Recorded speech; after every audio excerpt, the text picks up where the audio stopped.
Ah, fuck. I forgot to open YouTube. I'm invisible. Come on. There we go. Hey, everybody. Stream Week is such a weird experiment for me. And it's been wonderful so far. I mean, we've gone through one day, and it was a little bit short because I am a baby. Or, you know, you could say I care about being rested. One of the two is probably true. But it's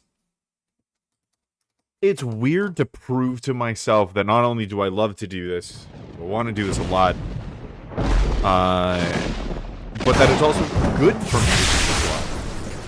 And that is, I don't know, it's running headlong into all the negative brain. So it's just, sometimes when I start streaming, it feels like my head is full. It's full of, like, wet sand. Not in a bad way. Wet sand / positive? That's a thing. That's the thing. I guess that's just gonna be like that. Okay, that's fine. I was fucking with me, Mike. But Dark Alliance. Getting back into it. It's been a while. I've weirdly come... you just got it there. I've weirdly come to love this game. Because it's not like I didn't really enjoy it. It is a type of game that I really love. It's from developers that I really love. But I had no nostalgia for the game itself, for the Baldur's Gate universe, so to speak. Oh god, I'm gonna have to play. It's been too long. Oh fuck. I don't remember being this powerful. I remember those fucks being annoying.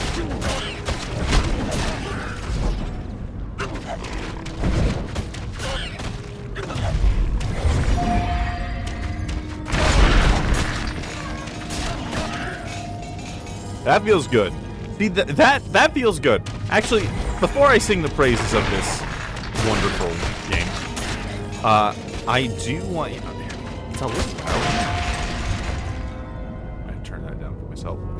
I do want to talk about a common trait in games, in that they truly do make enemies, I think, bullet sponges. That, like... you think of a bullet sponge, and you think of something that, like, really just sits there and you get bored. But I think a bullet sponge is anything that takes more hits to kill than is... did I just save? I better. I did. Then is thematically necessary. Then is thematically helpful, right? When I kill those guys and they take, like, 2 hits, that feels good. Like, 2 to 1 hits, that feels like a little guy. Like, I've got enough power to deal with him. When I take 2 to 1 hits to kill, right, it feels like there is some real threat there, and there's something I really have to worry about. I think I already cleared out this room, I believe. And that's a really... oh, it is cleared out, but there's no bodies. The bodies have despawned. Interesting. I didn't think they did that. Oh, no, I dragged them all out. That's right, I aggroed them. I remember now. Came running out. I think I like going through this other room better, because those javelin guys are a pain in the ass.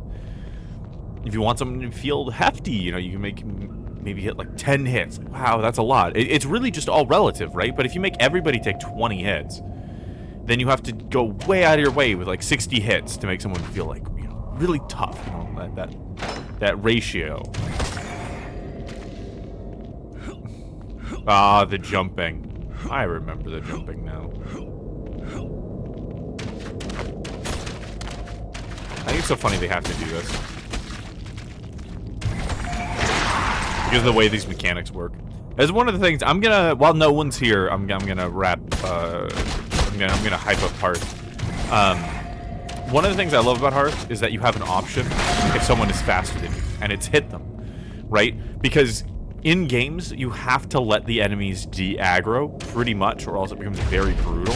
Like WoW Classic, like, they almost just don't de-aggro, and it's kind of wild. It feels very unreasonable in the moment.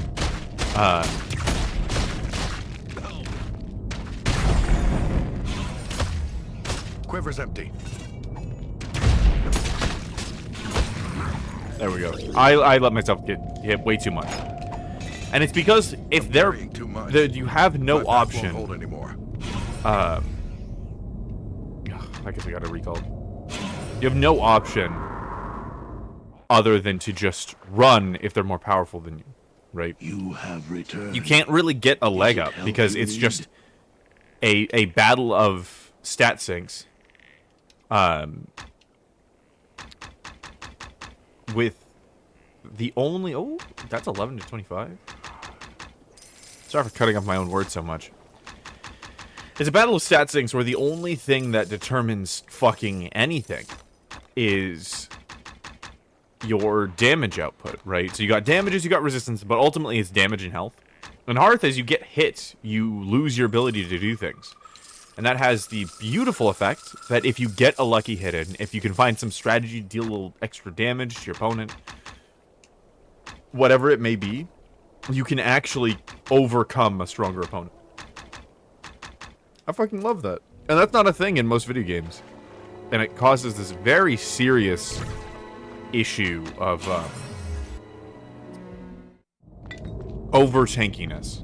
And weird pull mechanics, and all of those things come from that simple fact that you don't really have a choice. You will just lose, right? You have to cheese it in some way if you want to win. If anybody ever wonders why ranged units are often nerfed in games, this is why. You'll notice that if I get hit by one person, I'm going to get hit by a shit ton of them. And it's because their attack radiuses overlap, so you have to fight multiple of them at once, compared to melee units, which is very different. The Venn diagram is much larger in people's ranges, so you can be getting hit by a lot more people. God damn. No wonder I struggled so much with the zone.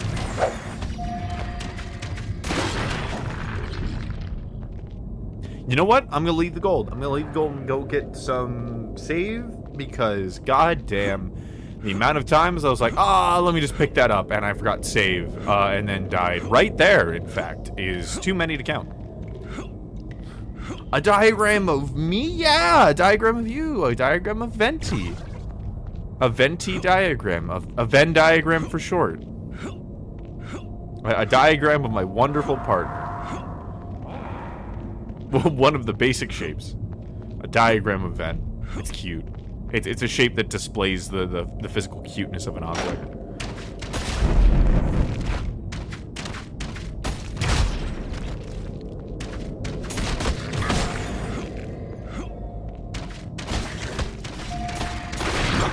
There we go.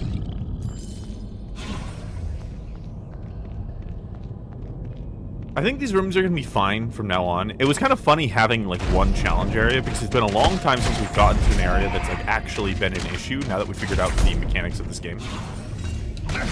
And it's still so funny, because, like, so many people adore... Oh my god, I am not taking these guys seriously enough. But so many people adore this game. And it seems very simple from the outside, but when you play it, it feels more like an adventure than so many other games. And it's not realistic at all. The AI is very clearly a computer, right? The story is, well, good. The dialogue is really good. I'll just stop and say that. The dialogue and motivations behind characters, kind of incredible in this game. Man, that dude was so frozen. But beyond that, right, it just, I don't know what it is about this format exactly, but something about this very specific way they do ARPGs makes it feel like you're moving through an area. I think I know what it is. I think it's because every area is new and distinct. And you get a little bit more of a micro-narrative each time. Because we know that these guys are, like... Oh, hello? Corkscrew? Sub? Welcome home, Corkscrew. Good to see you. It's been so long, Corkscrew. I'm glad you're able to be here. I love you. Welcome in. Whee! I'm just imagining you like on a rolly chair down a hill. Just whee! And just the sub icon shows up. But like you see their clothes and their weapons and like you get all this insight into these worlds. And it just makes you feel like you're participating in a different world, right? It's all these little details, all these little micro-narratives, and it's not too cluttered. And I cannot harp on how important that is with micro-narratives. That they aren't too cluttered, that you can take them in naturally as you move. But with a lot of other games, especially like Diablo, one of the issues I have with it is there's too many enemies on screen. There's too many fucking enemies on screen. I cannot suck in the details, and thus I cannot feel absorbed in the moment. I just have to be aware of the mass of enemies. Right? And sometimes that's fine. If it's a mass of like spiders and you want it to feel like a swarm of spiders, that's totally fine, right?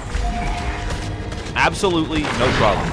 That enhances the experience. But most of the time, it just makes everybody feel like a blob of generic enemy juice, you know? And I do not want to suck down generic enemy juice. I want to suck down very specific enemy juice. You want to suck down generic enemy juice? Oh, okay. Thank you for specifying about sucking down generic enemy dick. I'm sure it feels loved. Do you feel like I'm always busy when you stream? It's sad. It is sad. You should stop having a life outside of my streams. You know, I think that would benefit all of us. Don't actually do that. I adore you, and I think you should absolutely live your life to the fullest. I can't keep that joke up. So your ARPGs can definitely clutter the level with enemies. Yeah, right? Like, look at this. It's like one enemy at a time, and each one is like enough of a threat that it doesn't feel empty, right? And it feels like a realistic amount. So when there are a lot of them, it has some serious impact. Because I'm going to be honest.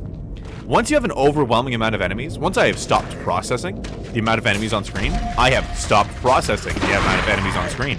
Fun fact. So if you put even more enemies on screen, it doesn't feel any fucking different, you know? If you just have a horde of enemies that just get cut down in one swing, and then technically animate a few more enemies on screen for that same anime protagonist to cut down in one swing, it does not make them feel any more powerful. Not at all. But I have to think about each one, and like, that's another part of the thing that like pulls you into the experience of this game. When I see a shaman, I'm like, oh fuck, it's a shaman. What do I remember? What do I have to do versus this shaman? It's like, oh yeah, they can use poison, which is annoying. And they can use X and Y things. And this is how I deal with it. And even though it's shoot arrow and then ice arrow every time, I still have to think a little bit about how I position myself. And how I consider my environments and all that stuff. I'm carrying too much. Carrying too much. My guy. My main man. My guy, that... Well, anyways. Yeah. And so every time I see an enemy, it pulls me in. Every time I see a detail of the world, it pulls me in a little bit more. And I do want to know more about the world, but I do feel like I get to actively participate in it, you know? I'm exploring constantly. Every level is new. It's really nice. Can I also just say, Diablo 4 being constantly online, I think is a problem. I think it's a problem.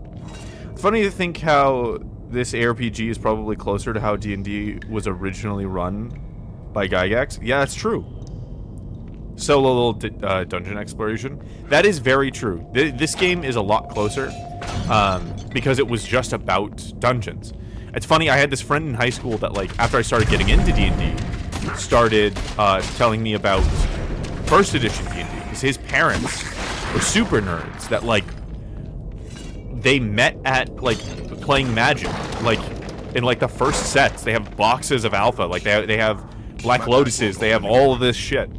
And And so he was telling me about what it was like and how there was a cooking stat and all this shit, because it was just about going into the dungeon, coming back to town.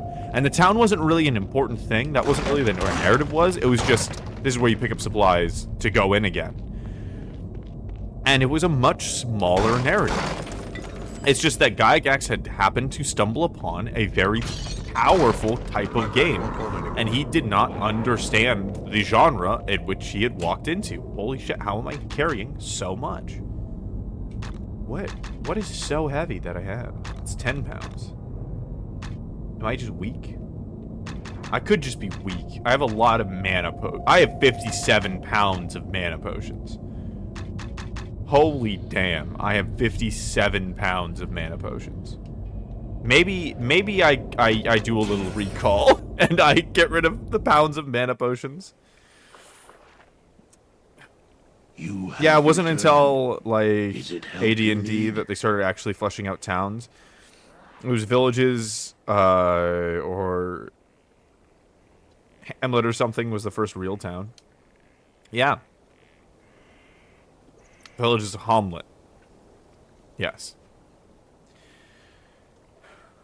Yeah, like people don't realize that like the exploring between dungeons wasn't really a part of it originally, because it seems so natural now. But like, Gygax really did stumble onto a genre similar to how like Tolkien stumbled onto fantasy. He wasn't trying to make fantasy. He did a pretty good job, but like there's a lot of things that he did that he could have done better. I feel like I have enough. Yeah, I have enough. I'm just gonna pick up the weapons. He could have done a lot better in a number of areas, too many names, but like he wasn't trying to create a fantasy story, he was trying to create a history. And that's why it's written the way that it is. He just also wrote a kick-ass fantasy story that spawned a bunch of people wanting to capitalize. Oh my god. How heavy is this axe? Wait, I did have 57 pounds. This is 20 pounds. It's 1,600 gold. What are you? 15 pounds. Still really heavy. God damn. Can I pick up this? I can pick up that. That's more. I'm gonna spend some recall potions. I have the money. But I did the same thing with TT You Reduce. have returned. Is it help you need? Damn, that helmet makes your character look like a nerd. I don't think my character needs any help looking like a nerd. I'm gonna show you what he looks like naked. We're gonna strip this man down. Man standing emote the character. Original the character, do not steal. I probably should have kept that ring of regeneration. I have a ring of intellect. I'm gonna as penance buy back that ring. Where is that ring? Oh, I can't. That's not a part of this game. It's like, you gave me this thing, you're gonna have to deal with it. And I guess that's fine. The helmet really doesn't help. But look at this man standing emote. Look at this man. I guess he does look a little bit better with hair. I suppose he does look a bit better with hair, but I don't see it as that great of a loss, you know? Also, like, every helmet is like that. I honestly forgot he had hair. It's a weird thing to forget, but it's true. It's very true. Did I have any more points about Gygax's D&D? I don't know. Then people like Tolkien's fantasy started to come up with a bunch of their own shit because they were like, wow, this is really cool, but could be done a lot better because, you know, I see this potential in this format, which is rad. Rad as shit. I think people should do that every time that they see something that they love but is underutilized. It's my impulse to do every fucking time. That's for fucking sure. Oh, boss room.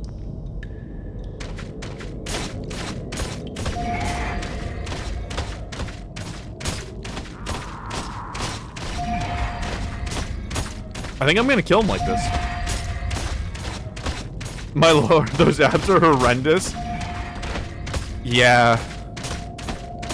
They... Look, this game is old.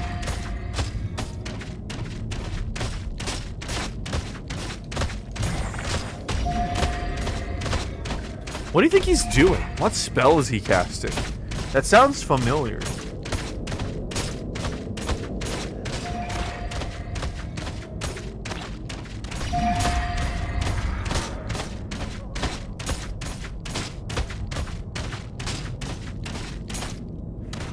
I got it.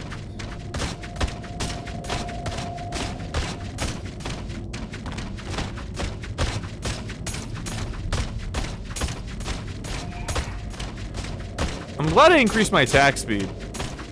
But is this actually killing him? I guess I'll go until I run out of arrows.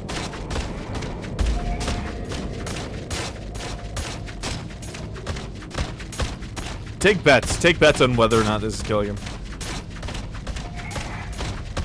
I'm one of the guys that wrote Fantasy close after. Oh, helped edit the Silmarillion. Holy shit, you do? God damn. That's honestly a flex to me. I love the history of fantasy as a genre. I'm such a slut for fantasy that like the history of the genre is so important to me. It's such a new and underutilized thing. Not personally? Aw, damn. I thought you meant personally. That definitely wasn't doing any damage. This is the land of my people. Sethith rules here. They're no longer Sethith. Well, that was the weakest reading ever. You rule here no longer, Sethith. I've come to stop you and the rest of your lizardman tribes. A dead lizardman rules nothing. I will put a spear through your heart and drink blood from your skull. Your bones I shall give. He's wearing a human face as a necklace, and I gotta say, that's one of the most metal and intimidating things I've ever seen. It's pretty good. I wish my face could be used to make it a necklace. That necklace would be so expensive. It would be so valuable. World's best necklace. But don't do it. Yeah, keep your face on your body. We all appreciate it. We'll see who dies this day, Sethith.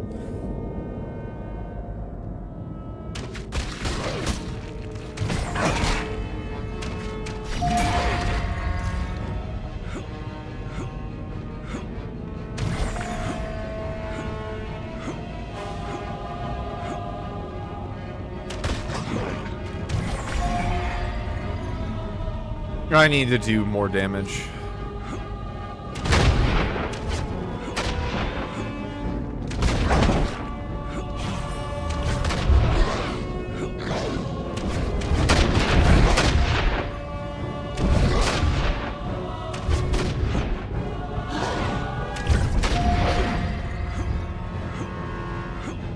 And then we lead him all the way back down the hallway. Okay. Okay, now we know what we're gonna do.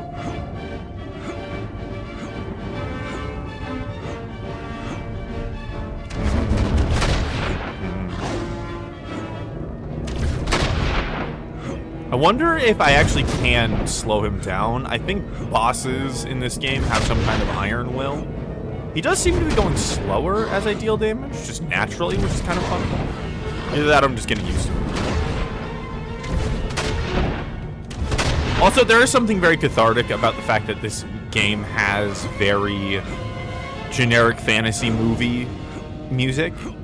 Because I always wanted to be a part of those movies, you know? When I saw the animated Lord of the Rings, I always wanted to, like, be there.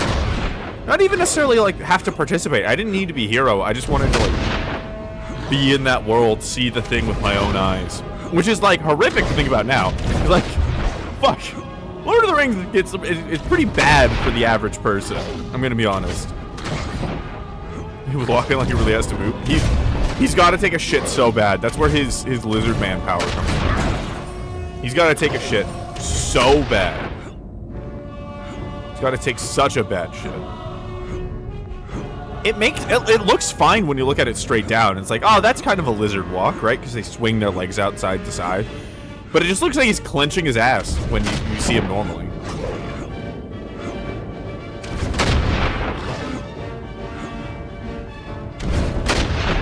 Yeah, it's because of the up and down motion. I think that's it. So I know some inserted into Fantasy Worlds until I played Oblivion. Oblivion is an incredibly immersive game in that way. That the power of Obsidian, well, the power of Oblivion and Fallout New Vegas is that it makes you think about what you would do if you were there, because it kind of asks you those questions. So I think that's pretty natural. I can understand that a lot. I can get that a lot. Oblivion? How do I describe the charm of Oblivion? There's the fact that you could be anyone, right? Because I don't need to do everything. I need to be able to do whatever I do for my own reasons in my own way. And that was the perceived power of, like, Bethesda RPGs, right? That's why people love Bethesda RPGs, but I think there are other RPGs that just do that better. But when I woke up in that jail cell, I'm like, who the fuck am I? Who the fuck am I gonna be? I was constantly presented and bombarded, / positive, with all of these quests that constantly ask me, who are you gonna be? You know, you can be an asshole. Like, there are gonna be consequences, but it's not like the game itself is going to judge you for those actions. It's totally up to you where you want to fall. And regardless of how true that is, like, that's a different conversation. I think it's pretty true. It still felt that way, you know? And I'm like, fuck, maybe I'm gonna unlock this tower, you know? It's like, is that someone who I want to be? Do I want to unlock this lock? Do I want to kill this person? Do I want to take this quest? It just sucks you in, you know? Having that. And it becomes less about the places you're looking at. Because I'm gonna be honest, the locations in Oblivion didn't really do much for me. They were interesting enough. I don't think they did poorly. But it wasn't like any of these, like, grand scaling waterfalls. It wasn't like any moments of, like, oh, that's so beautiful, and, like, I feel so connected to this location. It was more like, I want to learn who I am. So I'm going to keep exploring this world, and then sometimes I just end up in really cool places. Which I think is a really core concept that most people don't understand about a lot of fantasy, is that it doesn't always have to just be adventure, right? Oh, he gave up.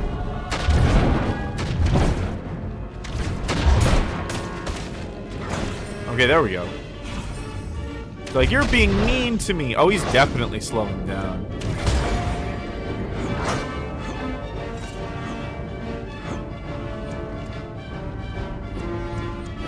Right, it's a bird. Yeah. Oblivion is special, I think. And Oblivion is a good...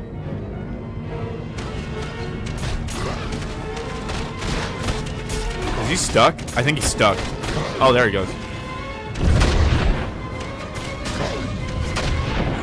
We have yet to find a boss we cannot cheese. I think it's because they specifically want... Oh, my sweet lord. Okay, well, we almost died there. I think it's because they wanted to balance this for, like, if you wanted to play the Ranger solo, you have options. Damn. Down to our last quiver.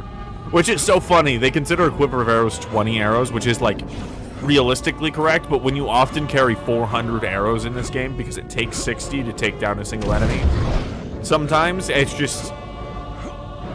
I just love thinking about the idea that my little Blorbo, my little Blombus, has, like, 40 quivers. Just hanging out.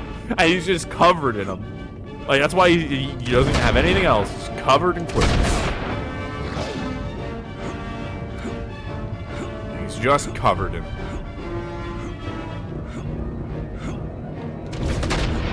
This is one of the games that defined the jumping game genre.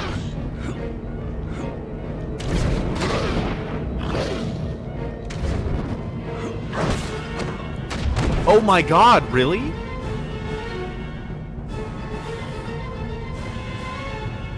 Oh. Okay. we're going back. Hey, at least it's before I spent all those arrows. So now I'll be fine. Now I'll be fine.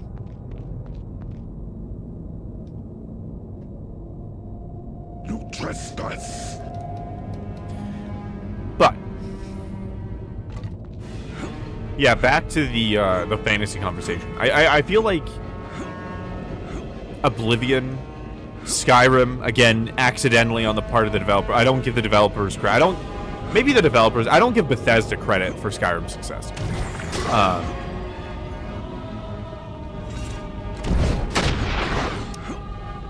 But these games that really captured people are the ones that actually delivered on the fantasy genre.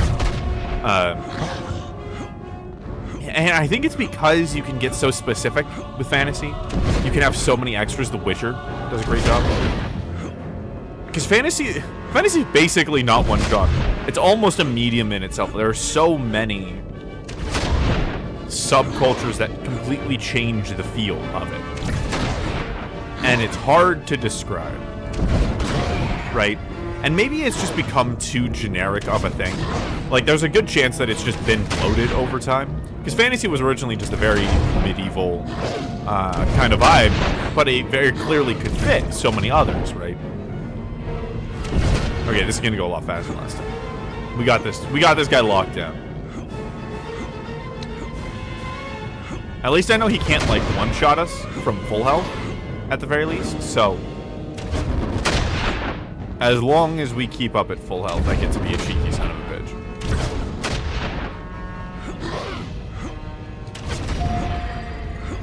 It's so funny when we get an ice proc, like, which we so rarely get naturally.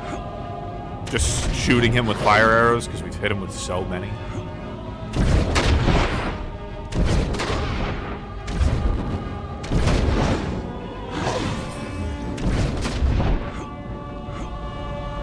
Wide turn radius. Oh my god, could I do the turning thing to him? Could I kill him like I did those Arctic wolves? Oh god, it's too risky to test. That'd be so funny. That'd be so fucking funny. Not quite. He definitely attacks too fast. I don't think I could quite do that. I don't think I could quite kill him like the Arctic wolves, but that would be very good.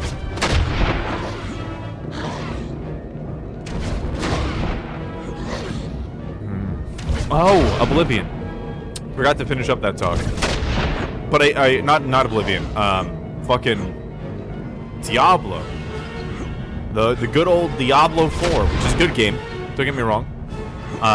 But I feel like they had this chance to make this very personal experience. And having Cum Guzzler 420, even if I can't see his name, I know, right, running around. It brings in a completely different era to the game, right? Constantly seeing other real people takes out the immersion unless the real people are driving the world, you know? So I know that's another person that's going to be cheesing the game, that's thinking about the mechanics, that's not thinking about the world. It's the problem that RP servers in MMOs tried to solve. They just implanted into Diablo 4, and they just could have turned it off. They just could have turned it off, right? They could have given you an option to just say no. To be like, I don't actually want to be running around with Cum Guzzler 420 XXX. In fact, I'd rather have a nice personal little game, especially because it is fantasy. A lot of people like to get into their own little heads, little worlds, and I'm one of those people. I'm definitely a little salty. It's the only reason why I haven't gotten super into Diablo, is because it's as if Baldur's Gate did that. And, like, it could be cool if the world was run by players, and, like, the players were the world, so then you could get immersed into that. But your brain is always going to suck that mental air out and give it to the players, right? It's always going to make you think about the other players around, and it's going to lessen the impact of the NPCs as well. It could have been so good. And, like, it's not bad. It could have been so good for me, you know? I could have gotten so into that game otherwise. I'm starting to regret not leveling up this spell. It is very useful. Maybe on next level up. Hopefully he'll give me enough. Hopefully we'll get enough good boy points. level up fire arrow.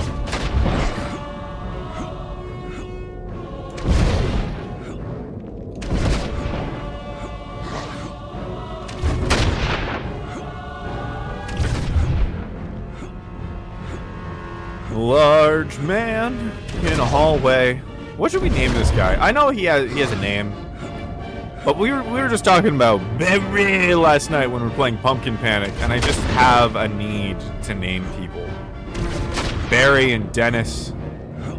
All the Terry and Larry were the clowns, I think. It was a very good time.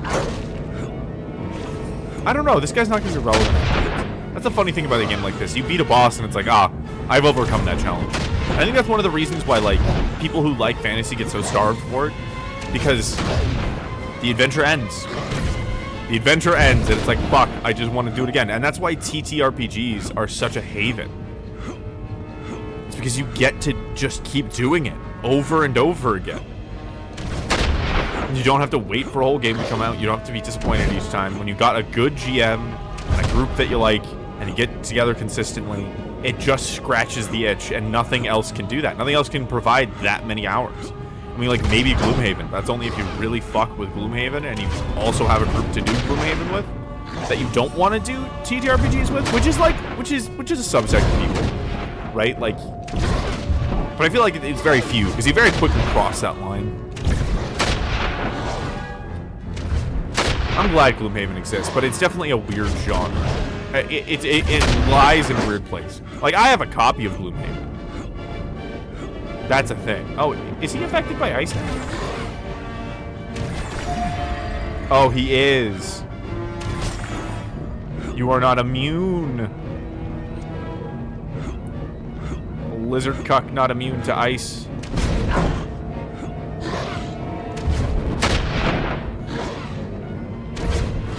One of those things that, like, you definitely want to play, probably don't really have the people or time.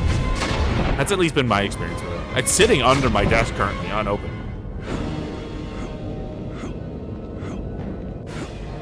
And him looked like Seth, and all I can think of is how Seth is chasing you down the hallway. It's just Seth. It's just Seth is tired of my antics and is coming for my ass. It's also like Seth colored. You have to admit, this is Seth in lizard form. This is just like, because Seth is a druid, right? So wild shape. Seth just wild shaped into a, like, half wild shaped into a lizard, and is just coming to kick my ass, kick the ass of the man standing about. Oh, that's very good.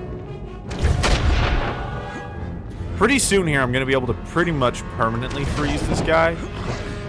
And then that's going to be the end. So we're actually pretty close to this boss fight now, which is a relief. Because doing this twice is definitely... it is definitely a drag.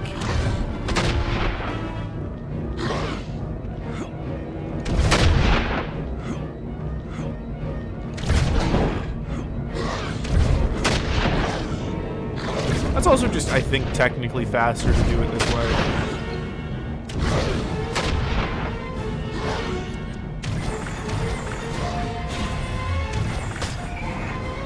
Ah. Does he deal more damage as he gets damaged? What the fuck? I was at full health. I was at full health. Can he really just one-shot me? Holy shit. I mean, G-Friends only want to do sci-fi games. I missed the previous message. All the board games like Gloomhaven just make me think, why don't I just plan an RPG? Then again, no one ever wants to run fantasy RPGs with me. That is a shame. I'll play a fantasy RPG with you, Corkscrew. Though, I've been saying I wanted to get a group together to stream Hearth regularly for a long time. BP has been cucked out of that for a very long time. So, I don't know. I owe a regular TTRPG to the world. I've been promising it for too long. But I'd love to run a fantasy game with you. Your schedule sucks so bad for it. Yeah, it kind of works out. because I'm up late, it worked better when I was working until like 11, and thus I was up naturally until like 3 in the morning at the earliest. Hi, Ruby. Oh no, I was gonna do on Saturdays, that's right. So it didn't matter. Kind of. Kind of didn't matter. Am I gonna do this again? Okay, this is a good time for me to talk about one of my gripes with this game. The boss fights. You trespass. This is the land of my A lot of the combat in general can just get, and this is a harder difficulty, I get that. But so much of the combat is just constantly just this. With non-bosses too.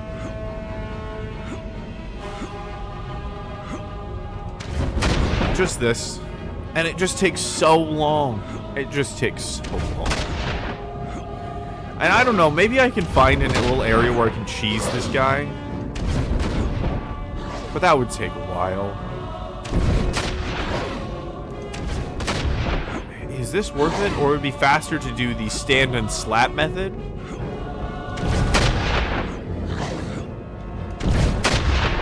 It might be worth it to do the stand and slap method, I don't know.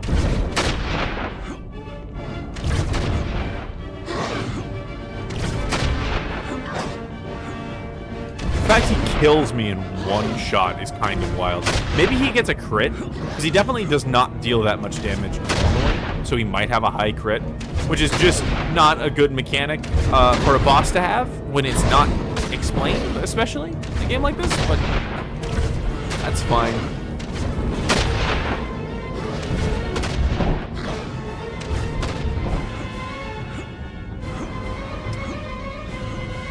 I'm worried every time I'm around that corner. Because this isn't a full loop, is it? It might be, actually. If I never round those corners.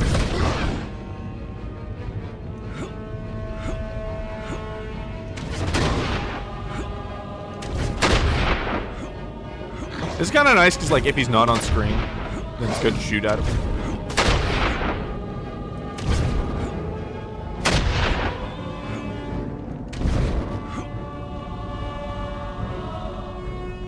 Oh shit, did he back up?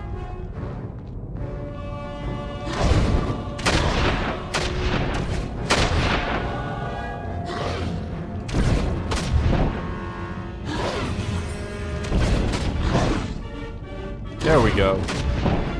My man.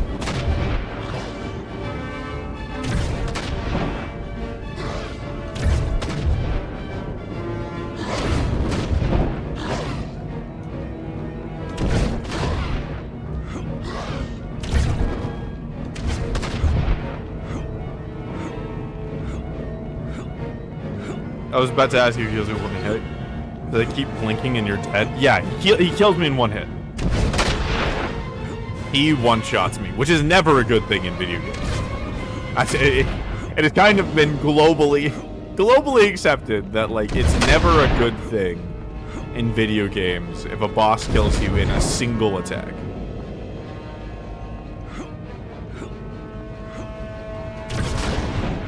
Because it just means you can't respond. You can't interact with the boss if they kill you that fast. You have to, it forces you to do cheese like this.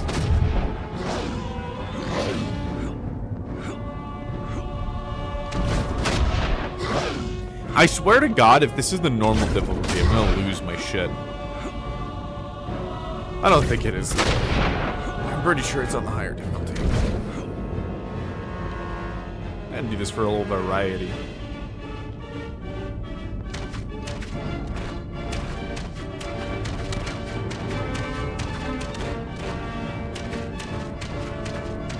Where the fuck? Oh?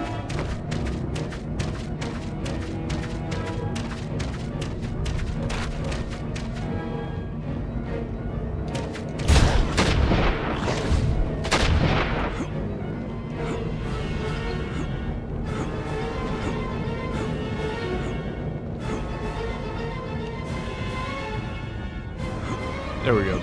I have to take my thumb away to turn the camera, which is a little unfortunate, but it works fine. honestly, the camera works pretty well in this game. I mean, it is like this very set camera angle, so it should. But I don't know. Games used to be really bad with camera mechanics. That was pretty constant, especially with like PS2 games like this. Which I don't know. I don't think this PS2 exclusive. I think more people played on the Xbox. Still, this era of games.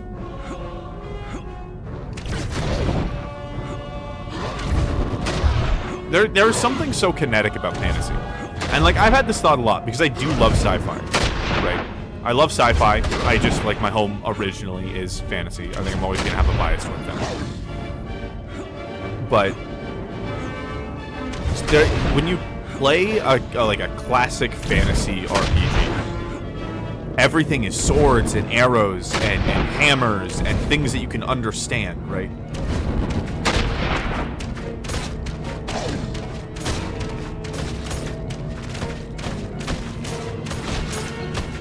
Oh, he's stuck. Oh, thank the Lord. Okay.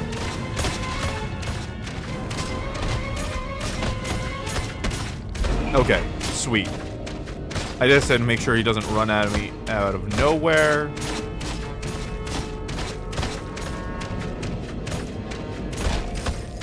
Oh. Thank fuck. How'd you get stuck? What did you get? You got stuck on nothing. Oh, that's a cool death animation, though.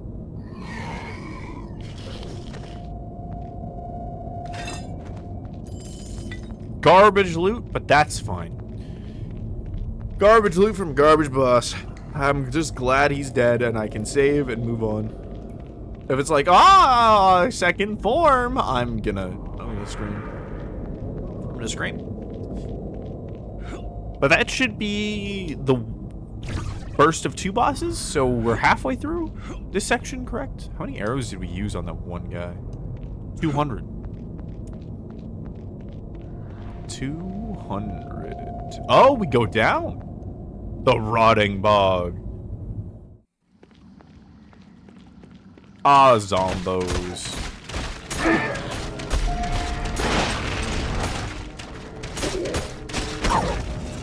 Oh my god. These guys deal way more damage than the zombos we dealt with before. That's fine.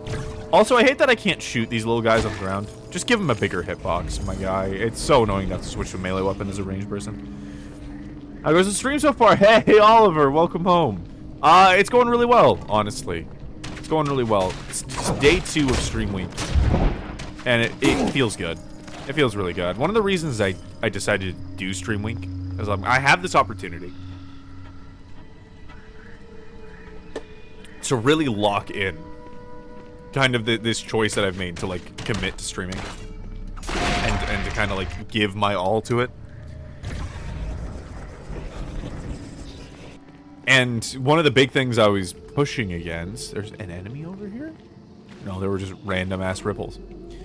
It was just all like the negative shit in my brain, like that stored up over time. About like, oh, you're not good enough, you shouldn't speak your mind in public. Weird shit like that. We talked about it before. But it's definitely coming into play now. Yesterday kind of felt more like a regular stream until I got a little bit longer, but now I'm like, this is good. This is good. So today I think I'm a little bit lower energy until we played Tonka Space Station, which is I'm very excited for. But yeah, it's a good stream. Letty, just give your whole hog to streaming. The intrusive thoughts, yeah, the intrusive thoughts. The intrusive thoughts of the shit my parents taught me growing up. Oh, that's so nice. If I can kill them while they're frozen, they don't split, which is great. But yeah, just give the whole hog to streaming. Like, that's something I realized is, like, how much of a passion I really have for this. Because I've talked to people before about, like, man, I really love streaming. It feels really good when I do it. I feel like it fits me so well. Like, I'm able to give all parts of me. And that's when I really realized, that's when I really stopped to think, like, man, I should really pursue this. Because I don't feel like there's a part of me, like, creativity or, you know, my voice, right? Like, down to little talents and habits like that. All of those things. I know I listed 2 things. But creativity, socializing, sharing ideas, my voice. There we go. That's better. All of that stuff. On top of the fact that it completely fights against and clears away a lot of the shit that I dealt with, which was most of my trauma is about not sharing ideas, not hanging out with people, right? It was kind of weird. It made it hard to stream at first, right? It was a lot to process, but it's definitely gotten a lot better now, especially because of you guys and just the way that you are. It's been such a good process. And I realized, like, no matter how it goes, I'm never going to regret leaning into this. Right? I'm never going to regret just doing this, because I can just do it. That's one of the realizations I had, is that I can just give my whole hog to streaming. And it just didn't feel like it was an option before. And once I had that realization, there was no holding back. Once that realization was made, don't stop me now. I wonder if I should just level up into HP. That might be nice. I leveled up all the way into regeneration. I think it might be percentage-based regeneration. Who knows? If it makes you feel any better, no matter how low your energy gets, it'll never be lower than me when I'm reading the history of internal auditing. Holy shit. I don't think I would have come up with something more mind-numbing. That's very true. It's Valentine, you're a good speaker. Hang out with new folk is rough. It's so dull and so dry. I mean, I feel like sometimes people write things like that and they're like, you know what? I'm gonna do this because I had to deal with this bullshit. I had to deal with shit this dry. So I'm not gonna put any more effort into it than I had. And you're just gonna suffer. Pay $70 for this textbooks and it's only a digital rental? I have honestly wanted to get into the textbook market. Know the marsh. Hear its currents, the rushing water. The water comes from a holy place, a place of power. The sinking temple must cross rotting bog first. In temple, maybe there is way into the tower. The water stair.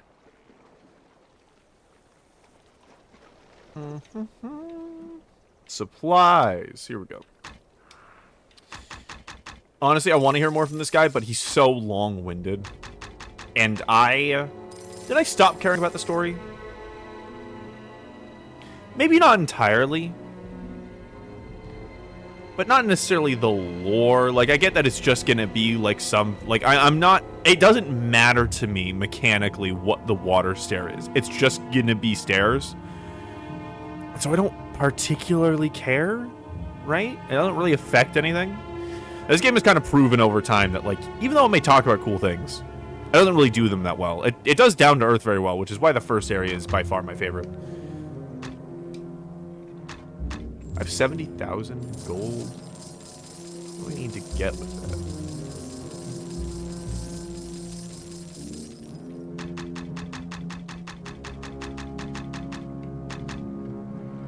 that? Ooh.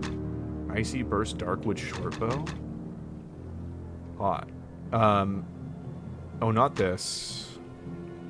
Not this. Was it the Morningstar? What was I gonna buy? Darkwood Staff. Is this? Does this count? Do I need 90,000? I might need 90. That sounds familiar. I think a battle axe is a one-handed thing. Maybe. No, it's two-handed. That's right. It's a two-handed thing. So I'm getting the bow. Just 45,000? That seems low. What is my bow?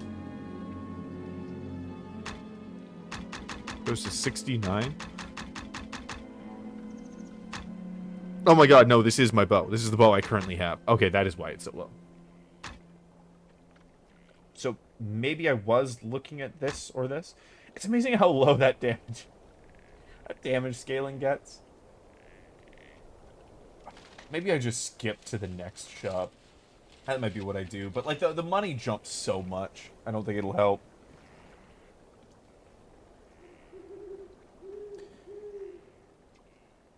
One strong gust of wind and you get a full show. I didn't even realize. Yeah, they don't much protect their dicks. They're very proud people. Like, it's fine if you see my penis. I only covered this much for you. This is only for ritual reasons. I bought 700 arrows. Wow. I did not realize I bought 700 arrows. Let me buy a couple of these. And I'll be on my way, I guess. 700 arrows. Holy shit.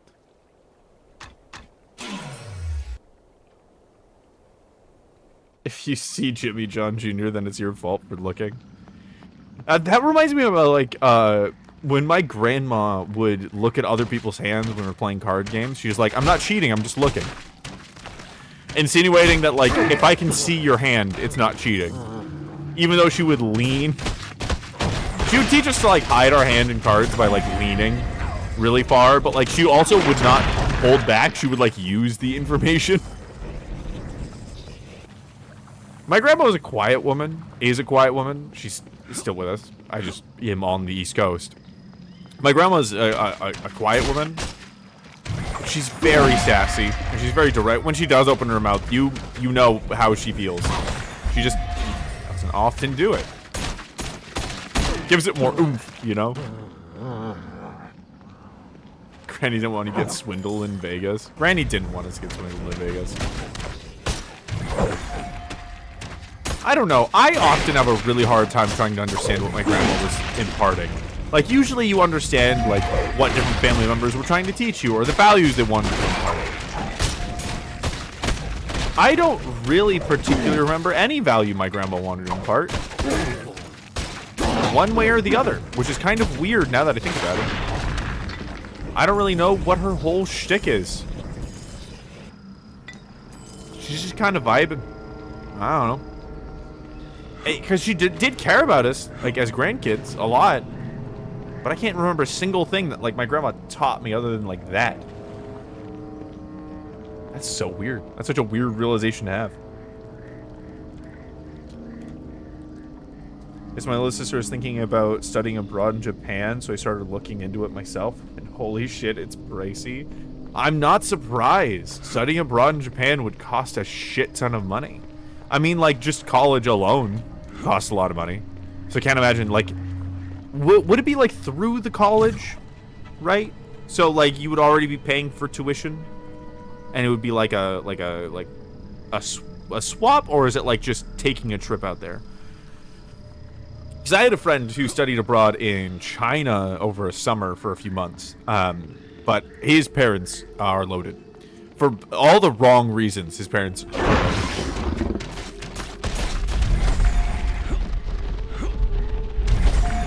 Oh my god. Fat lumbering man.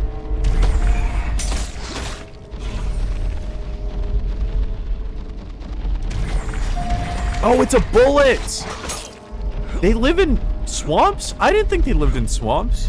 I didn't think they were this wide either. Is that what they're called? They're called bullets, right? I remember seeing in, like, the 3.5 monster manual.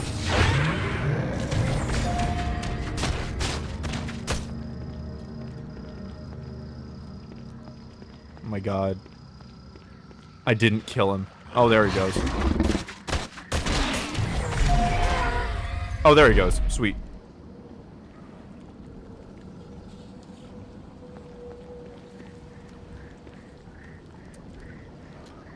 Yeah, my college price breakdown for studying abroad in Tokyo is about 14,000. It's basically a swap.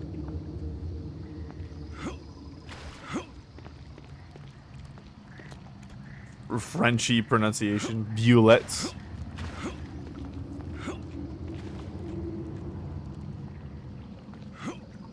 Bullet. I don't know why they would name it that. Boulet? Ah, it's a boulet. That doesn't have the connotation of a giant burrowing armored beast. But fine, yeah, boulet. Sure. But thank you. I can always count on you guys to have shit like that. Which, honestly, I care about. I care about knowing the name of these fat little burrowing turtles.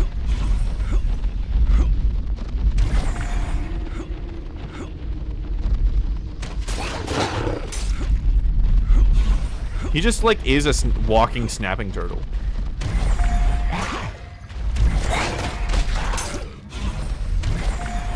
More interesting fight than the fucking boss.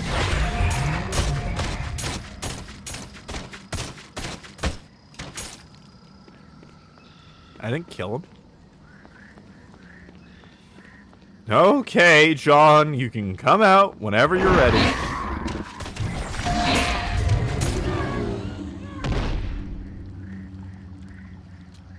I am that because, it was cool to hate French people and sounded better than Bullet.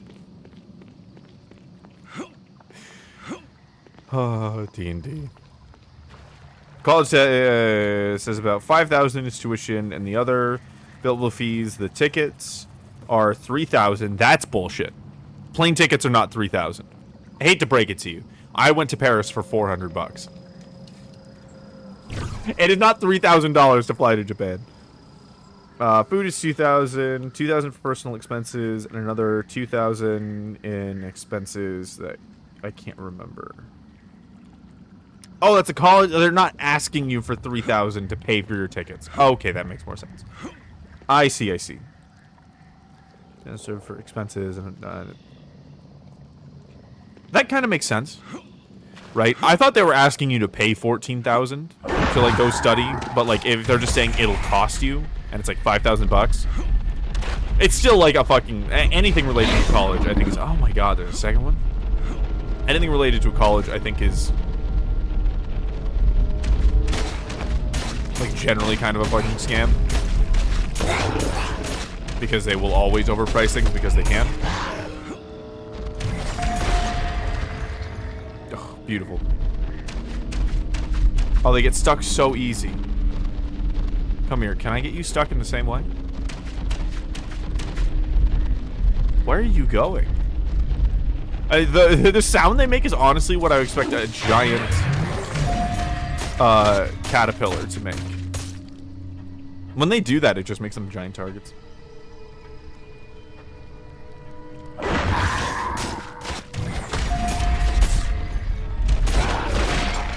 There we go. Around Christmas time, they were around 2,000 each. Cheapest 1,200. 1,200 makes more sense. The 400 I got was specifically like when you get. I got a deal because it was a flight that needed to be filled, right? Which those aren't too hard to find. But for just like a baseline ticket, 1,200 does not sound incorrect.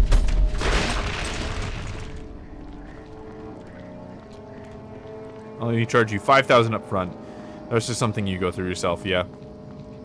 I'm gonna compare the lace to how they are in Baldur's Gate 3. They're in Baldur's Gate 3? I'm glad they're in Baldur's Gate 3. They probably did them much better than just a fat little scampering turtle. Or like a weird Triceratops is kind of like a better way to do it. Because that's how people always animate Triceratops. Just a funky little guy. Do they really live in swamps? That doesn't make sense to me that something that burrows would live in a swamp.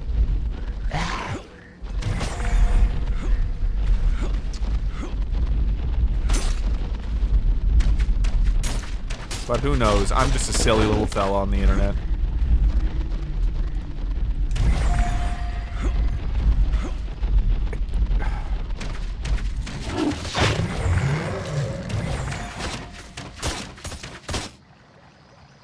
And we wait. I do love how they did the swamp. Like, I can talk about the grass and stuff and the trees. It all feels very nice. And he dies. Basically, they're death sentence when they do that. They're land sharks, technically. Yeah, that's how I remember how they were described. Like, they swam through the earth with their tunneling, and they just fucking ate people. They have deep underground and mostly in deserts. Okay, that makes more sense. That's what I remembered. That's what I remembered from fucking the 3.5 handbook. That's how I used them when I was playing D&D. Oh my god, there's so many of them. Please. please, sir. I would like a break from the boulets. This is a mini boss. This area's a mini boss.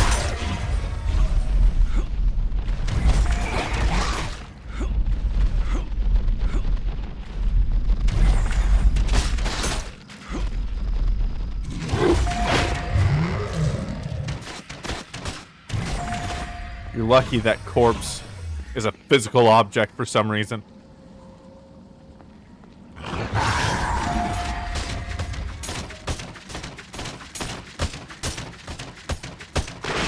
Oh my god, that took so much. Yeah, them living in swamps does not make any sense. I mean, it's mud, but mud is actually way harder to dig through than almost any other kind of dirt. Because the water is constantly filling the tunnels, one, but it also makes it all stick together. Oh, this is like the, honestly, I would take this over the, like, armory area they had going on before, where it was, like, the standing army. That was shit.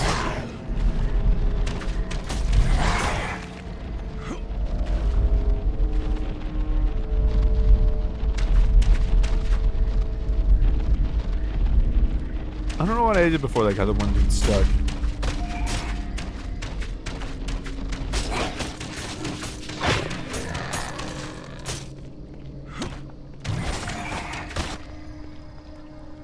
Okay, at least Doug.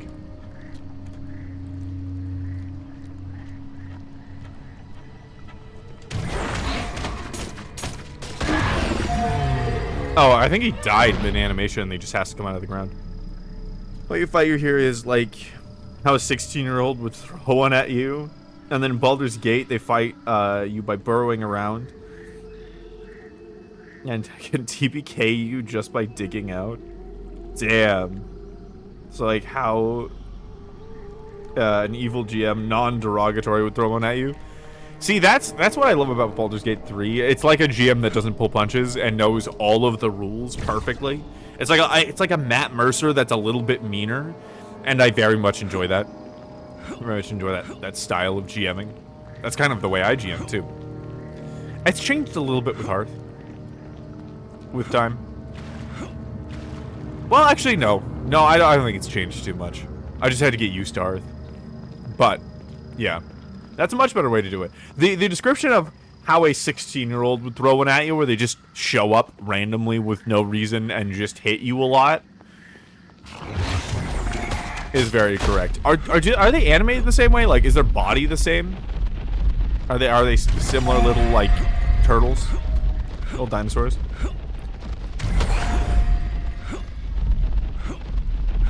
Matt Mercer should be meaner. That is an interesting debate. I think Critical Role... Actually? Yeah. I think Critical Role, despite me liking that form of GM better... Now, I'm curious to see if this guy comes out and just dies instantly. Because I don't think he can die until he comes out of the ground.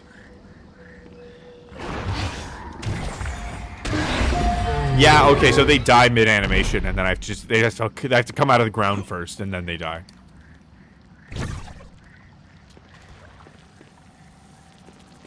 Kind of the same here, but better articulation. Okay, that makes more sense. But yeah, Matt Mercer is actually my greatest example of why you should play Hearth. Because he knows D&D, and he does a great job of playing the rules in a fun way. But if you played any meaner, the bullshit they would have to deal with would be soul-crushing. Like it often is in D&D. And I don't think it would be as fun to watch. I think some areas would be as fun to watch.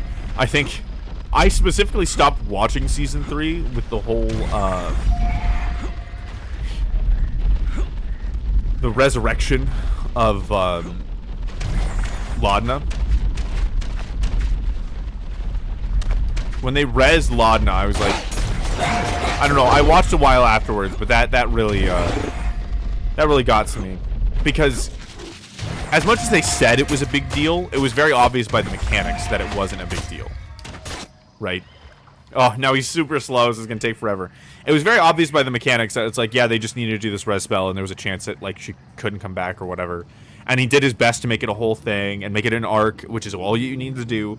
But again, the mechanics of the game were holding them back. If it wasn't the same game, it would have been a better scene. And it just gets to me every fucking time. My friend who was obsessed with Critical Role stopped after that. It's very understandable. Yeah, there they go. Yeah. Yeah. When Laudna came back, one of the things it revealed is that they could theoretically just do that, and it makes no sense that it is a 5th level spell. It's a 5th level spell with relatively easy materials to get back. Why wouldn't they just prep those ingredients? Right? If they were seriously that impacted, they would obsess over getting the materials needed. And they just didn't. And you want to know why? Because they want an impactful story, and D&D is not built to deliver that.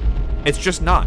Critical Role is the premier advertisement for D&D cannot handle serious stories.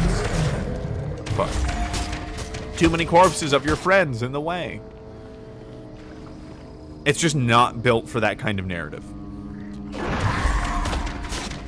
And, like, one of the great things that showed it, fucking, I forgot I didn't need to shoot him. Dimension 20 started using other systems than D&D because it just holds you the fuck back.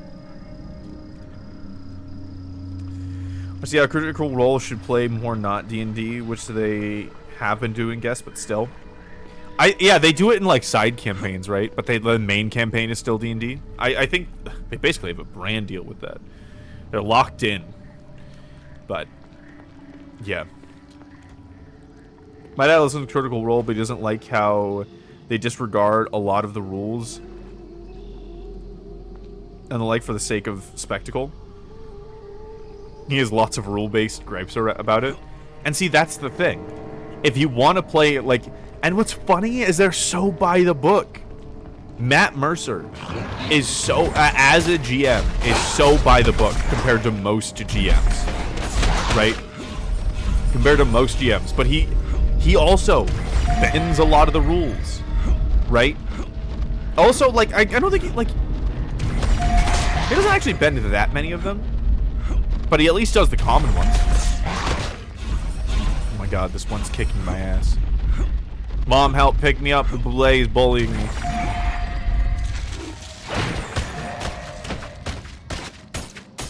Okay, he's dead. I'd fall asleep so hard every time they'd have combat. Because 5e combat is so long and boring. Yeah, he's more by the book than any GM I've ever seen. To be honest, the best way to play D&D is to use the PHB and DMG as guidelines and be ignored if it harms game enjoyment. Yes. That is correct. That is absolutely correct. Which is why I made Hearth. The combat takes a literal 1/10 of the time. 30 minutes of D&D combat gets done in 3 in Hearth. And I fucking love it. And I honestly, the reason why I feel comfortable parading the game around, which honestly I should just feel more comfortable parading around, it's something that I made. But I feel very lucky to have it, because the idea just hit me one day. It's not like I figured out a puzzle or whatever. I was just like, oh, what if it worked this way? And it just happened to work really well. I don't really take credit for ideas like that. But it's also more calculative than D&D. You have so much more control, and it takes so much less time. Like, every time Critical Role hits combat, anytime any D&D campaign hits combat, which should be the most exciting part, it becomes an absolute snooze fest no matter what you do.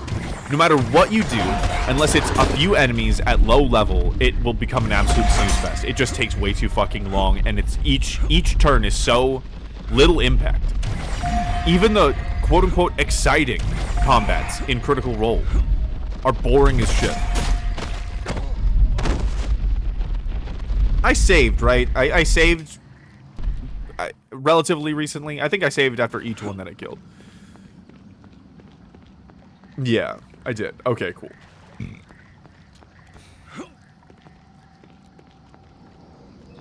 Even the closest competitor, Pathfinder, the combat is way faster. I ran a whole dungeon in one session, basically. Yeah. Yeah. That's still dice-based, turn-by-turn combat. Which I do believe. I do believe dice is the main problem. Like, I hate to say it to people, but, like, people have talked about it before. But dice being the central mechanic, I think, is the main issue with pretty much every TTRPG, because it's been assumed that you have to use them. And honestly, I'm lucky enough to have found a mechanic that works really well that isn't dice, but it's not easy. It's not easy. So I don't blame anybody for using dice. They're a good computer, right? It just doesn't work well for player actions. It takes away all the player agency. Takes away all the player agency. Oh, he's dead. That's why he's going so slow. Right? You're gonna die? You're gonna keel over?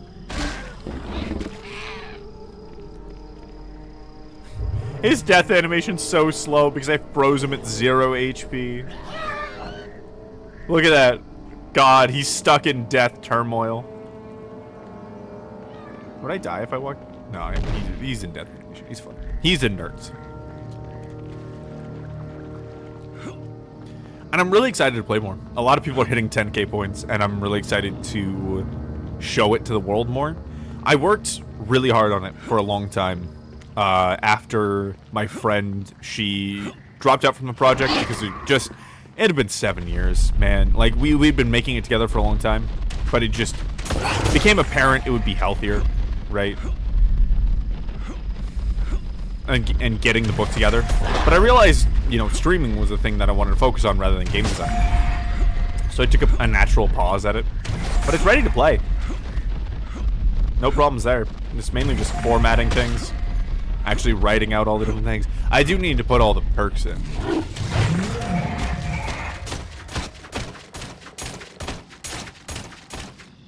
I assume he's dead.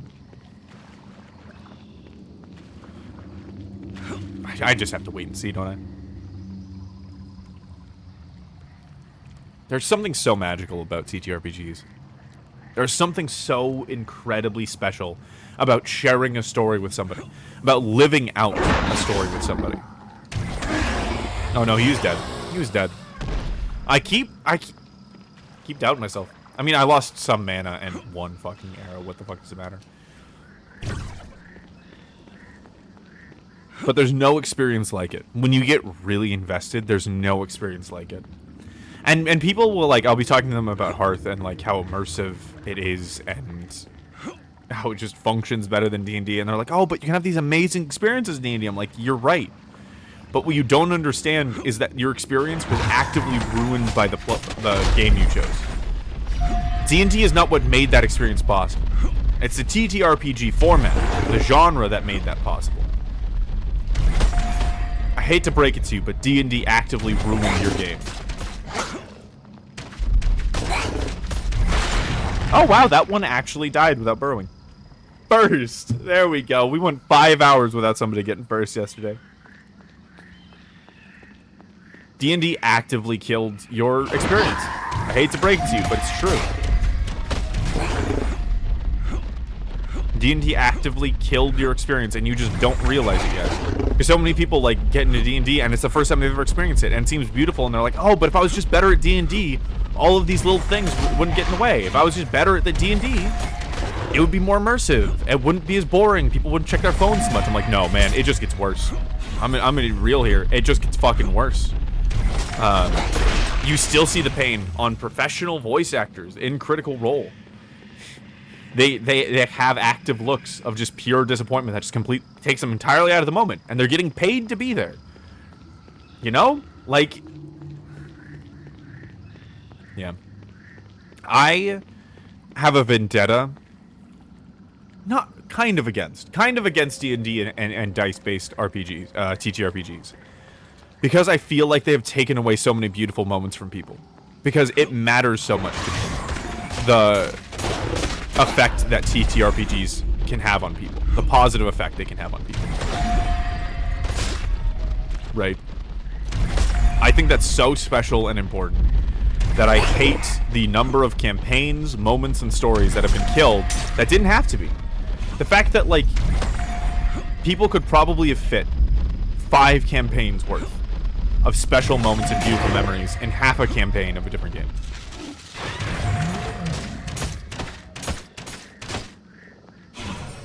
I'm also gonna save and recall after this. And I think that's a travesty. Like, yes, it gave people a lot, but in my mind, it actually took away a lot more. The counterpoint, I like my shiny, clacky metal rocks. And the Nat 20 moments are some of the best. Nat 1 moments are some of the funniest. See, you say that. Let me raise you this, right? You can have those moments without a die. Right? And I totally agree. In those games. Absolutely. And I can't argue. Dice are just good. They're good components. I still have dice. I still am tempted to collect dice, even though I don't really use them anymore. I fucking love dice. But just not for TTRPGs, right? Just like, I have played more Hearth than anyone on the planet, right? Like, because of being a developer, making it for 7 years, playing it through all of its stages. And I will tell you, at any stage of the game, there have been ups and there have been downs. But every campaign of Hearth that I've played, there are moments that are far more impactful than the Nat 20 moments, and far funnier or more terrifying than the Nat 1 moments. They're firecrackers, right? Like, the moment might give depth, right? The moment might give, like, more narrative significance, but the mechanics in D&D don't. Mechanically, those moments are firecrackers. They're pops that happen and they go away. The Hearth campaigns that I've had, they stick with me way more than anything I've experienced in D&D.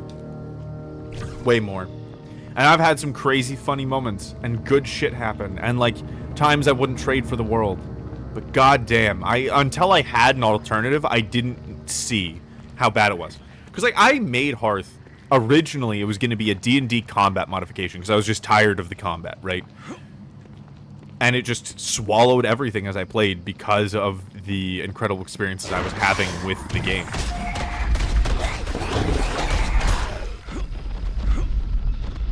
And once I got away, once I actually had the experience of something separate, ooh. Because, like, there's a big difference between a dice game and a non-dice game that's still not mechanically founded. Oh, I forgot to go back. It being mechanically founded makes it very important, because it takes all the person, like, it takes the edge off, right? Because otherwise, these games often feel like a 4th grade imagination fight, and that your friend is personally attacking you if something goes wrong. And it takes you out of the experience. But when there's something objective that says, this is what happens right now because of your choices, it's a very different kind of experience narratively, you know? Perhaps this is just my bias from not having played TRPG without dice, but I feel like I'd miss them immensely if I ever tried it without. But that aside, I should probably focus on my internal audit reading. That's very sad. I encourage you to be responsible, but at the same time, I would not blame you for not at all focusing on your internal audit reading, because that sounds like a special kind of hell.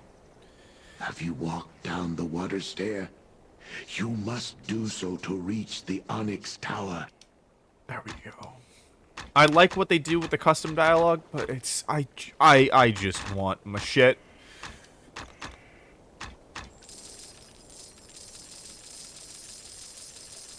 I go by weight now instead of actually counting. It is, yeah, it's a special kind of help. And like, yeah, honestly, I will tell you that before I made Hearth, I agree with you. Before I made Hearth, the reason I was making it as a D&D combat mod is because I thought I would hate playing TTRPGs without dice. I became this harsh about it because of the experiences that I had. So, absolutely, have your bias. Unworried about it. I think when you play Hearth, which I will wrangle you to do eventually, I hope you realize, when I eventually wrangle you to play Hearth, it'll be a lovely experience. And what's funny, I know it won't be the first session. It will almost certainly not be the first session. You'll just remember it. Because usually the first session, you're still getting used to it, and you don't quite really get what's going on. In your brain, like the way I've described it with new people, oh my sweet fuck, I feel like they're getting harder, is that it's like going from like 360p to 1080. Does anyone remember that transition? Right? It's a huge difference. It's unbearable now. Or like 720 to 1080. Like, it's a large difference. But back when like 720 was like the standard, people were like, who needs it in 1080? Who the fuck cares, right?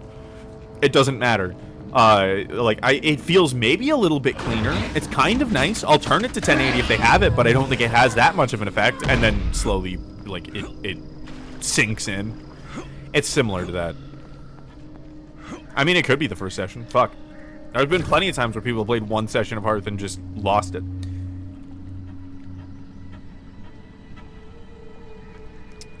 Narrate this twice for the 2 messages. Oh my god. 3 messages. Oh god. It's post a single paragraph. Holy shit. Okay. Okay. Let's read. Let's share in the special hell that is the history of internal auditing. By 2006, the standards had become recognized globally with authorized translations in 32 languages. Moreover, the number of countries and jurisdictions around the world incorporating the standards into law and regulations continues to increase. You don't need to say that again. I shouldn't break because it was a narrate thing, but like that got to me. One take from here. One take from here. And laws and regulations continues to increase. With the increased recognition and stature of the IIA's professional guidance, IIA, or L, I think it's IIA's leadership saw the need to ensure that its authorization guidance was clear, current, relevant, and internally consistent. The guidance setting process also needed to be sufficiently responsive to the needs of the profession and suitably transparent to the profession's stakeholders. A task force and steering committee were established to review the existing guidance structure and process for developing, reviewing, and issuing guidance. The review resulted in new International Professional Practices Framework, IPPF.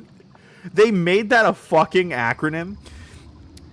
And a re-engineering and guidance setting process. A new group, the IPPF Oversight Council. The IPPOC, the IPPFOC, composed predominantly of outside stakeholders, was created to oversee establishment of authoritative guidance. Holy shit, if I must suffer, then so should you. Oh my god. Oh my god. The Celts love their fucking acronyms. God damn. The IPPFOC makes me feel weak for just having the HSDHC. Yeah. HDSCC. The Small Dick, Huge Cancer Coalition. That's too small. That's too small. There are real things that have longer acronyms than that. Government things. Important things. Things that aren't a joke.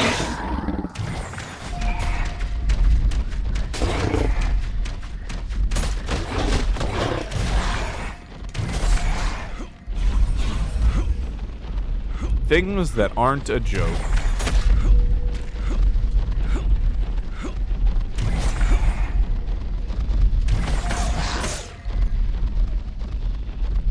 Come on, man. Thank you for sharing your special kind of help.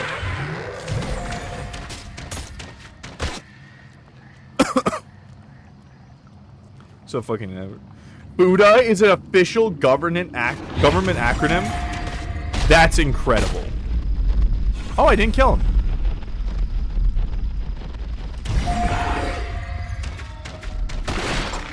There we go.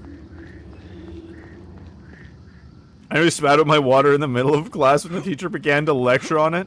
Federal Unemployment Tax Act. God damn. The enactment of FUTA. government officiated FUTA. Government funded FUTA. The government employees overseeing FUTA. All of these things are real sentences I get to say now. These are real, genuine things. The government implementation of FUTA. The federal implementation of FUTA. The federal oversight of FUTA. This is incredible. This is a privilege. This is luxury. This is truly the luxury of living in a first world country. Perfect. Did you pay your FUTA? Yes. Need some government funded FUTA for the dicking I'm getting. I'm sure it's in there somewhere. Did you pay your FUTA on time? Are you gonna get penalized by your FUTA? Are you excited to pay your FUTA? It's a weird sentence in the context, but it works. I'm horrified of my FUTA. I'm horrified of my federal FUTA. It's a little bit redundant, but that's fine. I think FUTA should be repealed. I need someone to make a supercut of these. This is too good. This is too good. The federally elected FUTA official.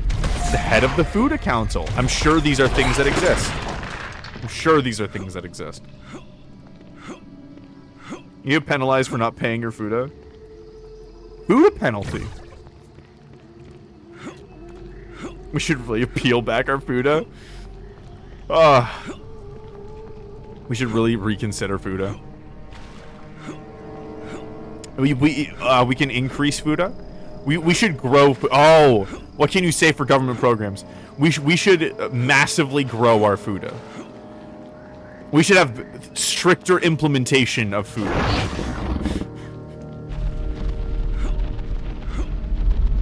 There should be harsher FUTA mandates in place.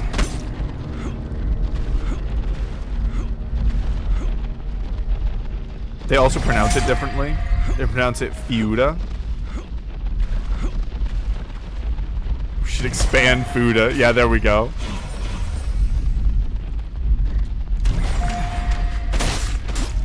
FUTA? That's not the right way to pronounce that. That doesn't make any sense. Silly little guys. Silly little guys. We need to maximize the impact of FUTA. Yeah, that's a good one.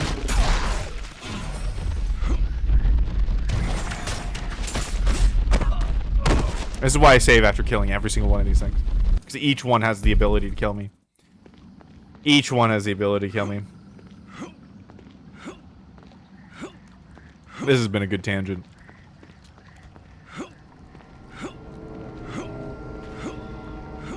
We need to maximize the impact of FUTA, I think, is, that should just be a slogan, you know?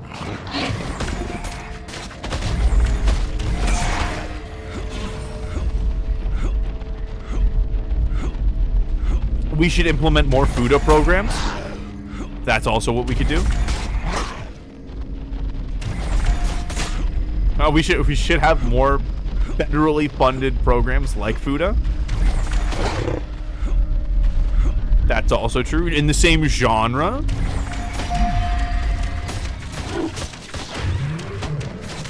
We're getting all discussion-y about it. I'm just gonna shoot him as he comes up. We need more Fuda. Nice and simple. I like it.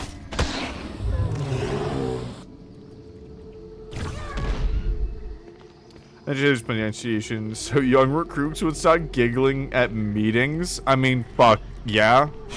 Yeah. Yeah. It'd be really hard not to, I'm gonna be honest.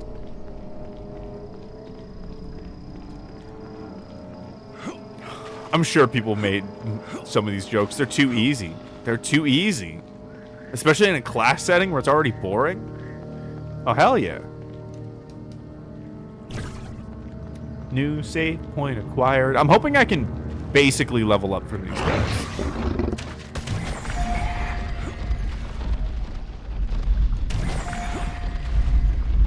Now I don't have to run back all the time.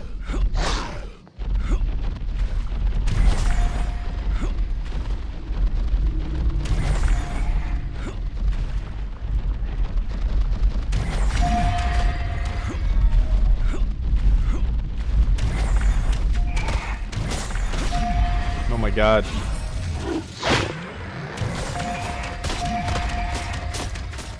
Yeah, die.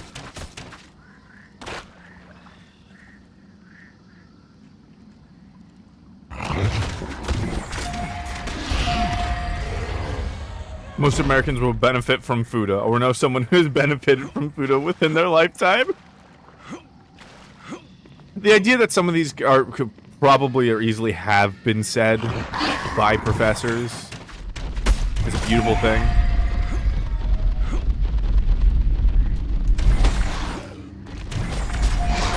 Oh, there was a second way to go, wasn't there?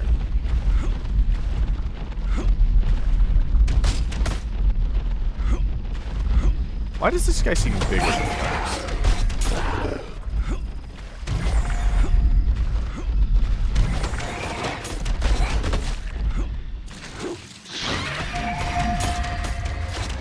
Oh my god. Okay, yep, that guy's gonna be there for a while.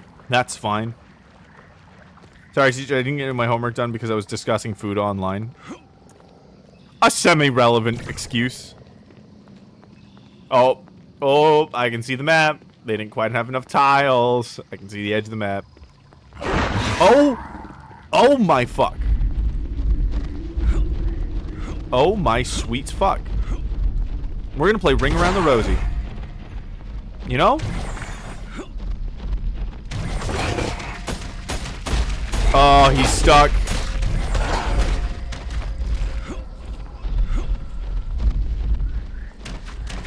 Yes. I found the sweet spot.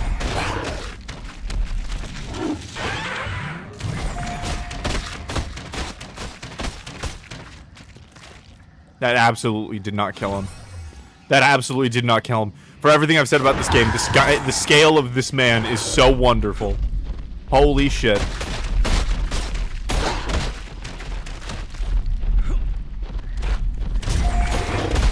Oh, better? I was busy studying Fuda online. Or just I was busy studying Fuda, period. Sorry I couldn't get my homework done, I was too busy studying Fuda. This is how you beat the first boss in Champions in Wrath.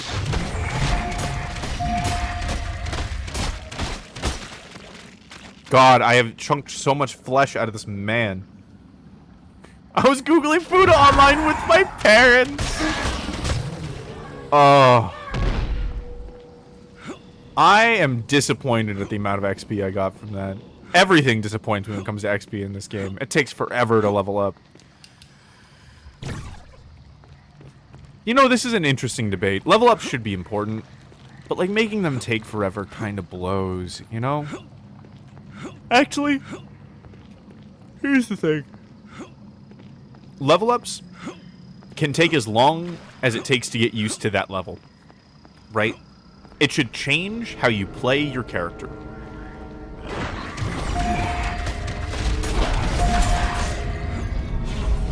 It's funny, I'm almost more scared of these guys because they're not as easy to cheese.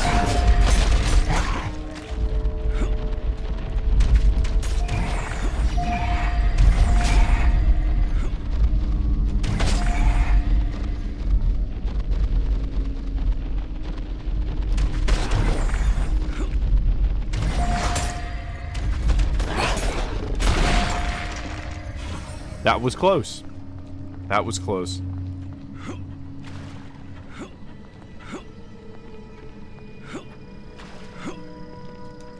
Oh. Oh, I gotta stretch. Fuck. Oh. Man, this stream has felt good. Hour and 45 minutes in, which is like nothing. It's like barely starting for most streamers. But for me, not even thinking about it until this point, that's a good time. It's taken a while to get used to playing video games long term. I kind of touched on this yesterday, but I really haven't in a long time. And like there was so much of me was like, oh, I'm being irresponsible. Like I gotta cut out time. But it's so nice to take video games in long term like this because I feel like I can take my time enjoying the game because it's such a long term format. Wow. Okay. Well, fuck that one up. I don't want to be able to say that Fuda ruined my life. I don't think anyone wants to be able to say that. I'm gonna be honest. I don't think that's something that anybody's proud of. I don't think anyone like goes marching down the lane saying Fuda ruined my life. I'm proud. I'm happy to say that Fuda ruined my life. In any context.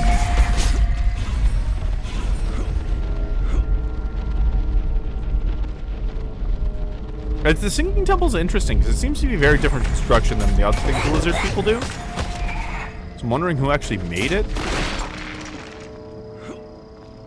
Now I'm getting curious about the lore again. Game sucks you in. Probably because you spend so long here. But yeah, when video games are such a long format,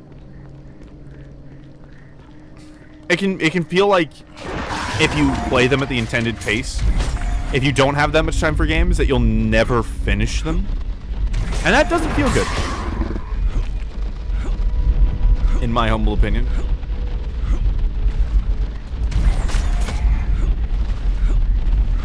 There's gonna be a lot of cheese going on here.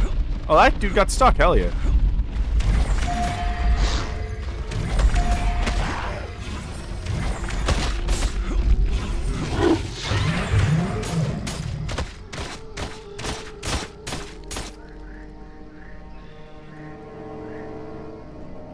Business owners have actually said that when they've actually said that when Fuda was introduced. Damn. Damn. Is it that bad of a tax, or are they just blaming something? Let's discuss Fuda in depth.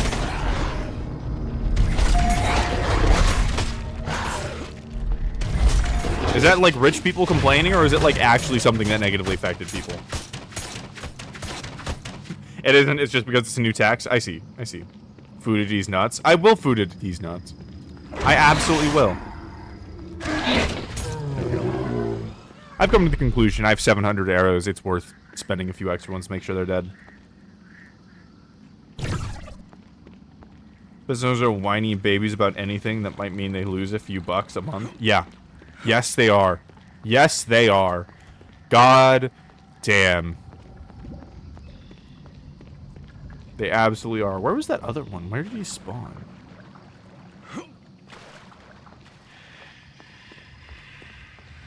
I wish to find him. There he is.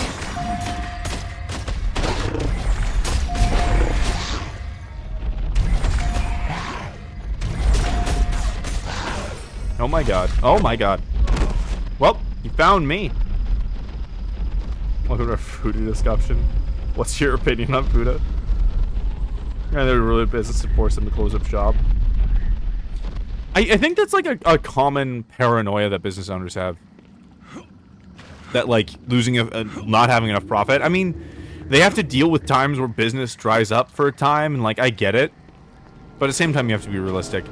I can't imagine being a business owner and not coming to terms with the fact that yes, circumstance could ruin my business, but it's not going to ruin my life. I can just be an employee of somebody else. You know, I can just get a job like everyone else has to do. My worst case scenario is, oh, I have to go back to working. Which isn't great, but it's normal. You know? It's fucking normal. And as long as you don't spend your savings.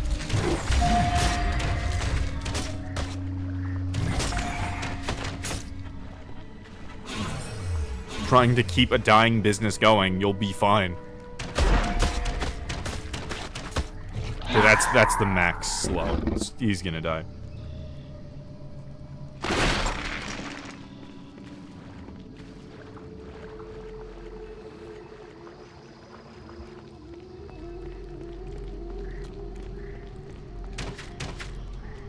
It's like landlords. Can I just say, I had no idea landlords were so universally shitty. My dad was technically a landlord, but it's more just we had some properties, like some extra houses on our property, and he would rent them out to people for a reasonable price, and it was fine, and I just assumed everyone was like that.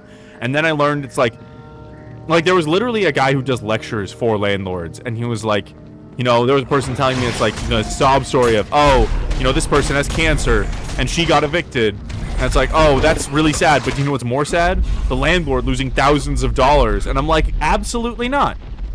This was from John Oliver, by the way. It's basically the same point that he made, but I just have to make it again. It's absolutely not sadder. What the fuck? Dude, the person's dying. You're losing some profit. I just don't get it. I just don't get it. And they think they're so cool, but it's like, no, if you just have enough money to buy property generated from the monthly income of your property, you just buy more property and get more money, and all of a sudden you have an infinite money engine, and it just doesn't stop. And it's not because you're smart or good at your job. It's just because that's how landlords work. That's how owning lands works. Food and forest goes down your business. It was doomed from the start. Yeah. I've been lurking for the food discussion. Don't worry, I get to hear it in stereo. Fuck yeah. My parents are technically landlords since they owned my grandparents' house. They rented it out to family friends after her passing. Now they rent out to my oldest sister. Yeah, there is a difference between, like, my job as being a landlord and technically being a landlord. And I know there are technically some good landlords, but it should be at least most of them. But the vast majority are just awful. It's just awful. I don't understand what makes the culture so bad. I just don't get it. Usually there's like some relatively clear answer of like, oh yeah, they're out of touch for this reason. Like celebrities, right? You just lose that basic understanding of what it's like to be poor over time. But I feel like it has to be more than that for landlords. It's like you get used to having a hold over the rights to someone else's life, you know? You feel like you deserve to choose the path of someone else's life. You get used to holding it over their heads. And thus you think you're better than people. Like you're more of a human than people because you're a landlord. That it's somehow okay for you to do that. Absolutely not. Also, why are there minotaurs? I'm not really complaining. The minotaurs are fucking rad, but like, why? This is the sunken temple, and I feel like I went to a canyon. Weird, but cool.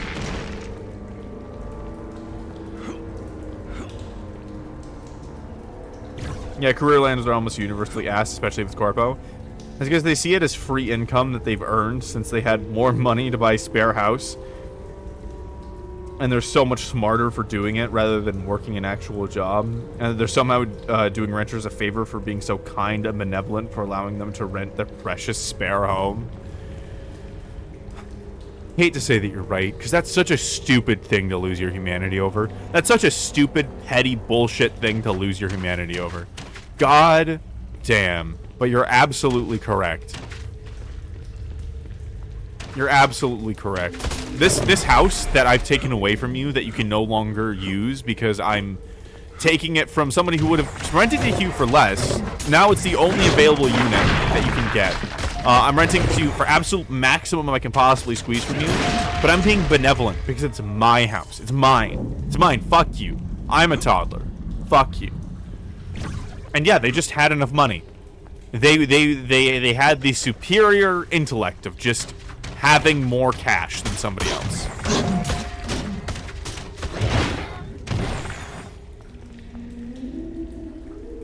It really is, yeah. Yeah. I honestly think, like,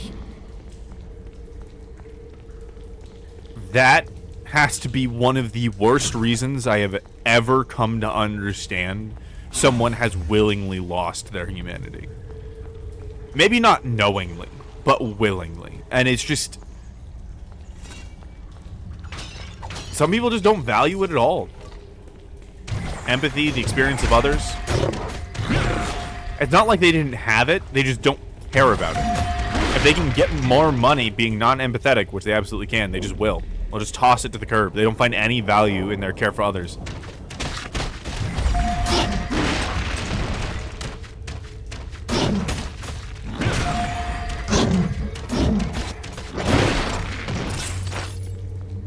I like this level. This is not the Boulets. It is not of absolute pain in the ass.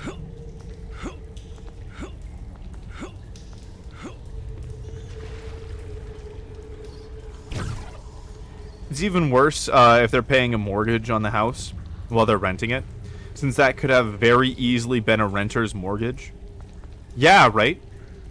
But since the bank doesn't like their imaginary money points, they don't get it. It's a very me culture these days. Yeah. It is absolute ass. It's absolute bullshit. And like, fuck, I would rent, but the thing is, the crazy thing to me is, I just have to pause to say this. You can make your bullshit infinite money while not bleeding people dry. You understand that? You could still make your millions of dollars a month and not be shitty to people, but they just are. Hi. What's up?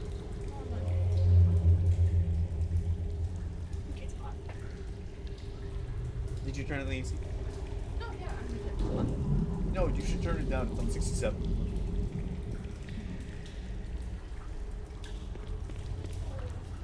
No, I'm actually kind of hot too. The domestic conversations of Lith and Venti. Like me personally, I get that I'm a greedy man. Ooh, I got attacked with a Kit Kat. This is both a positive and it's a highly positive and slightly negative experience. And my piece of cardboard and PNGs, and I'd rather not crush my neighbor's balls so I can buy another pack of MTG. Yeah. Yeah. I like it. Why? There's no reason. You're causing suffering for no reason. You're causing suffering for absolutely no reason.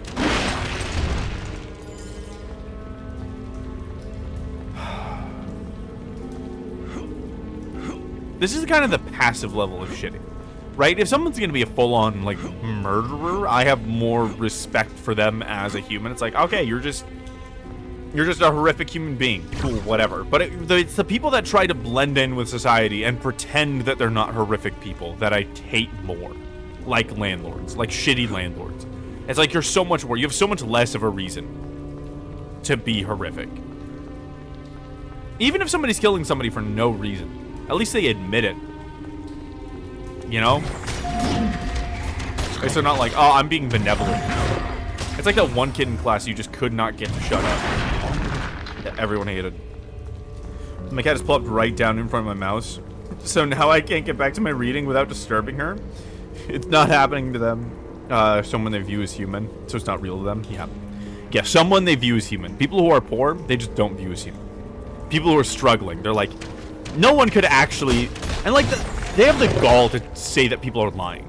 Right? Like, that's the thing I hate the most. Is that landlords will often be like, oh, there's no way it's actually that hard. Why don't you just buy a condominium?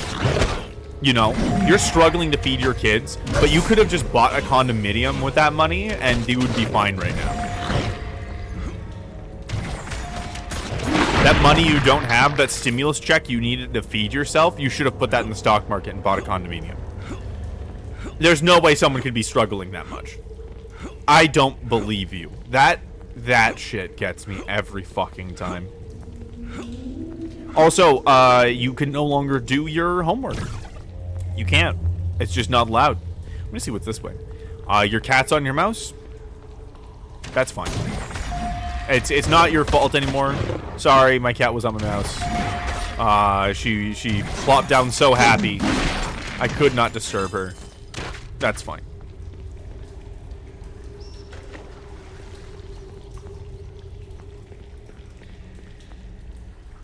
I just explain away as their fault for renting rather than getting a mortgage and buying a place. Like they should not go to college if they couldn't afford it.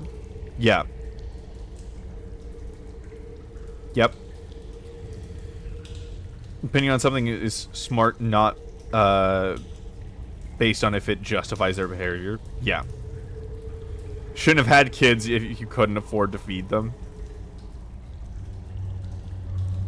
Yeah.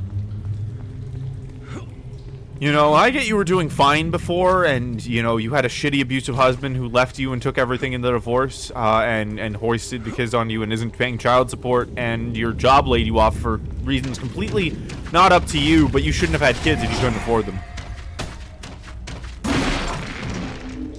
And, like, they used to try to say, oh, but it's not like that in every way. That's an extreme example. But now that people have so many real examples, they just blatantly say, like, I don't care. They've just started saying, I don't care, which is just somehow more infuriating. There was at least a hope that, like, if they realized it was a real issue, they would change. That is not true anymore.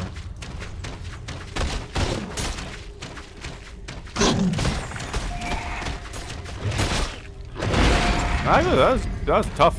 That was a toughie.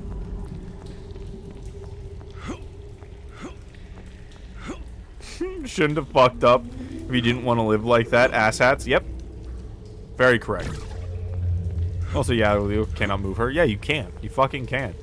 When my cat sits in front of the door, I just don't go to work. That's a lie. I do go to work. I fucking wish I didn't. My cat Penny will go to the door, and Ven can attest to this, and she will sit in front of the door and meow at me and say, you're not leaving for work, and try to follow me out every time. When I specifically grab my bag and I'm like in leaving for work mode. Only then. And then apparently she screams afterwards for a while after, you know, being a whiny little baby.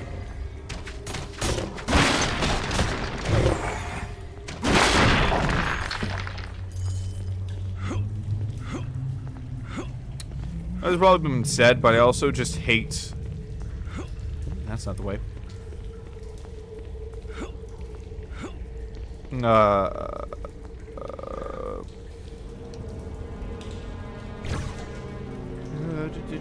That people are like that, but are also anti-abortion and birth control. I want to kill them.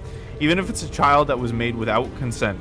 Like, oh, that wasn't your fault. It is actually a very traumatizing event. You can barely take care of yourself. Eat shit. Eat shit, have your kid. Yeah, they're usually the same people, right? Again, this is inconvenient for me.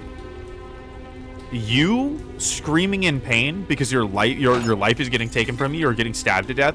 Your screaming is pretty loud. That's really rude. You shouldn't scream in public. It's the fucking same equivalent. You should stop screaming in public if you're you're getting stabbed. Like, I get it's painful, but that's really rude. This is a public library. I get you're getting murdered and all.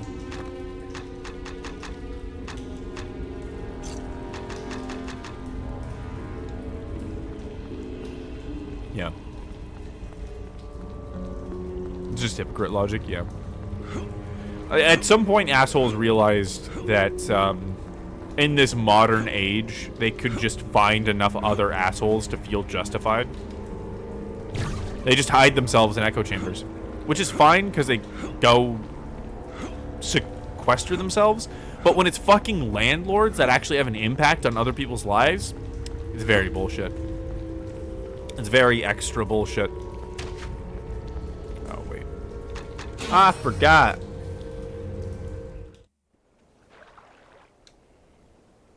Have you gone to temple? Have you walked down the water stair?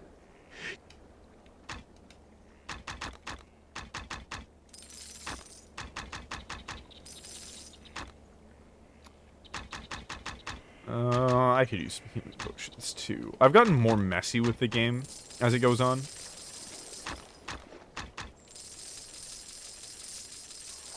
It just takes so many goddamn arrows. I just have gotten neutral on gold. Enemies stopped dropping gold themselves. Too much. And I just can't gain gold. It seems. Which is just kind of the way of being an archer. From what I can tell.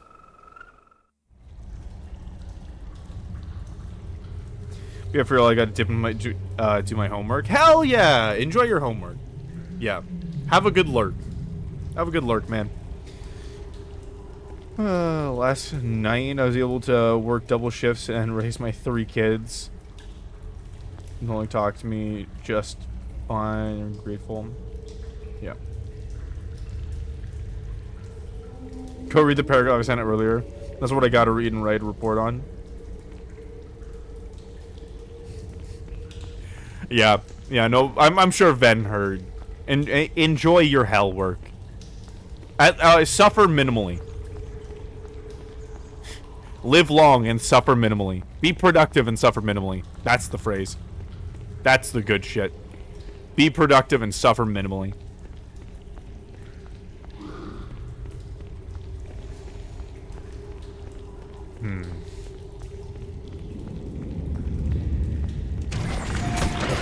I'm just thinking.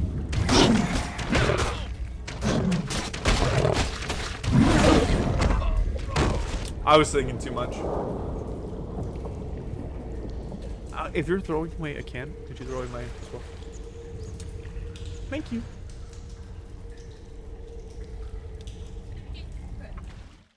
You get to crush 2 cans. We do not crush 2 cans here. 2 cans are just little guys.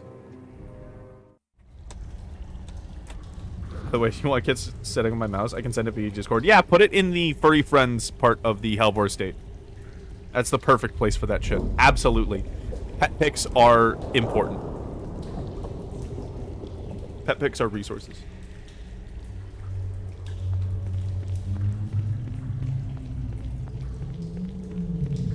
I believe there's nothing over here.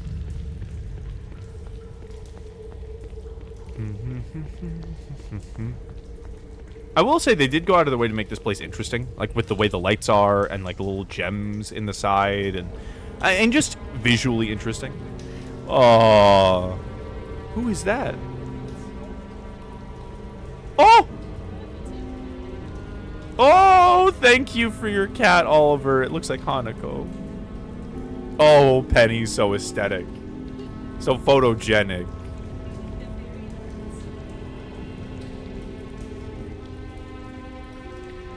Cat's name is Dub. It's Irish. Fuck yeah. I was supposed to run away. Penny spend BB's lunch with her. Did you kill the boulets? I did kill the boulets. It took forever. And there was a giant boulet. If you can go back in the stream and look for it, there was an absolutely chonkin lad that I think you would have loved. We talked about food a lot.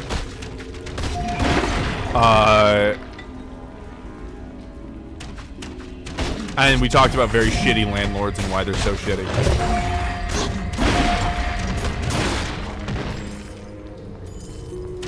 And that was the general topics of discussion.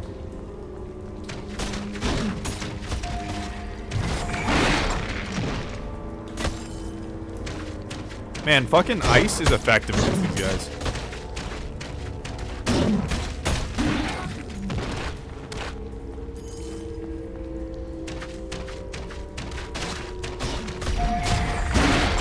Oh, level up. Fuck yeah.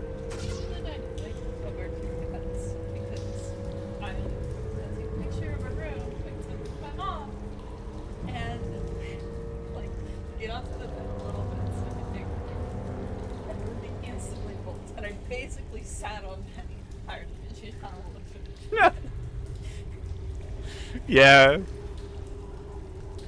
I'm fucking little guys. All landlords are shit by design. Yeah, and we're talking about why that is. What did I want to do here? Yeah, experience.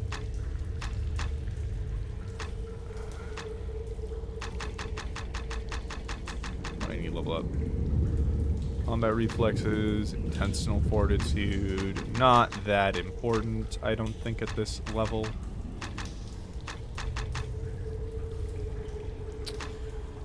Increase dodge. At this point, we're between enchant arrows, ice arrows, and flame arrows. Ice arrows doesn't really matter because it increases the damage, but it freezes them just the same. So we do this because we're gonna use that eventually when ice doesn't matter against bosses. And I don't know. I guess we'll do the last point, testing fortitude. I guess we'll do that. But yeah, we discussed at length why landlords are shit by design, and it really just got me thinking about all the things that, like, assumably are going to be better eventually.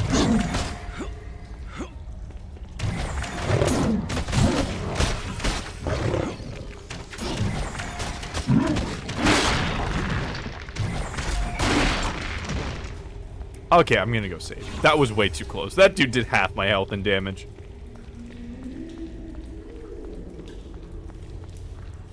There's just a lot of really basic shit in America that doesn't function at all. We pay... It was really something to realize that rent is the worst here than anywhere else. It feels like it, but usually there's some other country. Like, that's having a war or something. That's like, you know, like our infant mortality rate is awful. Deaths in hospitals is awful. But if there's a war going on, it's usually worse. But rent? No. There is nowhere where rent is worse than the United States. And nobody really gets it. And it's weird. It's weird, the divide. It's really fucking weird.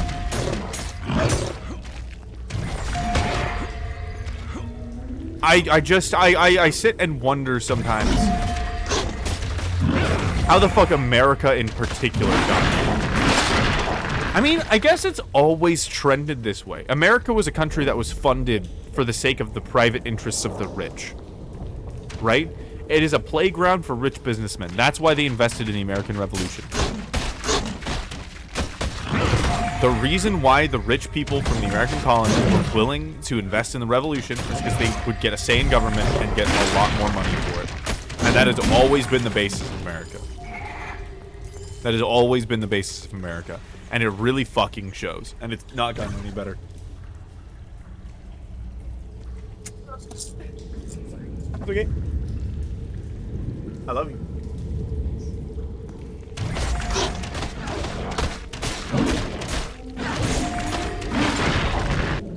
I didn't realize they were dealing damage. There were no sounds. It's not something that's gotten better at all.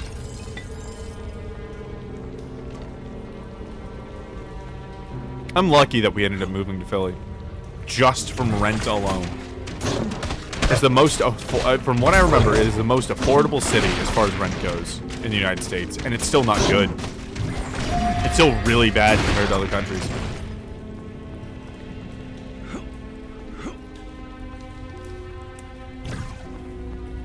I don't know. I feel like I'm just gonna get very lost in thought on this conversation. So I think I'm gonna put a lid on it for now. It's not like it's gonna really go anywhere. It's not like it has to go anywhere, but it's probably not gonna really go anywhere in particular. Gonna pause on it. I'm also going to clear out this room and then go back the original way I was going. I always want to clear out all the offshoots first. And I think that it was just a very long offshoot.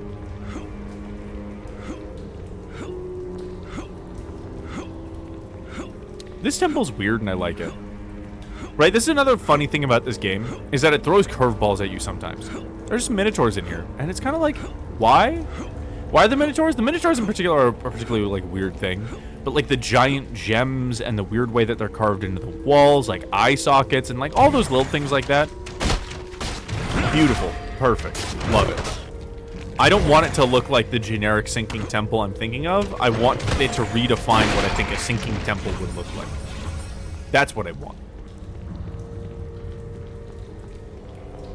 I want you to expand my definition, and this game definitely did. Their convention is going on in this dungeon, and that's why they're here. Minotaur convention. That makes me really sad. Am I just crashing, like, a Minotaur party? Am I just ruining their convention? That seems mean. Like, yeah, they're trying to kill a bunch of people, theoretically, because they're working with the enemy, but, like, they're just having a convention. They're just being little blorbos. I don't need to ruin the convention of little blorbos. The little blorbo convention? Not at all. That is not something that needs to be ruined.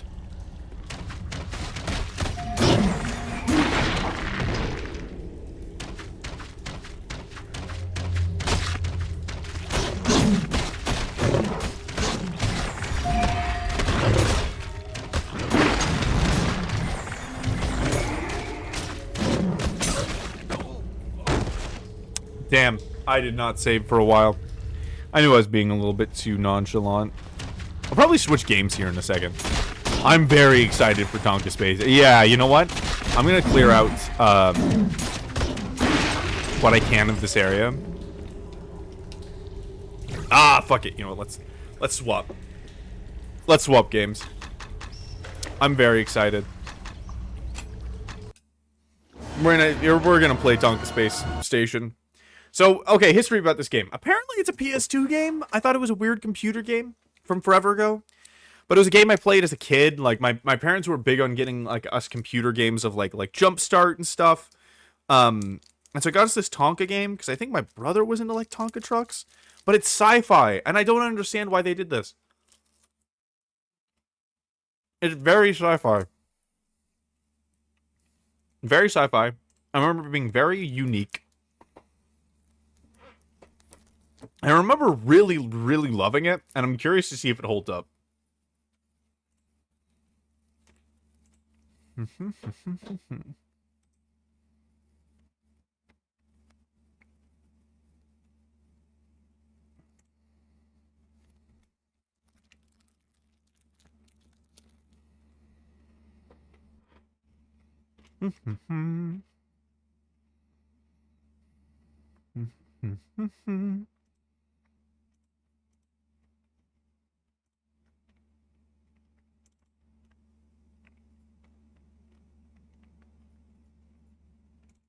Where's the ISO?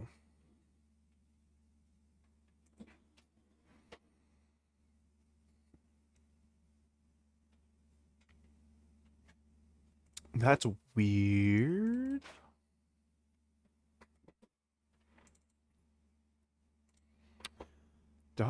.q. Hold on.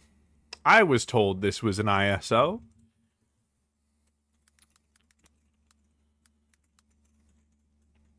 Tonka Space Station. ROM.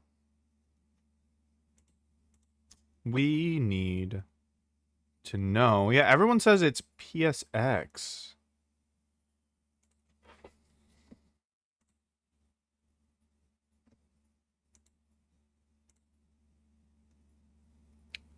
Let's see here. It says PSX.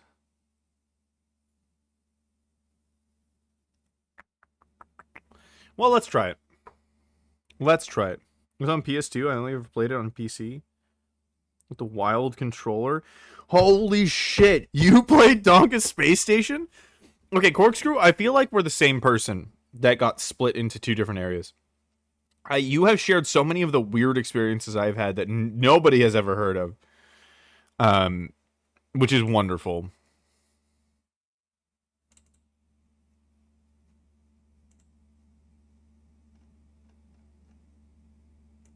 Move this into here.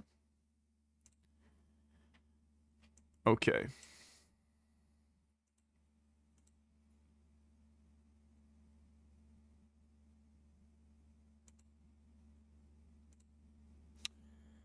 Browse. Okay, so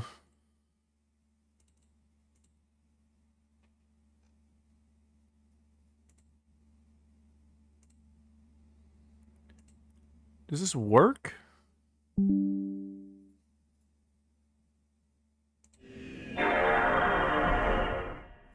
Okay, it works. It's not technically an ISO. It doesn't seem to be. Uh...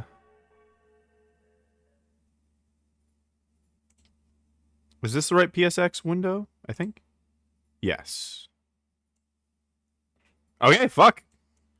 It's time. Yeah, I remember playing it on the computer too.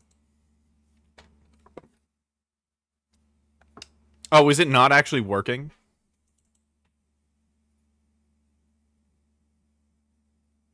I'm gonna give it a second, but right now it is just a black screen. What you're seeing is accurate.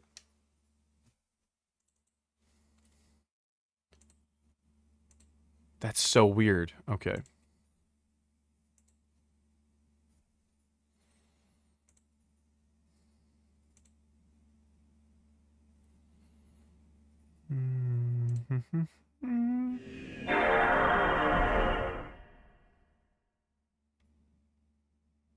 Memory card written.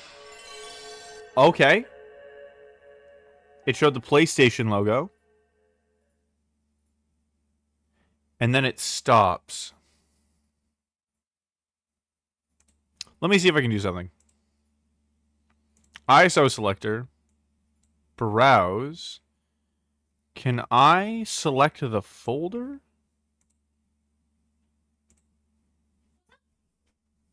Let's see. It's done. Can I select all of these? Everywhere online says it's an ISO, but it's a bin. What if I do this? Is it gonna have the same thing? Swap disk. Was it a PS2 game? I remember it being a computer game, but everyone online says it's a PS2 game.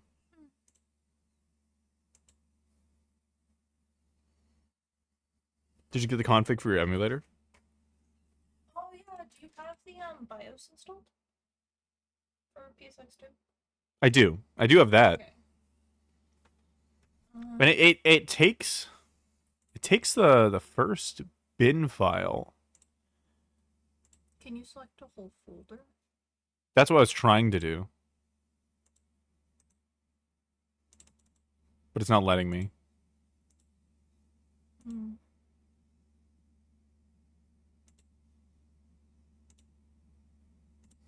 Could not find. And I had to do that from my PS2 emulator. Yeah, I got that going for it. I've played other games on this. It's loading on the top. Oh, that's just the speed. It's weird. Yeah. It's gonna take some research. Okay, so we're gonna figure this out. In the meantime, I can actually change my Twitch information. Do you want to go check on your computer, see if you can figure out what you know? See if you can find an iOS file? iOS file? You want to play a mobile game? You want to play a mobile game? Yeah. ISO.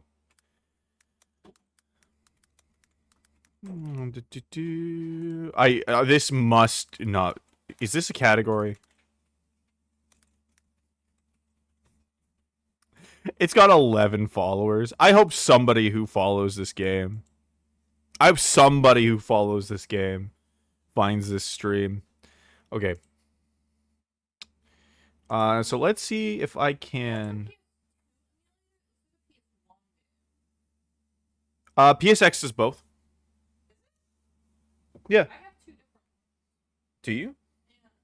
Oh, I have PSX 2. Ah, I do have the wrong PSX. You want to get it's if you go to the vault. You need I'll send it to you. Thank you.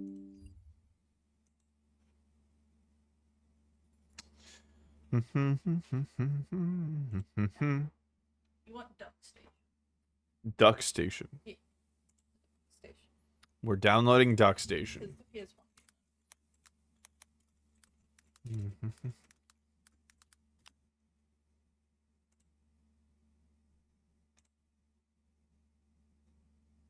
Yes.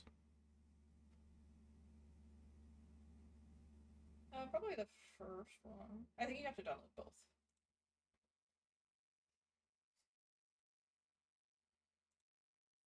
I'm glad I know the basics about. Yeah, because you've been doing emulating a bunch.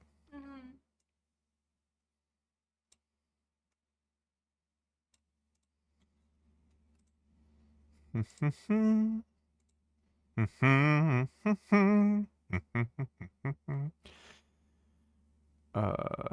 be that dock station, yeah. You just gotta add the directory.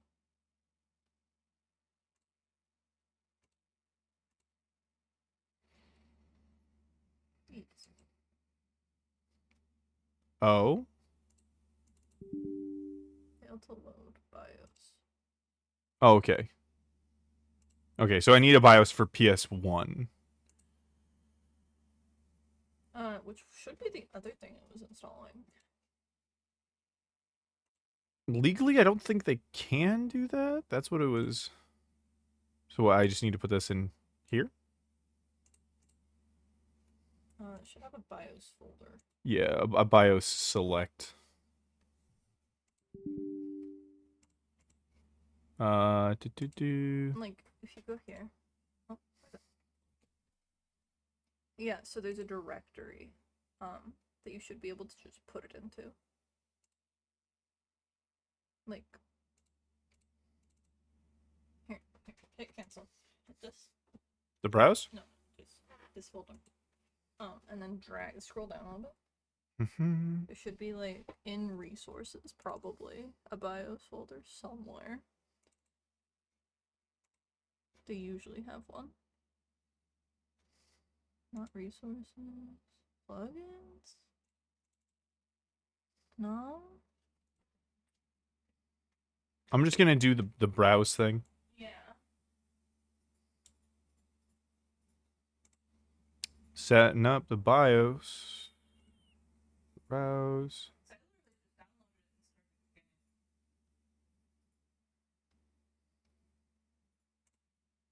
Yeah, I don't think that's a BIOS, though.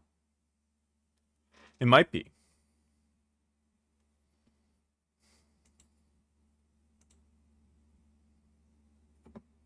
It looks like it, actually. It looks like a run thing.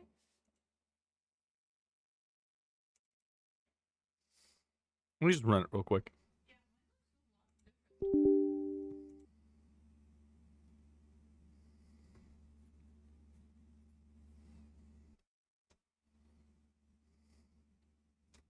I'm just running it to see what it does. Yeah. You must restart your computer before you can use the software.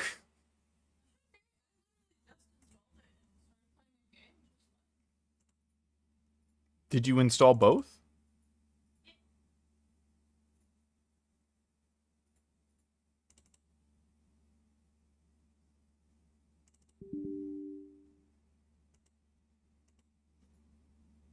Let me just look up a PS1 BIOS.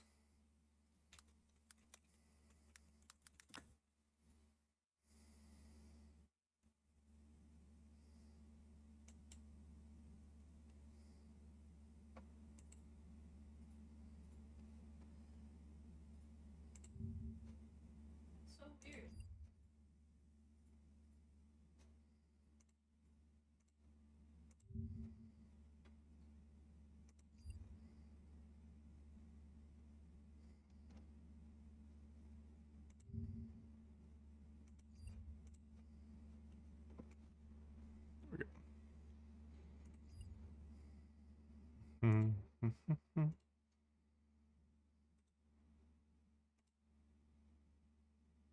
Oh, it's a PSX BIOS. Never mind. I think I might have to restart my computer. But you're on PCX too.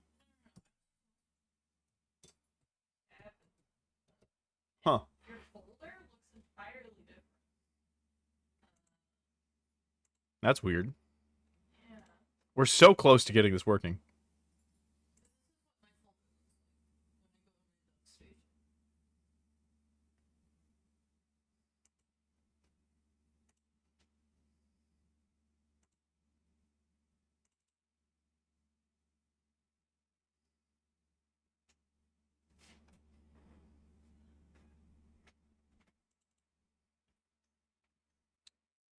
Is it possible you something different?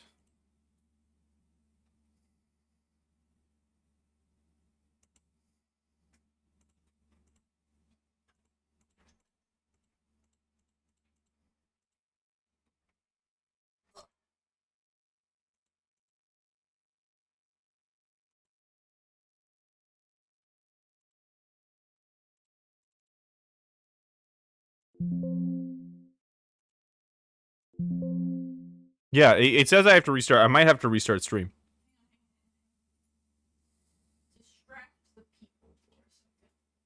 Distract the people for a second? What am I going to distract you all with? Let's do a tarot reading. Let's do a free Lith sponsored tarot reading. Why the fuck not? Or we could do a micro RPG. I haven't done one of those in a long time, but I don't know if we have any active people in chat. Yeah, let's see how it goes. What are you trying to figure out? Copying the files off the flash drive and I'm going to give them to you. I see. Mayhaps that'll work. Mayhaps that'll work. Let's do a tarot reading for Stream Week. Let's do a tarot reading for Lith for Stream Week.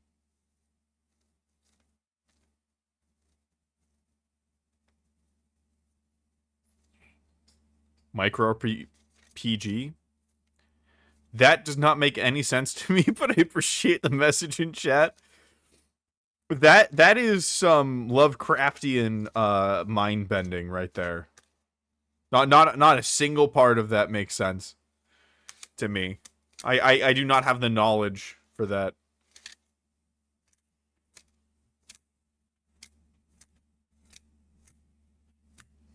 Oh, micro RPG, but a guy. Micro RPG. I see. But like a dude.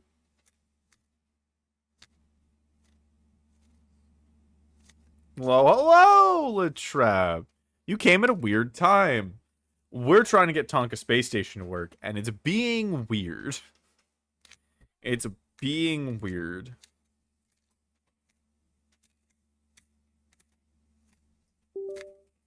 You unplug my controller? Yeah. Okay. Do you want to delete the other stuff? Yeah. Where is it? Let me... Where is it? Where is it? This... to delete. Get it out of here. Fuck it up. Delete. Okay, it's fucked up. Okay. So just, yeah. Copy. Open.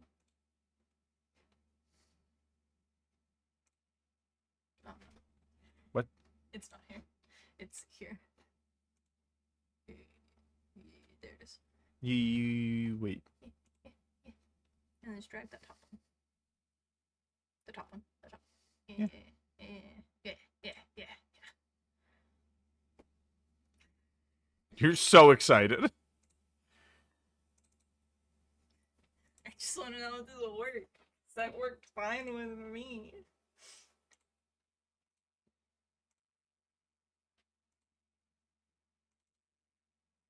Oh my god, it works. It's already better. It didn't load this screen before.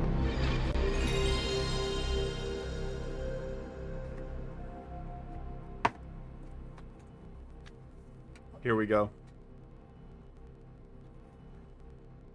Yeah, there it is.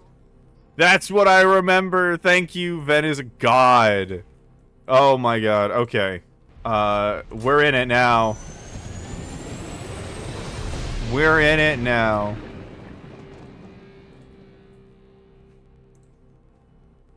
God. I remember all of this. Oh my god, that's where this animation is from? Holy shit, this robot has been in my mind for so many years. I didn't know. I didn't know where this was from. Holy shit. I alternately closed the soda just before it blew up. That's a good sign. That's a good sign. Oh, and this! Oh, and this is gonna be the whole stream, but like, holy fuck. Oh my god. This is so ingrained in me. How much did I play this as a kid? I didn't think I played it this much. This is the shit I expected to remember, but god damn. Also, already, cool. Cool setting. I like it. I'll do a double bow. You deserve a double bow. God damn. You know what I'm gonna do? I'm gonna adjust the screen. I'm gonna full screen this. I need someone to let me know if this gets too large when I full screen. How does this look? Oh, that looks fine. Oh, great! You're finally here! I remember this guy. As you know, Tonka's got a mega outer space work contract. Yeah, and apparently. we need you to take over the space station construction and operations. Oh, I remember that spider bot. That's for sure. To help you do your job, we've got some of the most powerful and rugged space vehicles this side of the solar system. Which is a good thing, because where you're going, you're gonna need some serious heavy-duty machinery. Oh my god, those Blasting donuts. mutant weeds in the biosphere. Mining lunar tonkonium. Racing down wormholes. I could go on. All I can say is, it's a good thing we're equipped by Tonka. Life in space is a constant challenge. Good luck, buddy. Okay, I gotta say, this game's already cool. Already cool. Nostalgia factor's at like 20. But like, I like the shapes. Like, they have good, interesting space designs. Tonkonium. Tonkonium. Moon Tonkonium. The most important element. Like, unobtainium. Unobtainium still is the worst mineral name ever. I will never get over unobtainium. I used to wish this guy was my dad. That is not unreasonable. I don't think I ever had hopes that high as a kid that this would be my dad. I do love my dad. So maybe that was part of it. Oh, this music. Ooh. Arcade simulation? Arcade, I guess. Oh, you go to different areas. That's right. That's right. Oh. Harvest. Oh, that's the biosphere. Oh, I gotta go back for that. And it wasn't clear. It wasn't clear what game you were gonna play. So I remember it was hard to remember which games did what. But already, love the graphics. Love the theming. The music is on point. I am not disappointed. I'm not disappointed.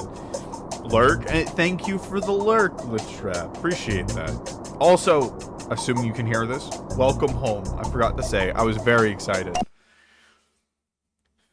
Let's blast mutant weeds. Oh, hey, glad you're here. Time for your shift at the food production module. Everybody's gotta eat. What you've gotta do is harvest the space berries. But watch out for the alien weeds. They're trouble. Mount up, and good luck, little buddy. Good luck, little buddy. That guy is the best announcer. He's like, hey, you know, we're gonna do some work. It's gonna be hard, but I'm here to support you. I wish every announcer was like that in every game. I just fucking wish, you know? I wish that was like every narrator character was that supportive. I can really understand why you wish this dude was your dad. I think a lot of Americans would have better lives if this dude was their dad. But, like, on top of that, the way that, like, he's, like, shaking and it's, like, kind of like a night vision camera, there's a sense of importance and a little bit of danger, and I do remember that as a kid, like, getting through to me. It's like, oh, there's a really important job that I'm doing. You know? I gotta get it done. I gotta get it done for Tonka. For Mr. Tom Tonka. Oh, I remember this.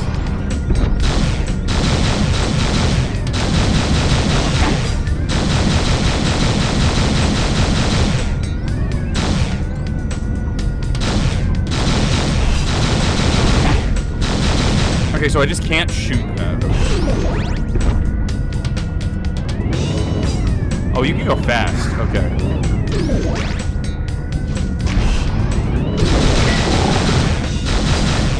That is hard to dodge. Okay, I am remembering. These mechanics are like kind of fair, but very difficult.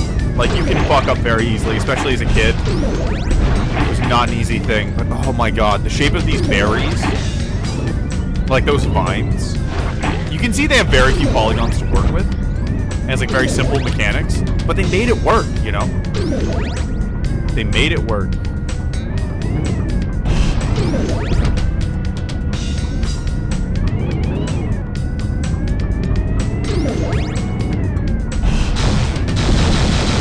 Although there's very few things you can actually destroy. I need 75 of these fuckos.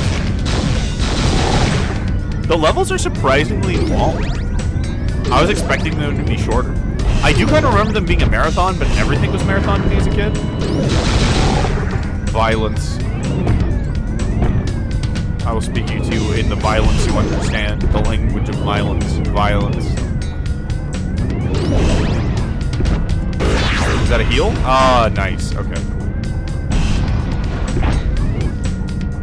And it's also very finicky. Like, it has surprisingly robust hitbox. Oh god. Come here.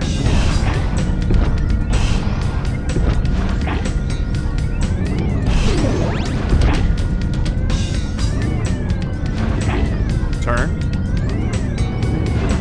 Turn? Hello? There we go. I don't remember this at all. Maybe you just didn't play this game. Because there's lots of different games. Do you remember the spider level? Because I remember the spider level. That's one of the ones I remember really deeply. I think I played this one a lot. Because I remember each one of these traps. I remember, like, it was an honor every time I was able to get through this. Also, I love how, like, instead of a farm, they just have, like, they just let it grow wild. And it's like, ah, well, some people may die trying to harvest this shit, but that's fine. That's fine. We can just let it go. No, I played the game. I don't remember any shooting. Either I just blanked it out of the PC version was different. I mean, maybe. I remember, you also, like, okay, so one thing I've come to realize playing all these games from my childhood, sometimes they just don't make mechanics apparent, right? And like in this game, you don't need to shoot anything, right? So if you just didn't happen to press this button, you never would have known. Also, where did I get all this damage from? Holy shit.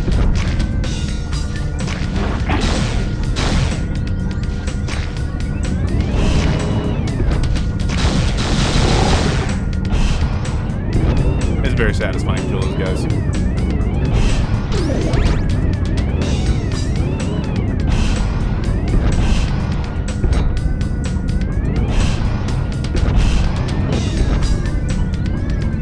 Back up. There we go. Full heal, baby. Immediately squander it. Immediately waste our potential.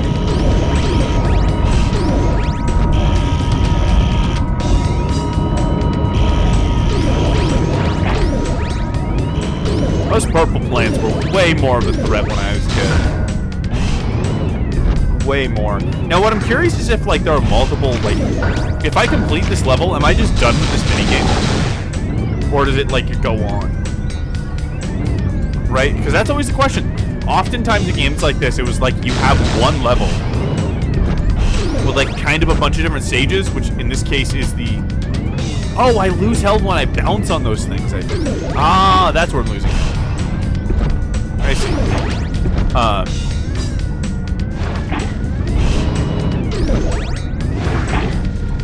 I remember that berry in particular fucked us up. Yeah, because it's got two of them.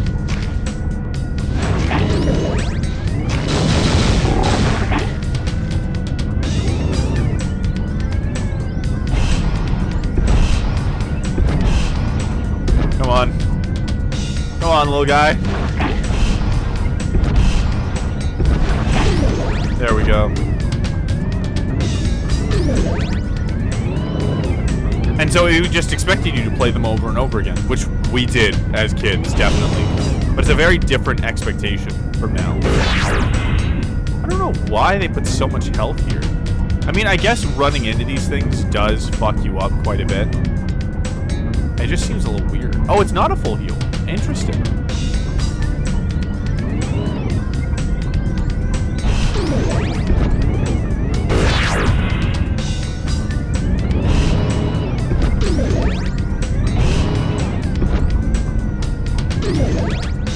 I am needing a surprising amount of concentration for this. I can see why Kid Me struggled with this so much. I did not have any coordination as a kid. I mean, it's how you build it, right? It's games like this that build game literacy. Get you used to having controls. We're almost at the end here. Curious to see how big this game really is. Right?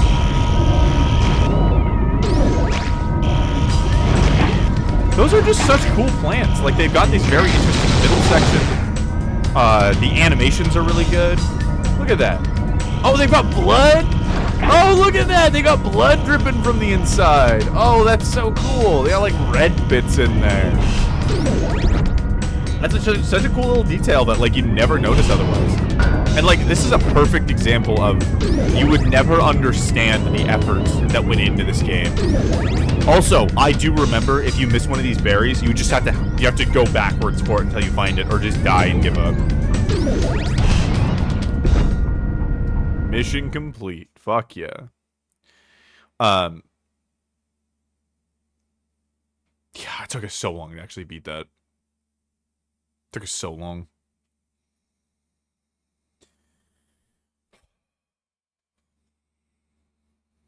Where are my goldfish? There are my goldfish. This is a goldfish vibe. Kind of windy here. It's kind of stormy day vibe.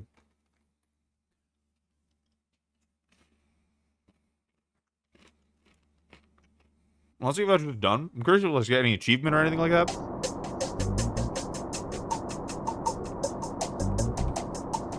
It just says level 1.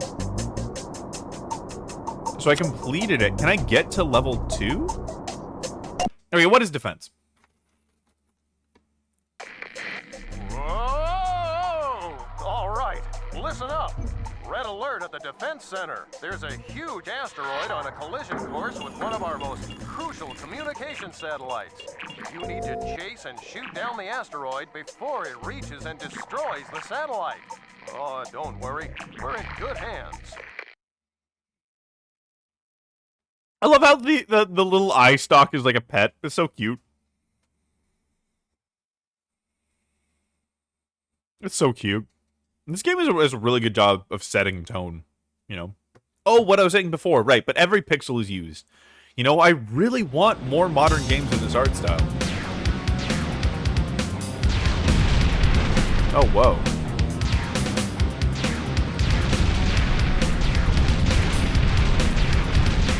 Is there a reason not to constantly just click the shoot button? Also, how the fuck am I aiming? It's not auto-aim. It's just really weird. Okay.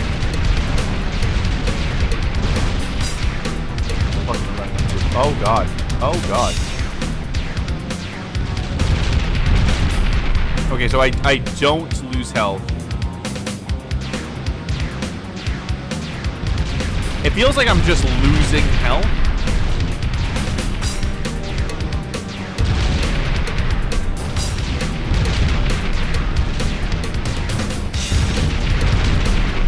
Oh, I'm blowing up the asteroid. I think. Yeah. I think I'm blowing up the asteroid before it gets away. Ah, I see. Okay, cool. Mission completed. Okay, there we go. Yeah, that one just doesn't really explain what's going on, but that's fine. Gotta start for school now. Yeah, hell yeah. It's always a release of anxiety, knowing that you have everything you need for a new semester.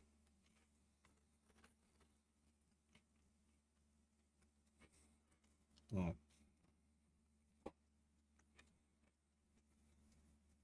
Also, a lack of tutorial.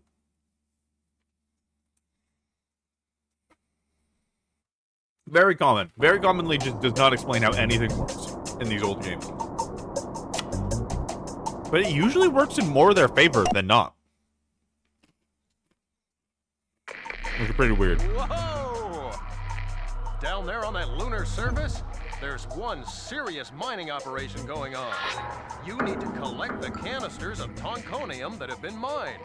Some are on the Tonkonium. surface, and some you'll need to drill for. They will provide crucial high-tech raw materials for the factory.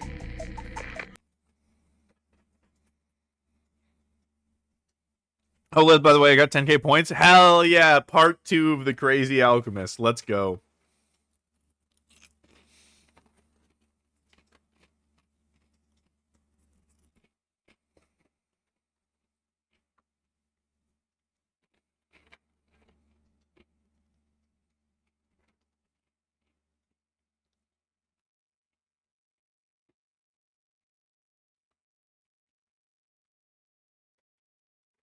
Let's fucking go. Now this I remember. Hell yeah. Do you remember the last one? That first one, or the second one, I remembered just not liking, because you just won at some point. Kind of easy, right? You just don't run into the asteroids, and you just go. Eventually you just win without really knowing what's going on. Ah, yeah, I remember this one.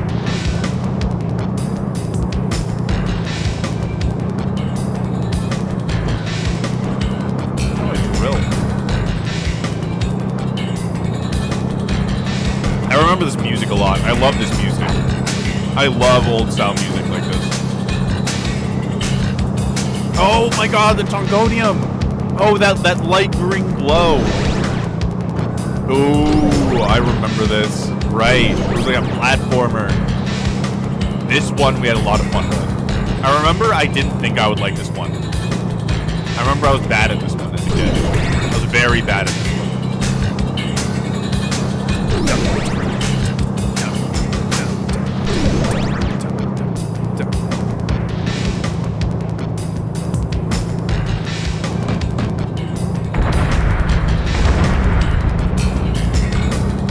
That's fun. You got some time to get out of the way. Oh my god, the fucking jumping lava bit. Oh, holy shit. I remember this. I remember this so much. This is such an intimidating part of the level. Fuck me. Okay. Oh, it's having a little bit of time. Oh no, that's just the way the graphics are rendered. Okay.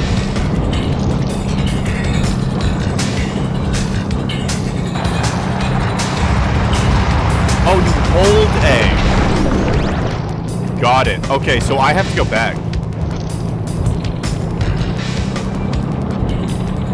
I have to go back. Fuck. There was a thing right at the beginning of the level.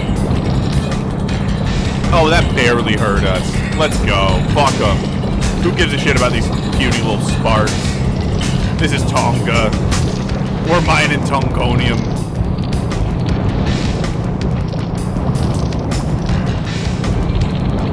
This is shit we live for. That's what I mean. You miss something, go back through the level. At least they made it obvious that something was there. I just didn't know how to do it. We worked it out pretty quick, though.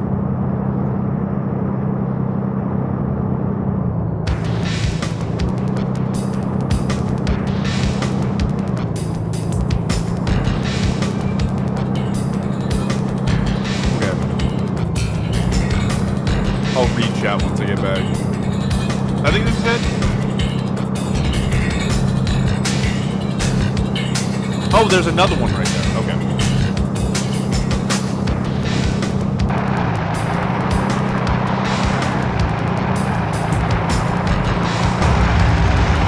Here we go. I didn't say the second one because my taco's finished cooking. Maybe I'll go back to the second one. The second one was like, you're chasing after an asteroid in like a space tunnel, basically. And it's very red and orange themed. I remember these things very much by color as a kid. I have a question for recommending a game. What's the rules for games that need emulators? I'm fine with that. I mean, I'm fucking using an emulator right now. I love using emulators, honestly. so that's totally fine. Any game that uses an emulator honestly makes me more excited to play it. So absolutely go for it. Absolutely go for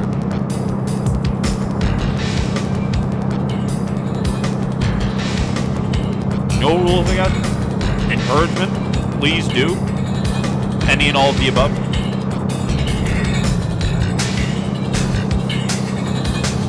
Irish, okay. Okay, sweet, so we're gonna be trying a new game. Mega Man Maverick Hunter X. Interesting. I've never played a Mega Man before. Also, Brogog, welcome home. Good to see you, man. I've never played a Mega Man game before. I'm super curious. I'm waiting for somebody to make me play like something horrendous. I think that'd be very funny to do on stream. Also, like, I don't know about you. That sounds, it's just a little loud. There we go. That's better. Yeah, I've never played a Mega Man game before, so I'm excited for that.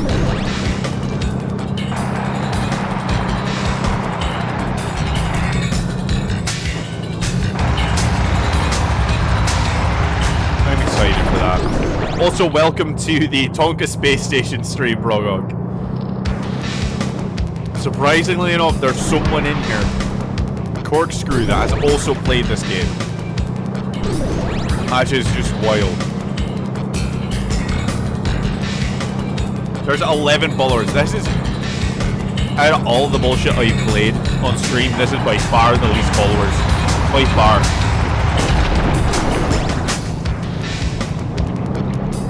Honestly, I can't even believe that there's a category for this game. Oh, I remember this part being bullshit. Oh, he's so bad at timing. Look at that, it's so easy. Oh, he's so bad at timing as a kid. So bad at it.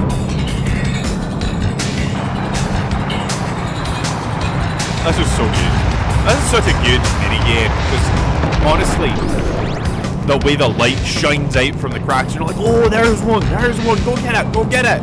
You know, when you're exploring through the level, I see all this different equipment and the music's going, right? It's like you're hunting down all the Tonkonium that you can. That's so fun. That's such a good vibe for that. Like, you could have made this so boring as a mining simulator, but you didn't. It's like you're like a little hunter. You're going around trying to weed out all the Tonkonium that you can for this station.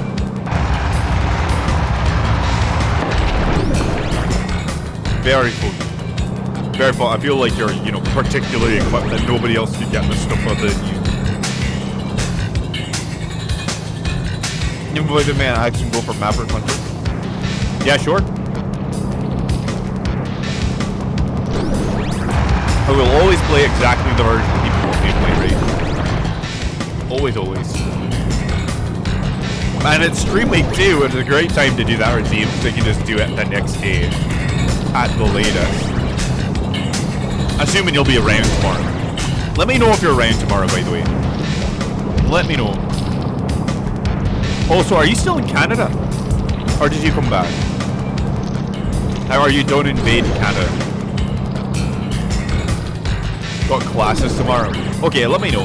Let me know. I mean, there's a good chance that I'd be done by the time you're done with classes. Right? Oh my god. Okay. Can I just say I appreciate scale, right, in these old games? They often did really extreme things just because, like that, the music type thing, that's nice. Oh, there it is. They often did really extreme things because of the loading, right? So they couldn't show you deep down in the palette, they shouldn't show you way off to the sides because they just couldn't load that many polygons. But it adds such this degree of, there's just this black abyss to either side and this narrow winding path. It's not really that narrow compared to what we've going on, but it feels so much worse. You're barely getting by this box, right? Like, it feels so good. And then it fades in. It fades in. Also, look at that clip. I can count the polygons on it. That's a Minecraft block right there, right? I can count the... I'm going to point to it. This block, right? This block right here. I can count the polygons on that. And I can count the polygons on one hand, and I can count the pixels on it. It doesn't need any more than that, right? I understand what that clip is, and then they get a little bit better definition as you go, like without, you know, veins and the rocks and stuff. But still, right? You don't need any more than that to explain the story, and that's why I'm obsessed with these old games. There's just such a lost art to it. Not back on USA soil. I know, man, I got clustered from 10 a.m. to 9 p.m. every Tuesday. That's brutal. That's brutal. Okay, so Wednesday then. We'll be playing Sonic Adventures 2 also. How the fuck do I get through here?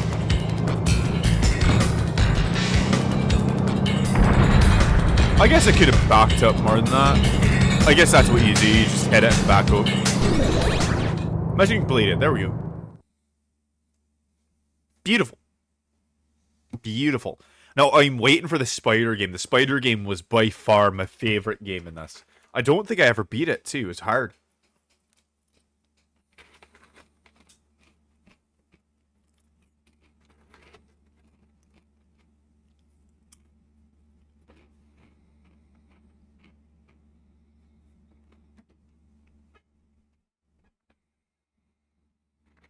It's a hard thing to beat.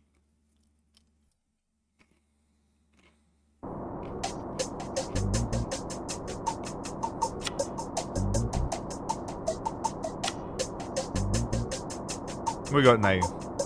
Housing. What the fuck are you doing here? Is this the wormhole thing? We've got a situation with the housing module. When it was delivered, they left the main hatch open, and now it's stuck. Well, you know the damage a space vacuum wind like that'll cause. You've got to fly through the tunnel, shoot repair patches where necessary, and fire at the switches to turn them off. You better hurry up there, little buddy. It's always an emergency, but it's not like too pushy. I know, I appreciate it.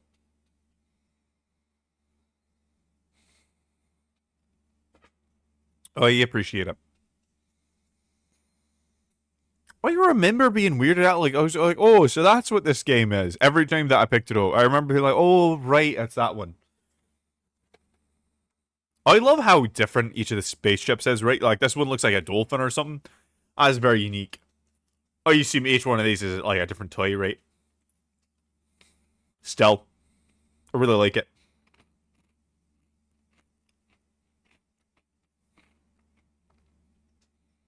Oh my god, I don't have work this week. I can watch streams on Wednesday and Fridays? Hell yeah. Whoa, fuck. I didn't realize we were in it.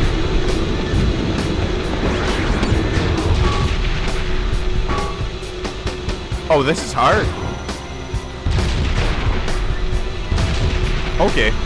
Oh, I remember this one. Oh, you remember this one.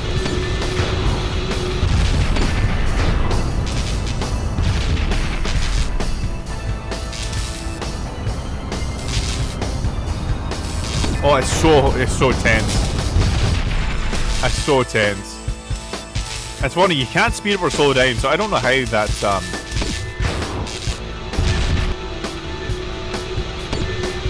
supposed to go. I missed one. Can I just not complete that? Maybe. Who knows? Oh, I remember I got really into this one actually. The flying. I remember the flying on this one actually feels really good. It actually feels very fun to do, right? Like the mechanics. It's just the right amount of responsive. It's just the right amount of responsive.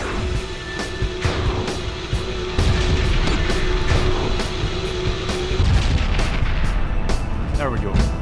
And the music's really cool too. I was very tense as a kid, right? It always got me so worried. I was like, oh, fuck. Oh, fuck me.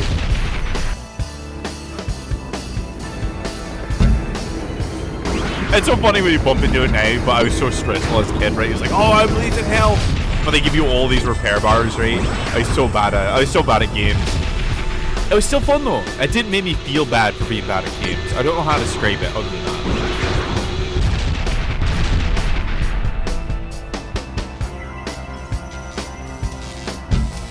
It's like an underwater level in a way. Like it has similar mechanics, but it feels better than any underwater level. Also, those wires are just going crazy like a tentacle. Ones always get me. Also, you can get all three of those, but they don't really do anything, right? There's one more, so am I just done after hit that?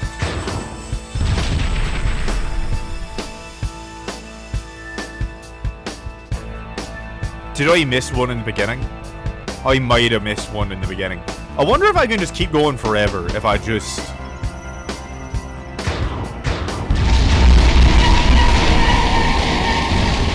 Mission terminated. It didn't lock on. That's so bullshit. Oh, at the very end. That's so bullshit. Okay, we're gonna do it again. That's so fucked. I feel cheated.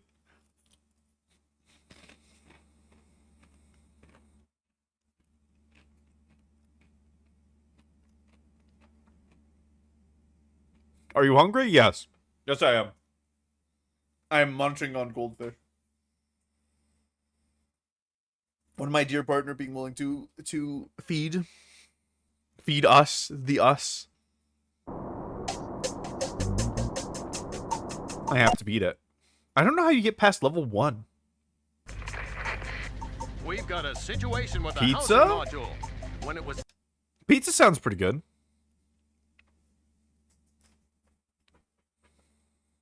Pizza sounds pretty good. Something else? Something forbidden? You think something delivered?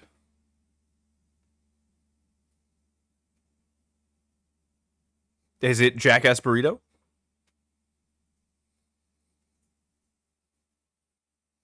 None. None.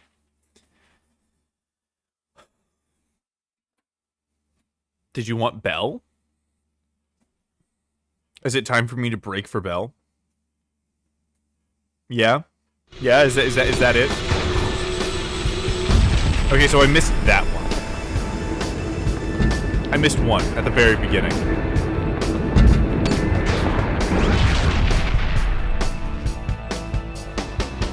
Well, we're just kind of vibing now. Honestly, it's fun enough. I'm happy to go through it again. Is it a bullshit mechanic? Oh, very.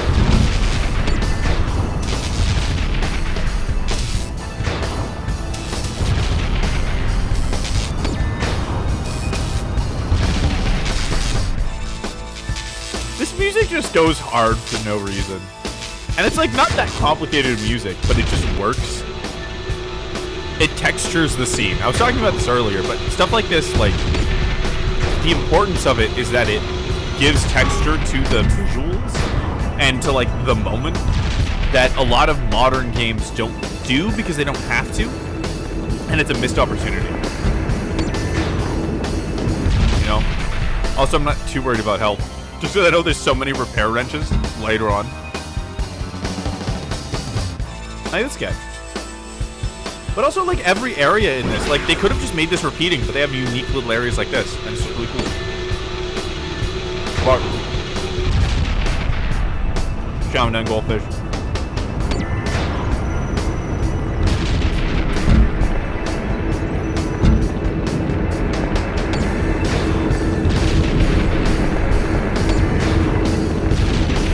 Did I miss that? Am I off by 1 again?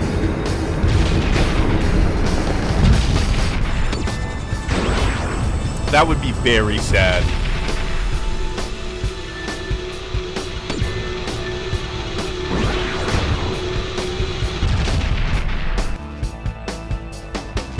I feel like you can turn this section into a smaller horror game so easily. That is absolutely correct. You're totally right. Like, with the way things fade in at you and stuff, you absolutely could. Unpopular opinion, goldfish are mid. So here's the thing. Goldfish are meant to be mid. Goldfish have the ultimate longevity as a snack. Brenly Mulligan, of all people, funnily enough, talked about this, right? That a snack needs some longevity, right? When you have, like, super intense snacks, which I love, right?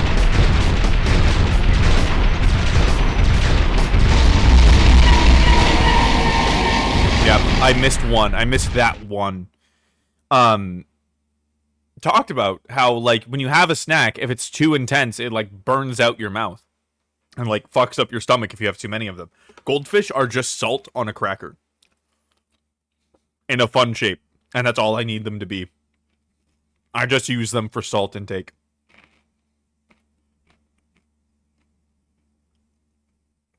Almonds. I'm so glad you know. If I gotta have one thing in life, it would be a second mouth on my back where a small imp could just shovel almonds into the furnace. So was that Taco Bell you wanted, my love? Yeah. Do you want to go with me? Would you like to take a walk?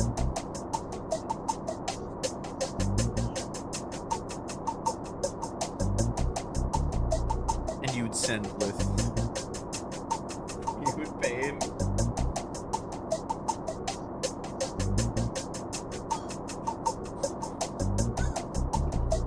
Ben is rolling on the floor, not laughing.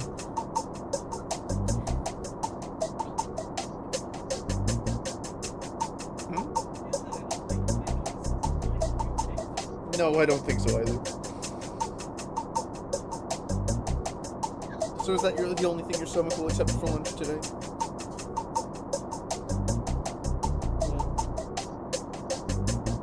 I don't think I want to be walking out in muggy 96-degree weather.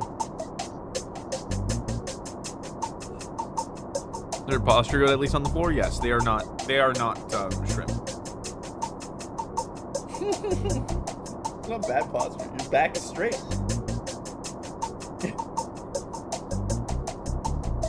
Okay, so I do need some lunch. Some food. It's not really lunch. It's kind of dinner. We're kind of at a dinner stage. So we break for lunch.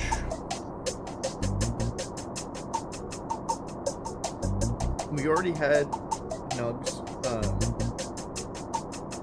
Do you want sandwiches? Maybe I just go get Taco Bell anyways. Maybe I brave the weather. I kind of want to now,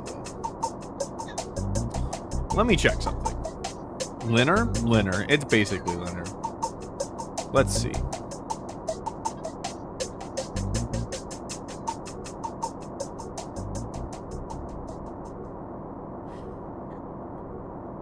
What?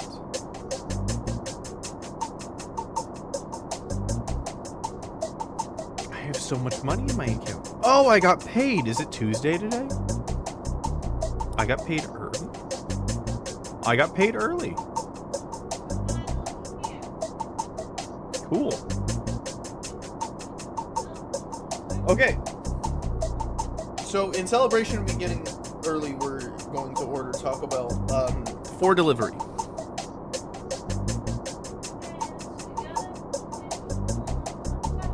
Okay, set up the order.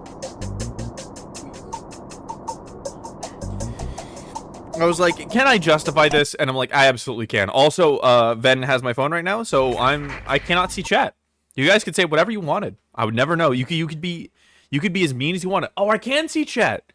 Ven has me on like the TV in the living room, which I can see from my computer. Haha, I lied. All your mean thoughts will be directed towards me. At some point, we need to have an admins or sleep. Just lith stream.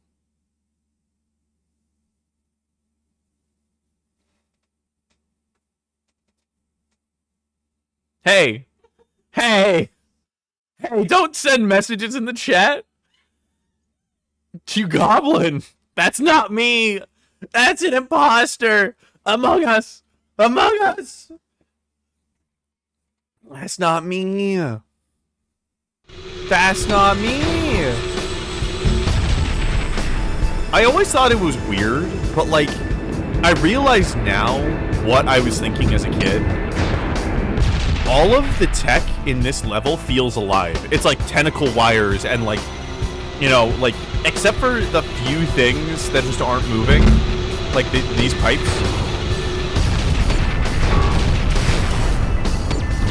You can play this game very gracefully.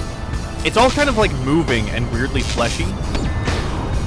They're undulating until you fix them. So it's kind of like I'm killing a living being so I can use its body as conduit. It's like it's all gaining self-awareness. It basically is a small horror game in a way. Like, look at how that thing moves. You can't tell me that's an organ. You can't tell me that's not an organ.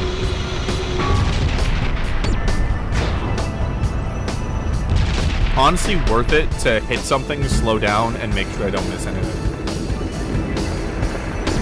Do I have to do everything once at level 1 before I can get to level 2? Is that why I never got to level 2 as a kid? Is there only level 2 available? Or level 1 available? Did they just forget to add more levels?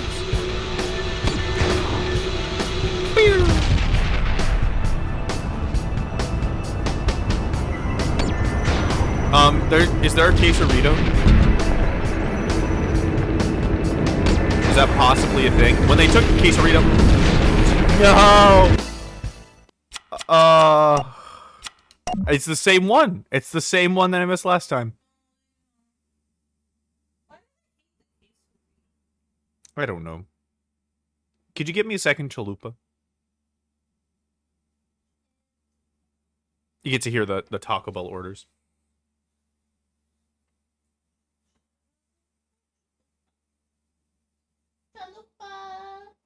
You know what's funny? I can see the chat. I can't really read the chat from here.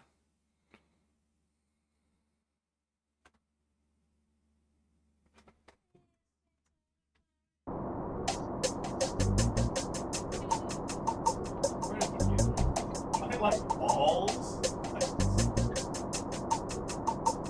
Thanks, babe. We're gonna play a different game. Oh, is this the spider level? I'm getting some spider, my spidey senses. Ha ha ha ha. Yes, part 2. Did you order it yet? Oh, give me back my phone.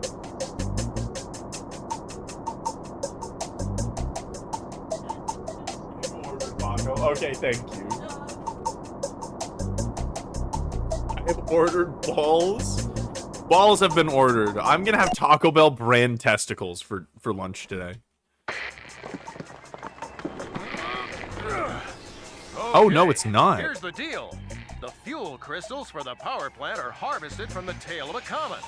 You've got to chase down the comet, dodging or blasting the ice chunks flying off it, and collect those precious fuel crystals. Go for it, little buddy. Oh, weird. Is this the same minigame as the other one? This game's gonna lose points if they just reuse minigames. Get the bottle of nut too? I do need the bottle of nut. I do need the bottle of nut. Oh my god, it's the same game with a less cool ship. Stop. Ben! What are you doing? Stop it! Why are you plucking my arm hairs? Ben is making this very difficult. What are you? What are you doing? This is a very easy game, made very difficult. Trying to unscrew me? Oh, it felt like you were pinching and grabbing. I was so scared. Feed the Ven. Ven does need to be fed. Do you want a bottle of nut? They're trying to unscrew me with an Allen wrench. We demand food for Ven. Well, it's on the way. I can't make them send it any faster. You ordered for delivery, right? Thank you. I mean, you have the phone, so. How do I check? Oh, it has a driver. Okay, yeah.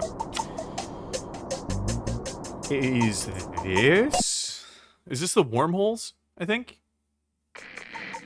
Oh, it's a spider! Hell yeah! There are earthquakes happening on that moon down there. We've got a bunch of research equipment underground we can't afford to lose. Get into the caves. It's the same animation. They reuse the animation. While collecting the research equipment. Good luck. Okay, it didn't have the "Don't worry, little buddy" on it, so it is a little different. I'm kind of fine with that. Animation's expensive. Good luck.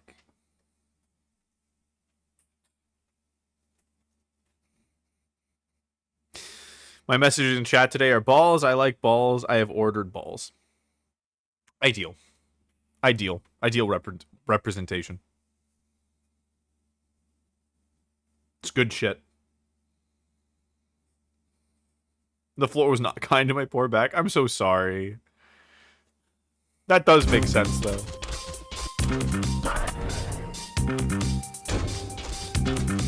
I remember this. I loved this level. This was my shit. Ah, yeah, that's why. And the mechanics feel great, to be perfectly honest. I don't think I ever beat this level. And it makes sense. There's a lot of little things that make it difficult, right? Judging distances and whatnot.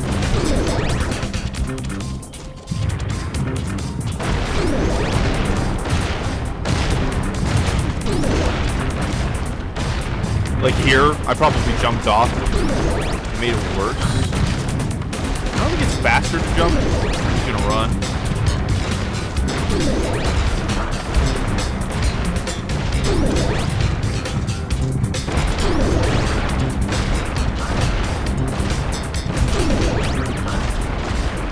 Ah, yes, this is the part that I always fucked up on.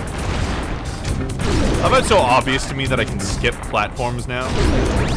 But I just didn't get it as good.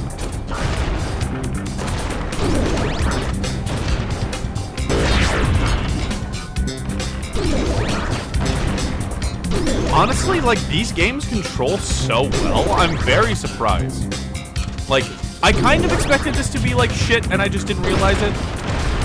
But I had some good taste as a kid. Like, I knew there was something nice about this game, and I think it's just, like, a big part of it is the way it controls allows you to just kind of enjoy the world. And the way that the stalactites and stalagmites have, like, those green tips makes them not only stand out mechanically, so, like, you can see them clearly, but also makes it feel more interesting, like an alien cave. I don't think I understood I could use the shadow for a long time. The judge jumps. I think that's something I figured out way later.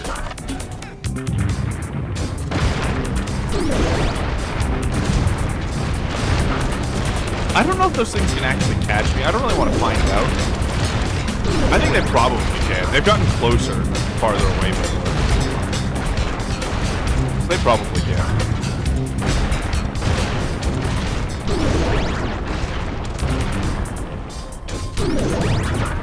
It's surprisingly chill right now. Like, I don't know. There was so much in my mind waiting for this game in particular. And so much has been calm. You know? Oh, this is the same section as before. Are they looping and just putting it in different spots? I mean, some of that is smarter, not harder. Oh, weird. So if one hits you, you're out. Or you have to back up.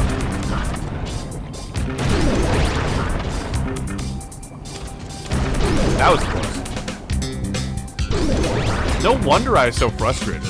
I probably got hit by those quite often. And had to go back. So just losing health, which is kind of a weird gameplay choice. I don't really know why they did that. That feels like we kind of have to do it this way instead of just want to do it this way.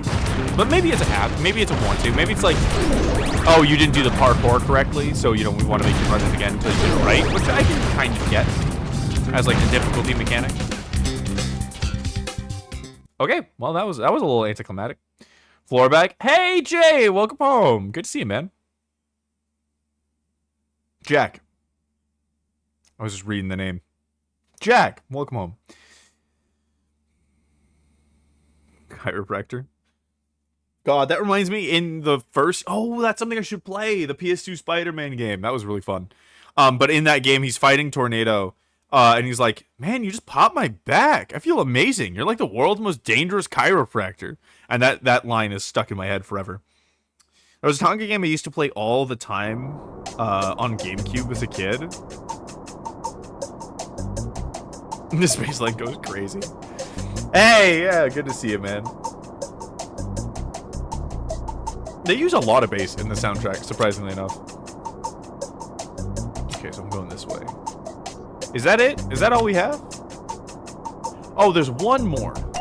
Sports arena. Interesting. Was dangerous chiropractor also known as a chiropractor? He scores!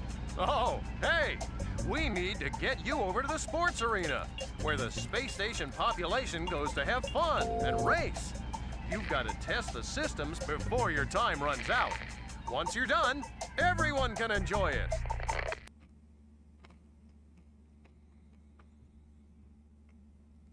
It's funny that this game simulates work, because I think that was a huge part of my enjoyment of the game, is that I felt like I had an important and integral part to play in the world. Not that no one else could do it, but that it was my job, and that I had the opportunity to do a good job on this important thing, to prove myself.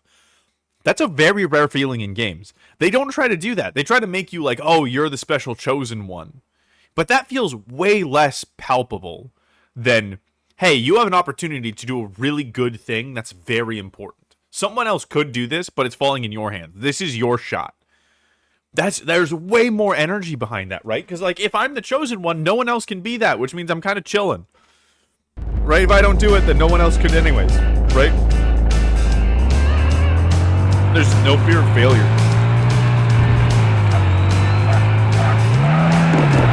Oh my god, I can fall out. I did not expect that.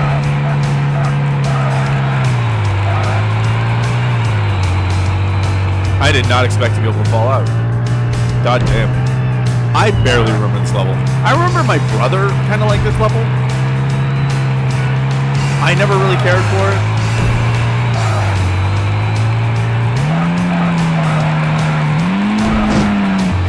Oh my god. What? I just went through that obstacle. I didn't stop. That's not an obstacle. Oh, that was some sick. I enjoyed that.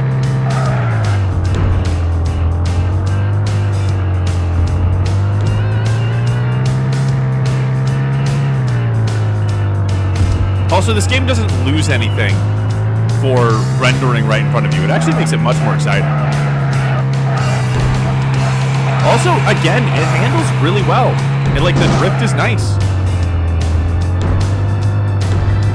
Again, no real penalty for running into that thing, which is kind of funny. I think I lose some speed, maybe. Hey, honestly, the game functions better that way. Ooh, that was a good jump. I got a minute left. Damn. I love the Tonka game because I could follow driving laws and drive at a safe speed in the correct side of the road. Did the same as in Simpsons Hit and Run. That's valid, though. That's valid. I don't know why that's an impulse as a kid, but it's like, yeah, I'm doing it. I'm doing the driving thing. I'm doing it correctly. I'm following all the rules.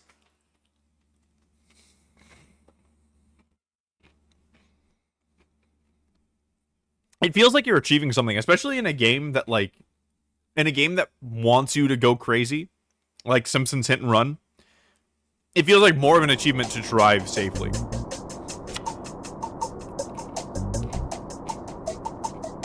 Oh! The wormhole one. There's a wormhole out there in space, and a Tonka satellite's been sucked into it. To make the communications tower operable, you need to get in there and retrieve the satellite before the wormhole closes. Hey! Oh yeah, be sure to avoid space junk and rocks.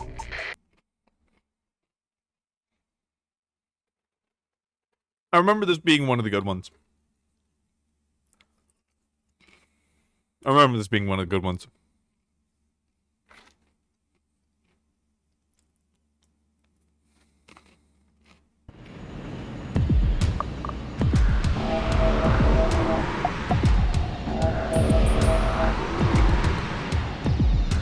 Oh, interesting.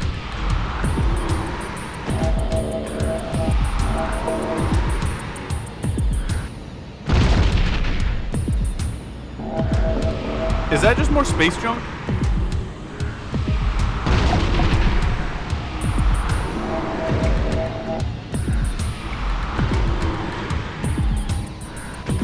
I'm assuming that's more space junk. Right?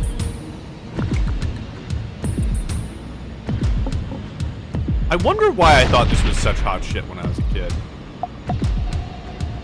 It's not bad. It's pretty basic. I mean, it's kind of exciting. I'll give it that.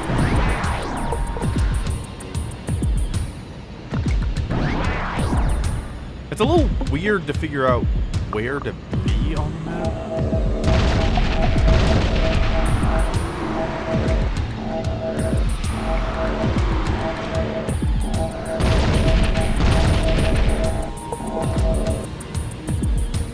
Oh!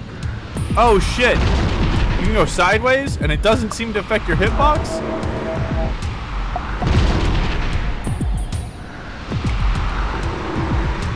What am I supposed to... Am I supposed to do something? Am I getting closer? Can anyone tell? Can I just hide?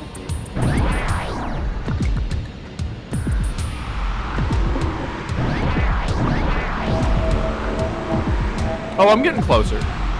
I'm getting closer. Okay. Cool. Rad. I'm on my way to that little guy. Oh, it's seconds. Okay. Mission complete. Okay, cool. Cool.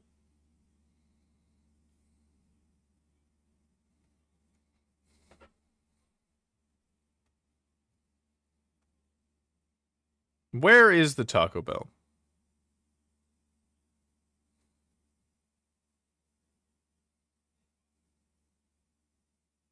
Being made. Cool. Rad. Okay, so that's all the Tonka games. I have to beat the one. Right? It was, housing, I believe. But this is a cool little game, right? It's not huge, but you can play it for a long time. And it has a lot of good theming. Right? It just is oozing with good, solid theme. And I feel like the designers really had it going for them with Tonka, because Tonka's like, we do one fucking thing. And it's big trucks, right? And so they just kind of got to go wild with that. Big vehicles, right? But honestly, hats off to them. They took this very, just a toy brand deal and made it into a legitimately good game that apparently me and PP and 11 people who followed on Twitch really enjoyed. We do one fucking thing. We tonk. Boardroom at Tonka HQ. Okay, everyone, listen up. We do one fucking thing, and we tonk. We tonk! Let me hear it for tonk! Tonk! Oh. Wait. Oh, I can brake. I have a brake function. And I have a zoom function. Oh, this makes it much better.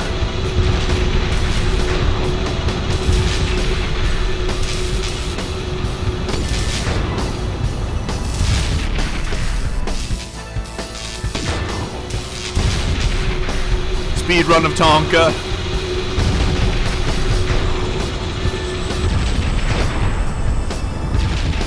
I wonder if we can speedrun this. Oh, that brake. Coming in clutch.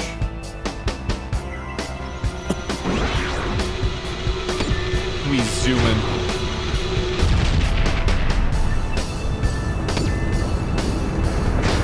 I love how, like, when the fan goes out, that's the zoom.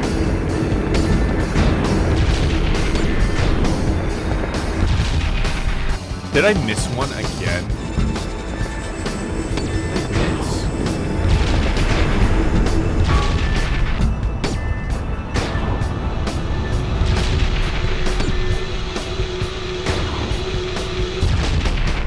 There was that one pipe that I'm never sure I hit. At least this attempt is going fast.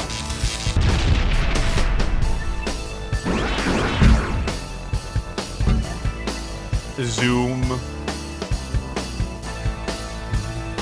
I'm glad it's significantly faster. Yeah, I fucking did.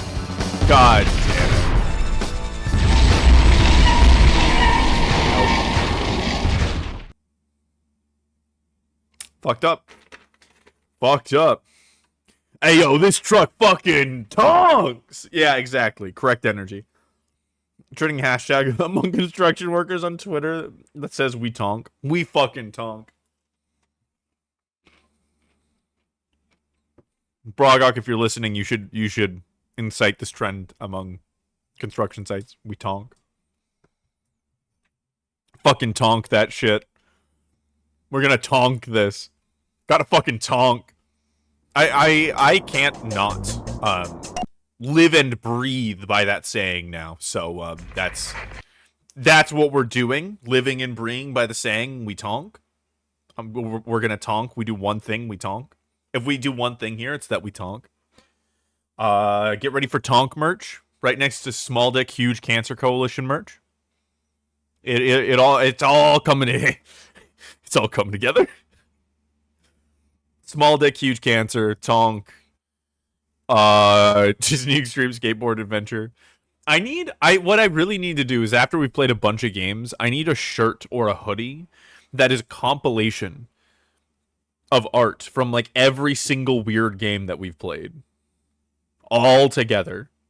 Bionicle's in there, Unity, Duty, Destiny, and Tonk. You know, the four standing pillars of Bionicle. Unity, Duty, Destiny, and Tonk.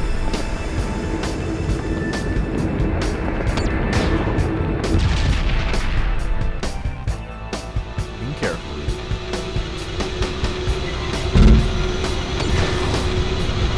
It was that one. It was that one in particular I remember. That's the one I missed. Such a minimal amount of damage.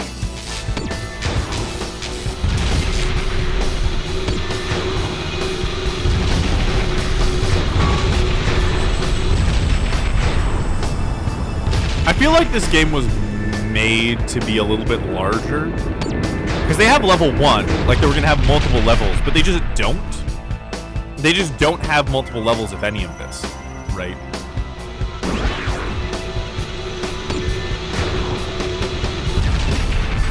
You'd think that would be a common thing. But probably it was just like, well, we don't really have the budget. We don't have the budget nor the time. Oh, yes, we haven't missed any. Thank fuck, we're on track.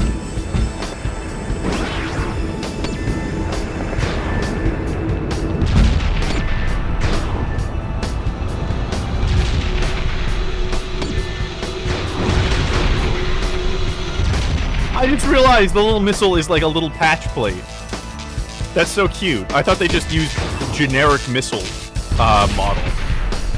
But they made it like a little patch plate. There's a lot of love put in this game, I'm gonna be honest. The animations are cool, the little items are cool. It works. Okay, I got a great food. I'll be back. Entertaining little...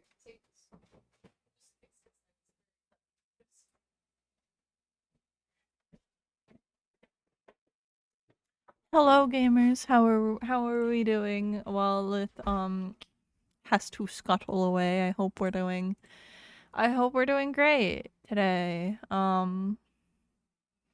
Yeah, hello. Hello. I'm sorry for stealing them for food briefly. But I hope you guys are enjoying Stream Week.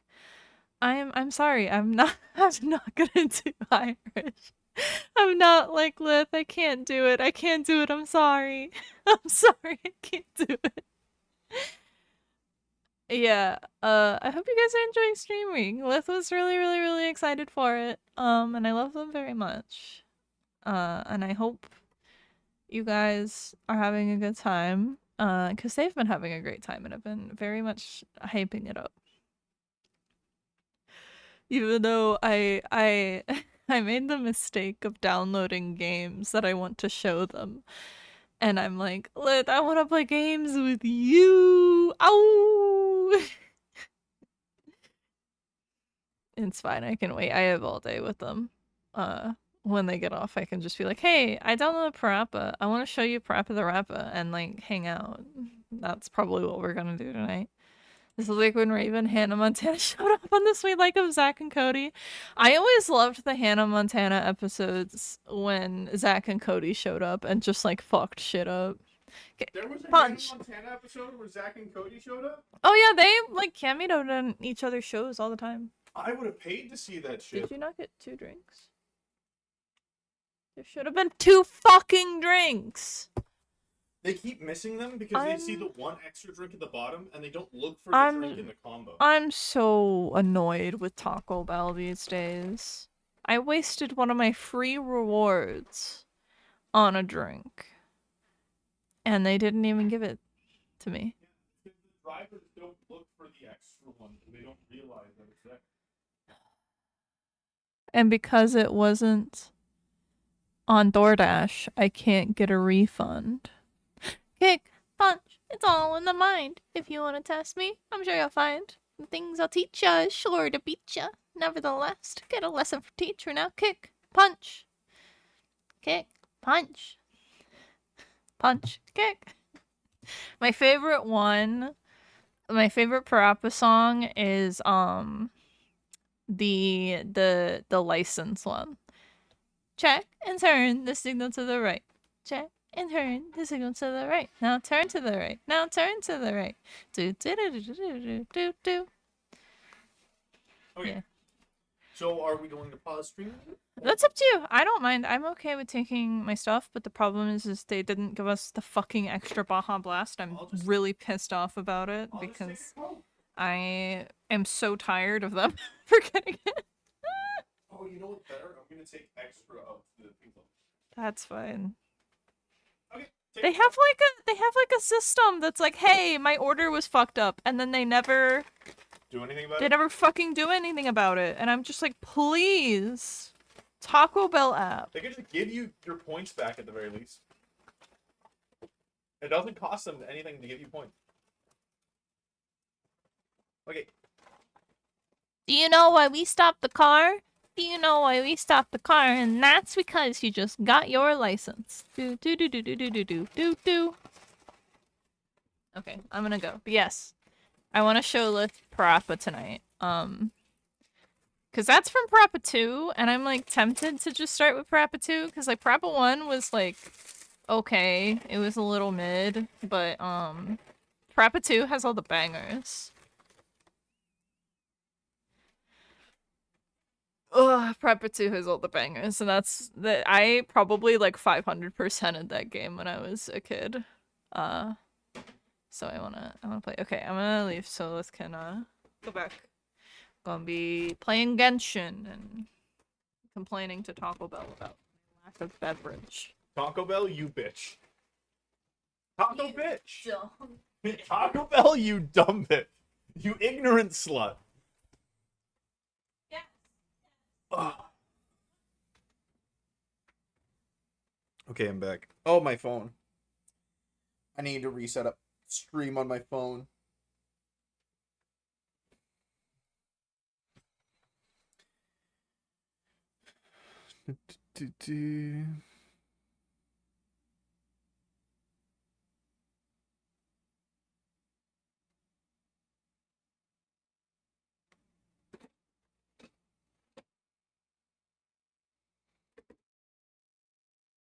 Lith Irish? You didn't redeem Lith Irish. Also, my chat's not loading.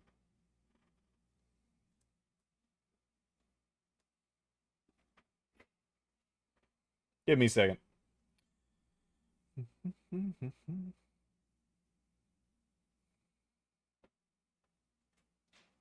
They did? Where? Oh, way up. Okay, yeah, so we're doing Irish. That's fine. Okay, let's beat this fucking game.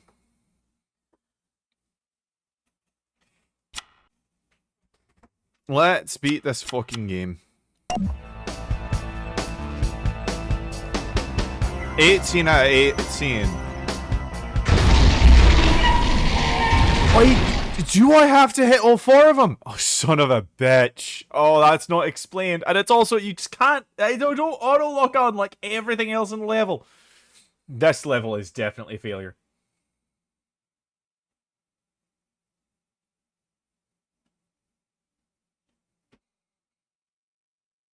This has just turned out propaganda. That's what this turned into.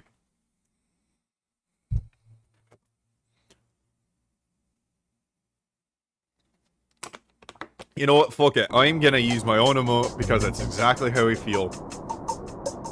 I just...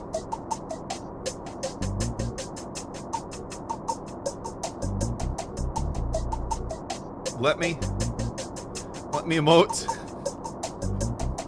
It's not letting me... It's not letting me do less stress. It's not letting me do less stress. That's sad. This is all very sad. Okay.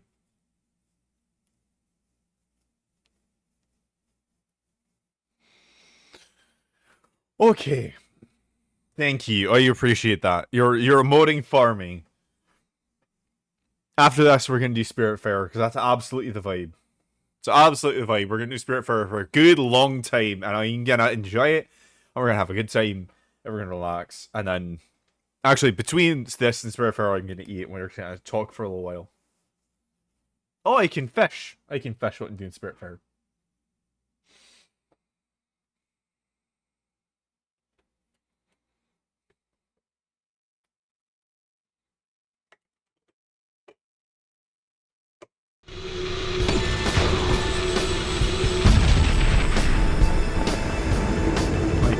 Okay, at least we figured out a way to speedrun this.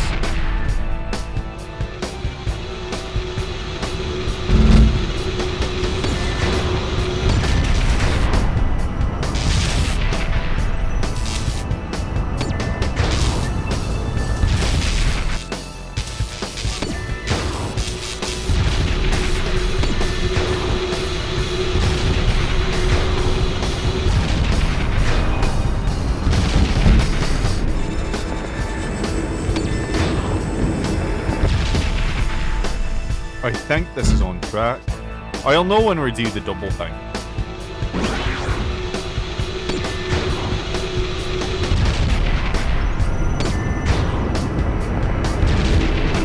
I'm memorizing this level. Oh, I can just stop by it. Perfect. I'm happy to agree to that.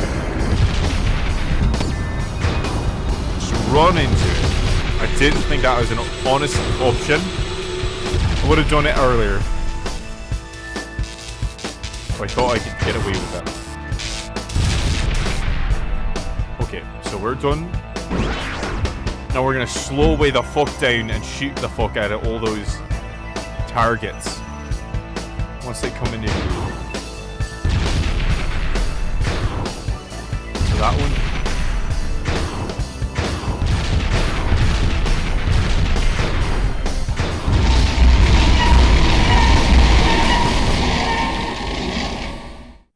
What, can I just not do it? Okay. Apparently I just can't beat that. So we're gonna move on.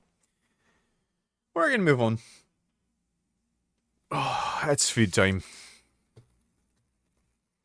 It's time for Lith to regain their sense of, you know, sentience.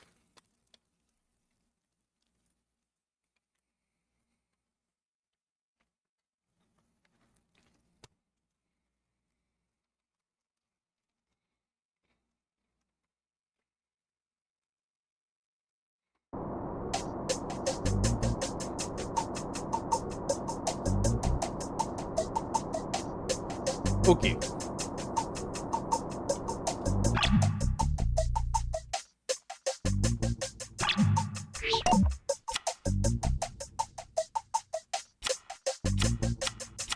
What the fuck? Are there different games? Hold on. Wait, hold on.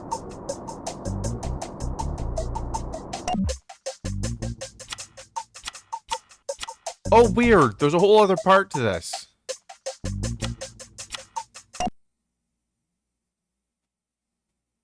Oh, is this... We've got a situation with the housing module. When it was delivered... This is the... I actually used the wrong game. But, this is a whole different part of it. This must be the story part. Okay, I didn't even realize. It was simulation. I assumed it was like tutorial or something.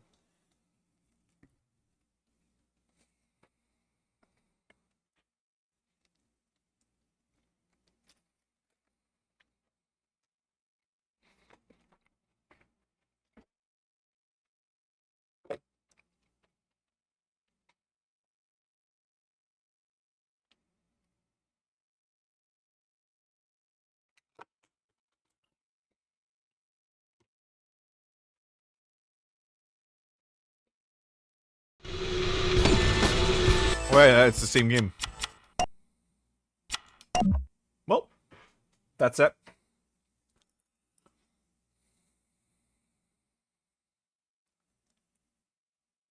Assumably, I just close it down because I didn't have, you know, quit game because it was just a single disc console, right? Oh, too bad, little buddy. You didn't make it this time. Why don't you take another try at activating the space station module? Wait, Well yep, done, performance. third class.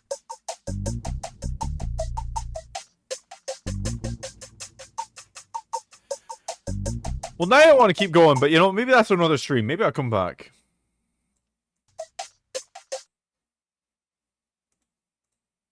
Okay, well, we're gonna stop that. We're stopping that nonsense for now. Now it's time for Spiritfarer, which is honestly a breath of fresh air. That is a breath of fresh air.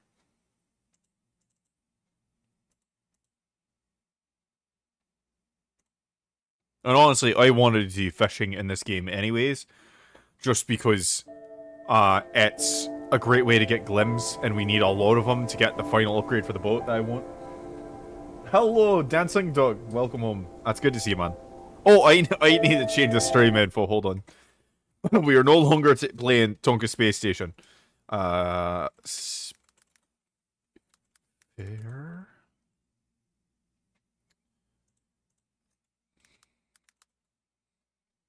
I'm not really sure what I'm going to do after this. Maybe I play Mega Man.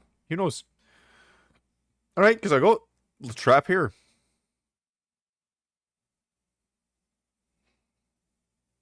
Maybe I go back to Dark Alliance. I do want to finish that game. It's weird. I do like it, but in a way it does kind of hang over because it's just like a long game and it's so much the same thing.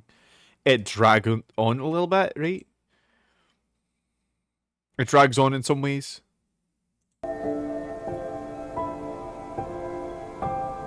Someone redeem Irish? Yes. Latrap did redeem Irish. I'm only 9% done with this game. I've already got the max boat because I'm just obsessed with getting the max boat. Oh, I'm at the shipyard. Good. Good.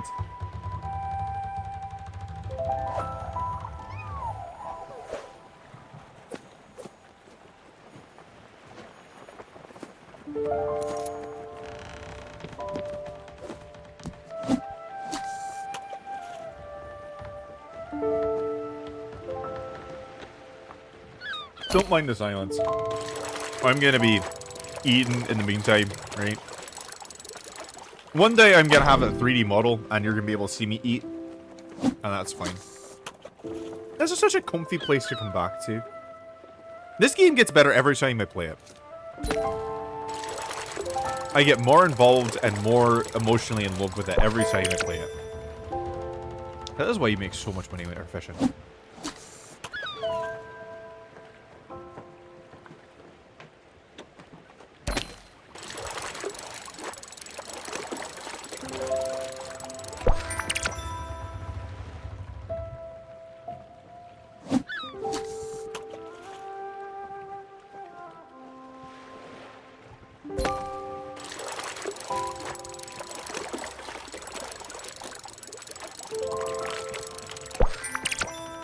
It's funny because I'm almost entirely sure that we've gotten better at fishing, like the stats have gone up. Because it's way easier than it used to be. They just don't offer as much resistance anymore. There's no saying that. But it'd be cool if that was just behind the scenes. I think Spiritfarer is the perfect place to have a hidden progression mechanic. Because it's not really what the game is about.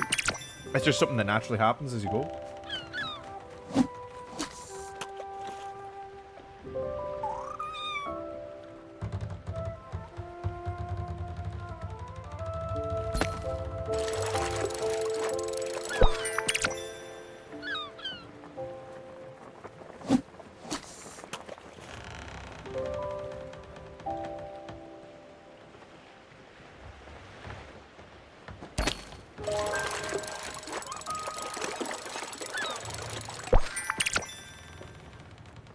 I don't know if we're just lucky, but I feel like doing this next to an island gets me a random junk, which is what sells good to the odd fellow.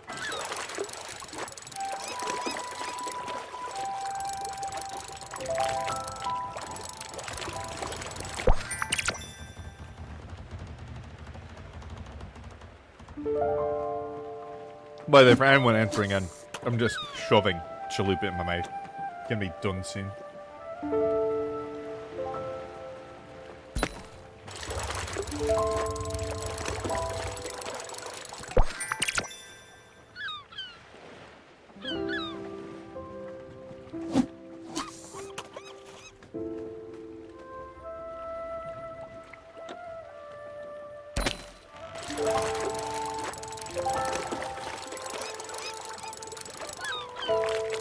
You know, I used to have these dreams of exploring the world.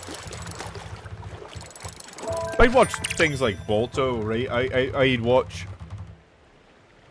Sinbad, right? Things that anything that takes place in somewhere that wasn't where I lived, which is everything. And I would think, oh, I want to be there. I want to go there. I didn't really have any plans of doing anything with that. I didn't want fame or anything like that. I just wanted to be there, right? I wanted to experience that thing. That's all I wanted as a kid. And really, all I really wanted was to just share those experiences with people. So, in a way, stream was kind of what I'm able to do to fulfill that. And we get to go explore a different world together, which is nice. Most of what I've always wanted. It's funny how dreams like that change over time. Because now this is my dream, right? I'll just setting one online with you, but like part of it's just simple things like being able to spend time with a partner or fish, right? Just having that peace and that time and quiet as gold.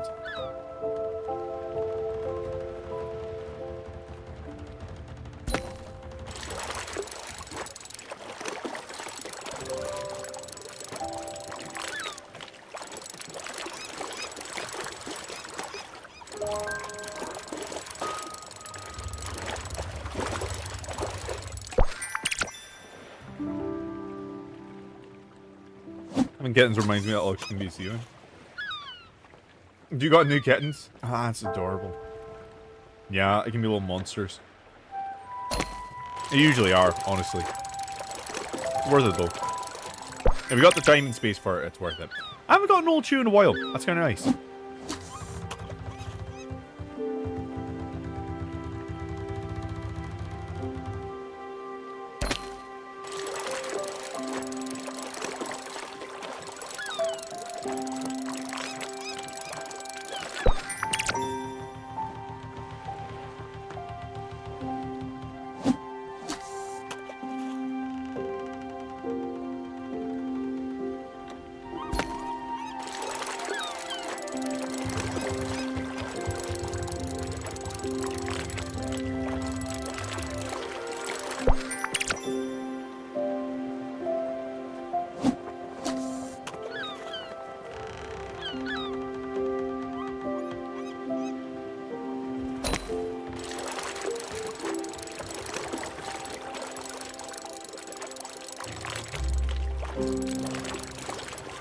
This could be its own stream. Just this. I'd watch this. I'd watch this. I miss a lot for lo-fi.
Okay, be back in 1 second.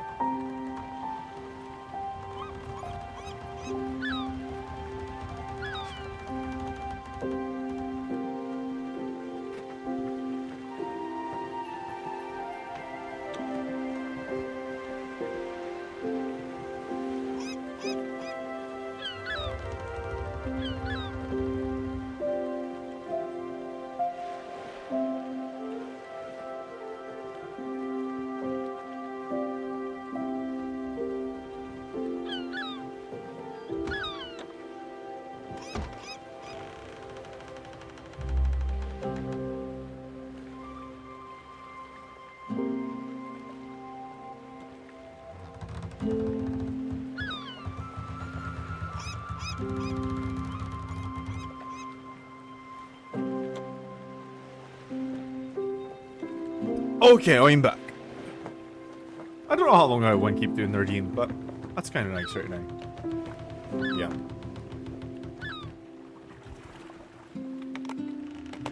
Peace and true freedom. Right, meaning that you're free to obtain all your basic necessities, right? Not being held from you. Alright, I made the hell ship. That's just up.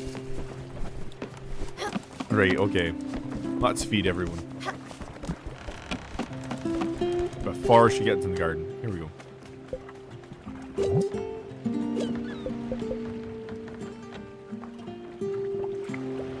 Do you like this?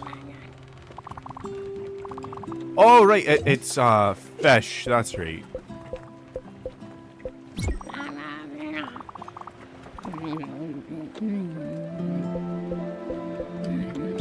There we go. We got a hug too. That's so important to take care of people. This game gives you a beautiful opportunity to take care of people, and it is an opportunity. I know that I'm not the only one that feels that way. But except the promotion at Global, I genuinely thought I could succeed, and I almost did. For my sickness, I could have made a difference. When I moved upstate, I had to have my piano, my sewing machine transferred. But I just stayed thereafter to avoid the trouble. Everywhere I went, I ran into Macmillan's.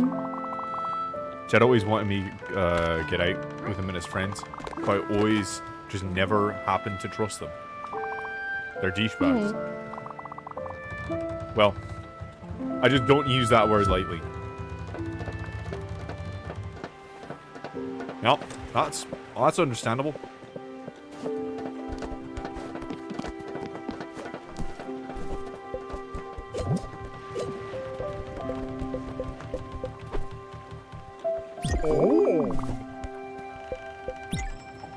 There we go. Do everything we can for the old blogos. Because when you take good care of them, like, it can be stressful sometimes. When you're not used to it. But the chance to take care of somebody that you care about is a wonderful thing.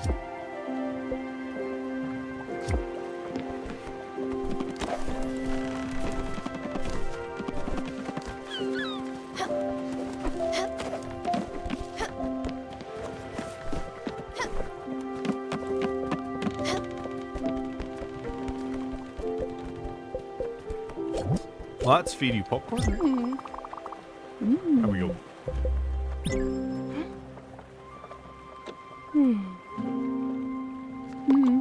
Now we have some glims. Can I?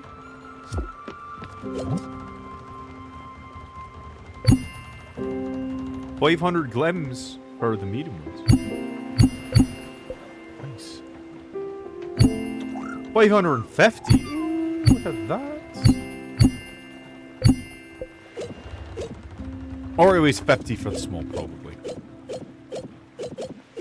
Actually, you know, that was probably it, but still. Do I have a bunch of light in a bottle? Really? I should sell that. I have a ton of it. I don't need it. Let's go that way. I like to get moving. That's one of the things that's beautiful about a game on a ship. You can always be moving into the next area. Where's that? I need a place that has a shop, a raccoon shop. That's the villa. Shop, there we go.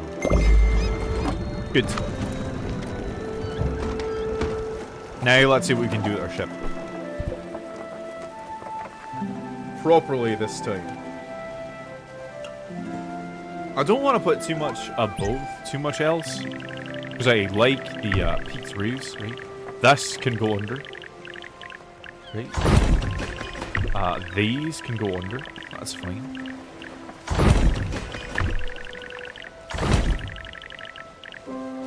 I want this to be on top, and this can be under. That's fine. I'd be like this. Maybe. And then like this. What else? Oh, this also has a peak roof. Not much actually has too much roof. That's surprising me.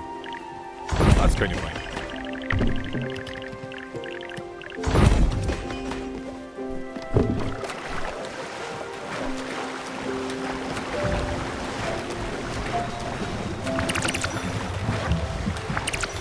I want to stop for this.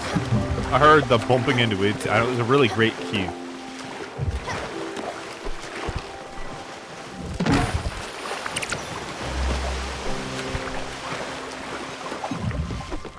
There we go. I'm happy with the whole thing. Pretty soon, oh yeah, the next one is like having anything to do with it. We'll have all of them laid out in a line, which I'm fine with. I get so like antsy when I'm playing this game. I just want to run constantly, and the running of this game feels great. Feels great.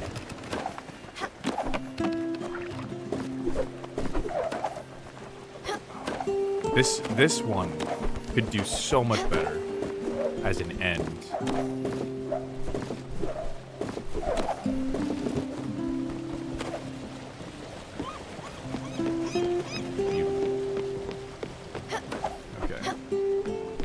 I know what I'm going to do. I also want to put these together.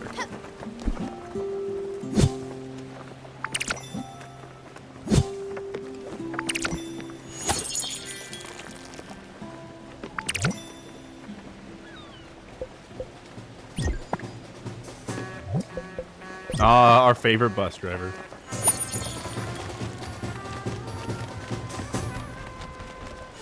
Well, I've got to wake up early for classes tomorrow. See what one's probably night. Good night. Have a wonderful night, Latrap. It's really good having you around, man. Have a wonderful night. It's weird seeing people hop off. Like it's a very normal thing. It's so beautiful. Such a good jumping animation. But like I normally stream very late, so if people are gonna be up, they're gonna stay up.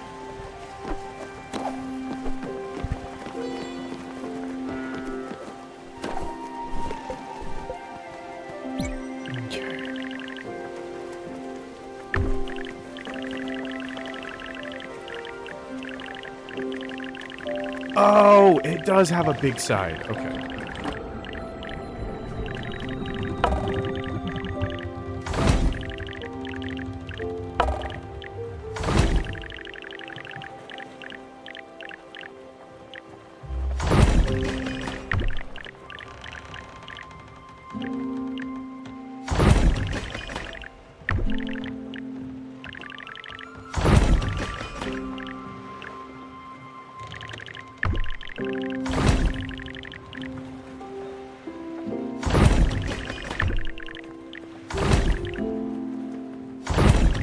I can move this over. Okay, sweet.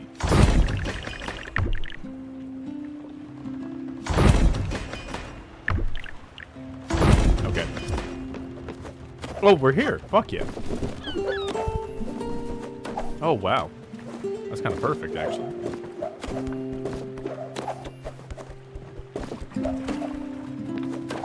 Hell yeah. There's something to practice here.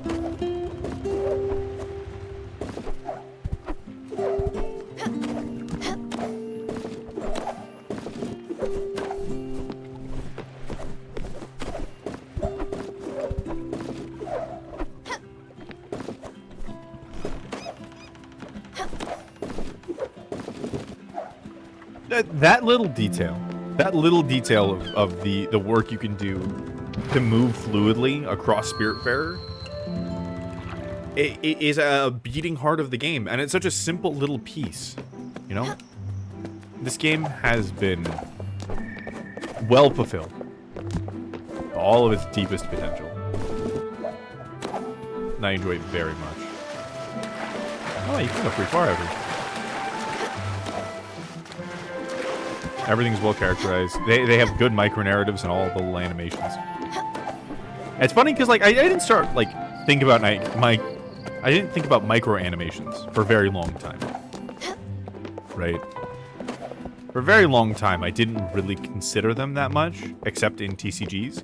But when I started talking about them in TCGs, they really started mattering to me. I started seeing them everywhere and realizing just, most of gaming is a micro-narrative on some kind. Oh, this is the way to farm. 1,800 glims? Oh, we're going to storm hunting. That's a much better way to farm. I mean, fishing's good too. Makes us a whole lot more money this way. Every part of inhabiting this world is delightful. Realize I need to make edits to a deck first. Fuck yeah, I get more loot trap time. Hell yeah. What deck? So alert for now.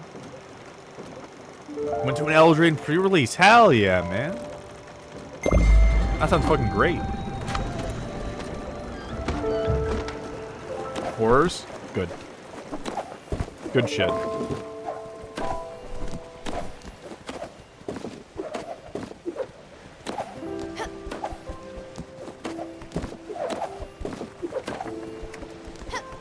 It's not quite enough.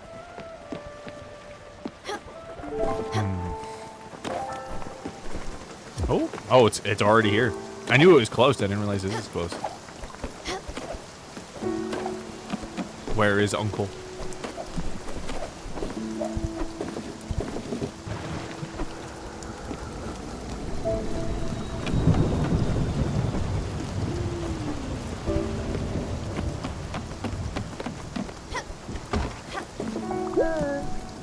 Oh, there he is. Oh, he's down.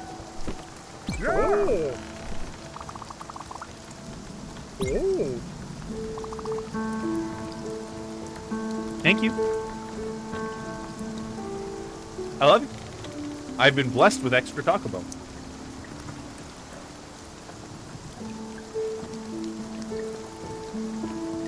Got a mythic rare turtle. Oh, fuck yeah. Hell yeah. I kind of want to make a turtle deck. I wish they would fill out more. I'll take it as a trash bag. I wish they would fill out the... Oh, is it? Yes.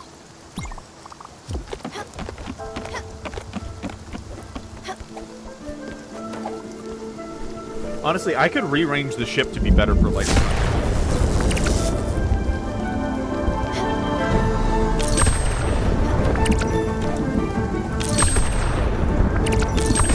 Oh, maybe I did. Fuck, this is already going better.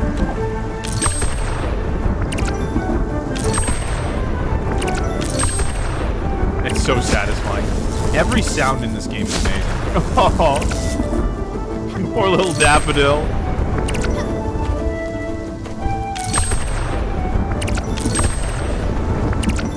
Oh god. There we go.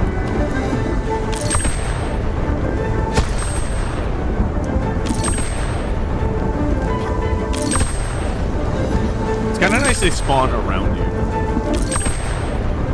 Oh, this is perfect. There we go. Oh, I get raw glimpse for this? Oh, hell yeah.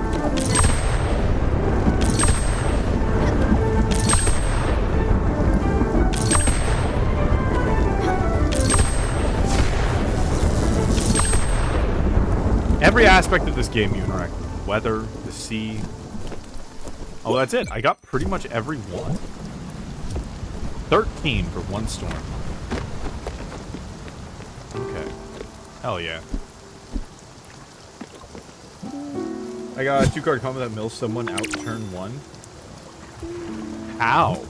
How do they print that? I mean, it's modern magic. I shouldn't be surprised. I shouldn't be surprised, but congratulations, man. I'm happy for you. Put the combo in decks. You know what? We're just sitting there. We're not doing anything. I'll water my plants and check it out. Oh, I can harvest these.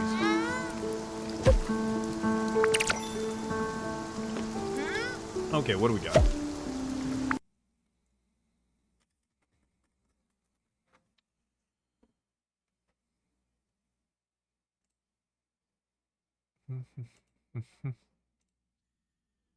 Cut your losses, casualty 2 or 2 greater. So you choose a target. Target player mills half their library rounded down. Champ player. Not turn 1, but 1 turn. Oh, in 1 turn. Okay. Oh, in 1 turn. You said in 1 turn. I just didn't read it correctly. Beginning of each end step, enchanted player put X on top of your library, graveyard, or X is the number of cards put in the graveyard from anywhere this turn. Yep, that's their whole deck. That's the whole thing. That is 1 turn.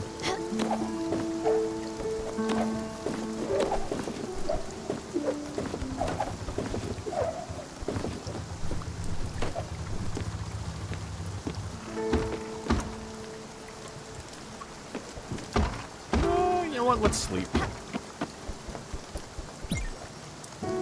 Kind of funny to sleep in the rainstorm. I don't think I've ever done this. I wonder if the thunderstorm will respawn. Okay, it doesn't look like it does.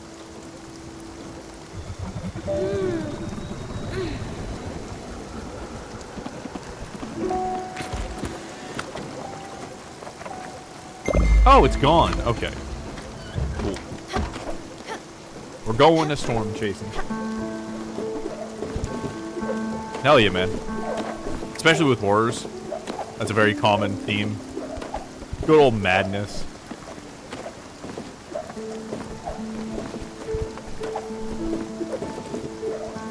It's hard to do off Stella's roof, but I love jumping when you got full momentum.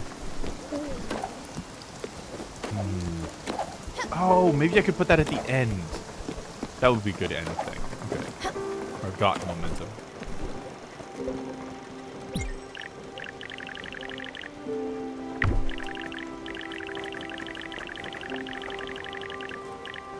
Let's just do this.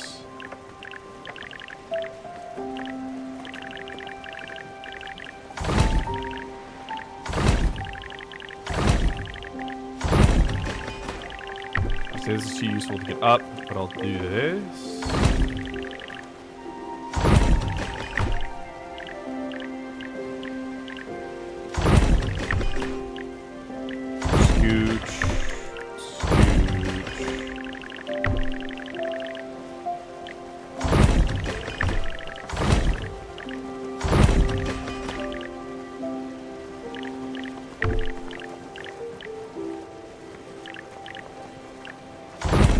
There. Let's see what we can do with this.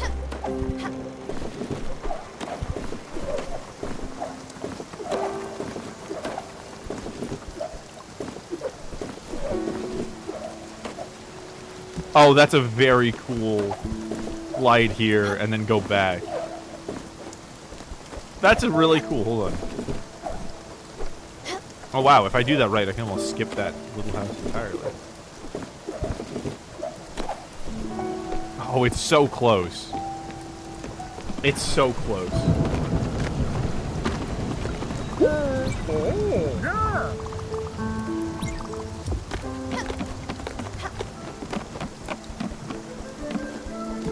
I love this song. I have it on Spotify playlist.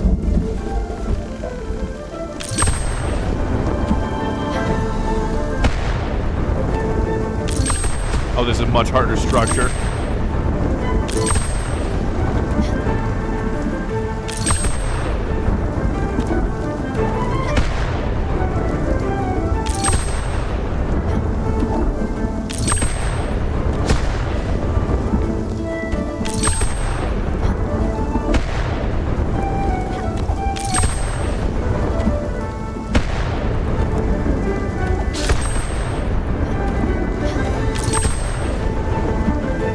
If I just stay up here, will it keep me up here? Maybe.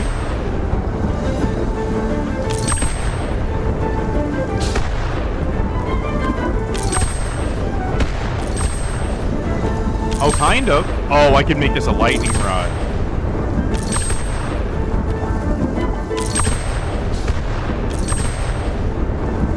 That's a little boring. I'll go back to the way I had it.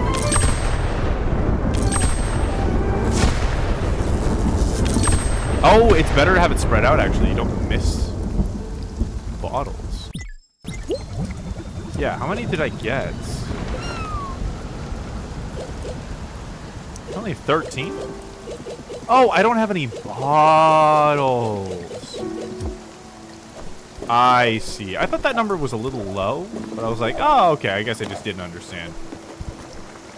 I see. I fucked up. Okay, I actually need to feed him.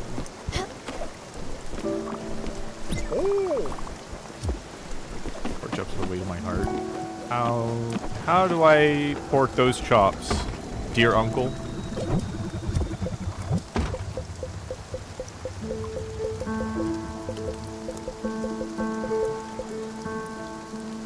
I need pork. Where?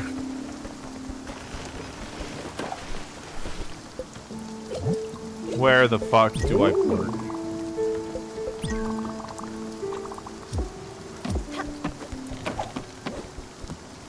Are you in here? You are! Oh, your little area.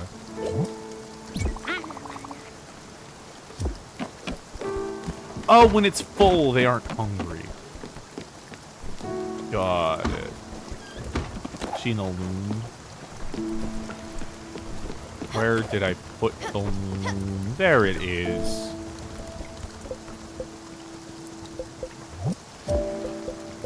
Oh, she finishes. Okay, sweet. I forgot you to spice fruit. There we go. Coffee. Perfect.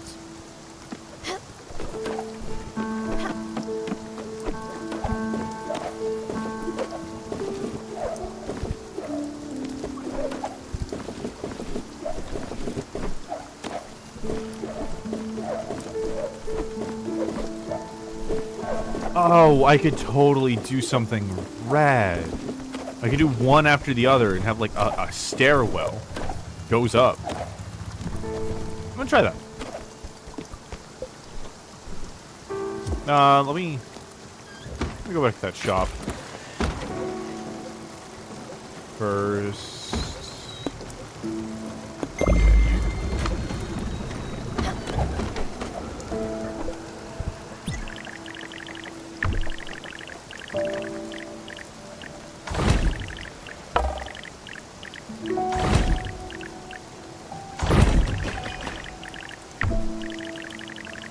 Oh, they have to be alternating.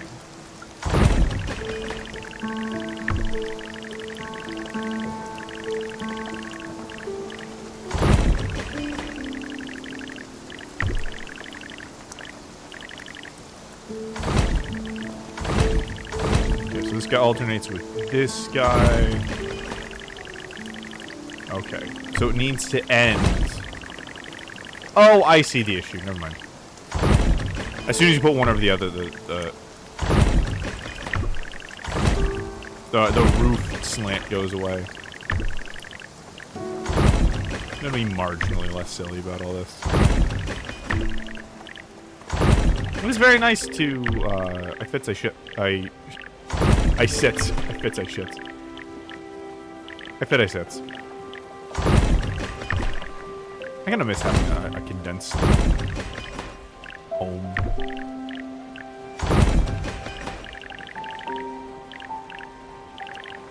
That's close enough. Fuck it, why not?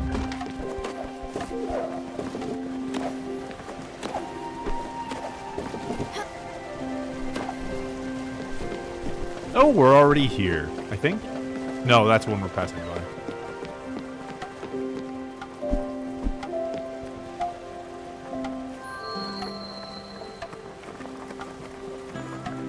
I hope there's more songs you can learn.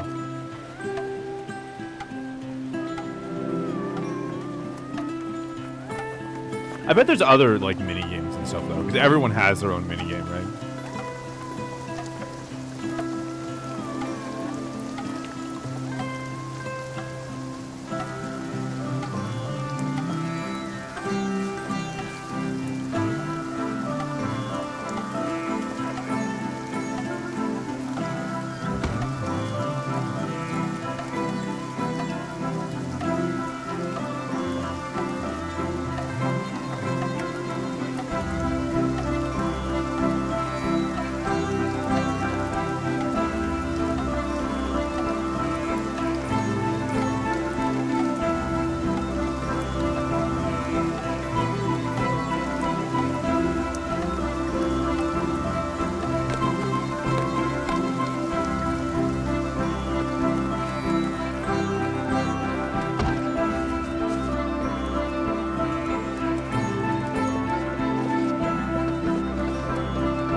Oh, look at that. We're getting here just as everything's growing.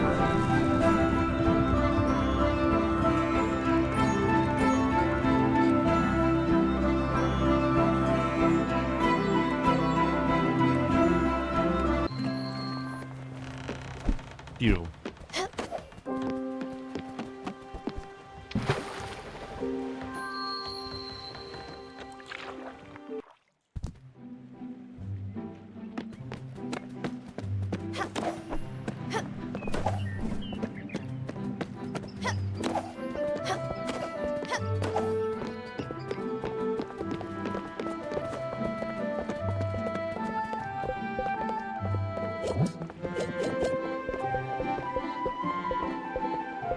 Whoa, what? Oh my god.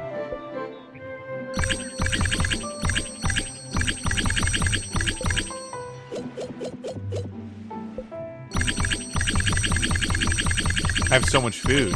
I mean, I might as well sell most of these.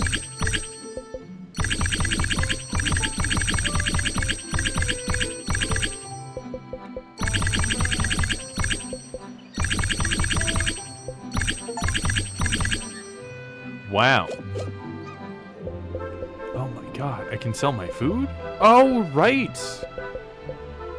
That's right.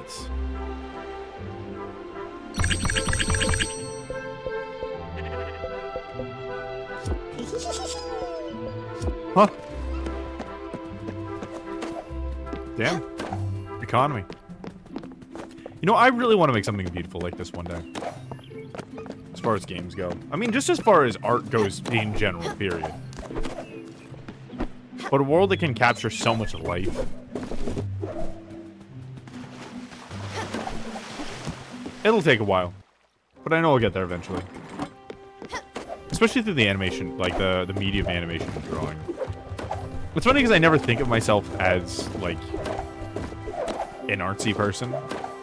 But I can do enough that it gets me. I get an art brain, and I think about it a lot. Oh, that's actually something we could do on stream. We could do an art stream. I've actually been wanting to do an art stream. I think it'd be worth it. I think that'd be worth it. Hey, you know how I said that it wasn't economic to fish? Well, apparently it is. Apparently, it is absolutely worth it to fish. So we're gonna fish.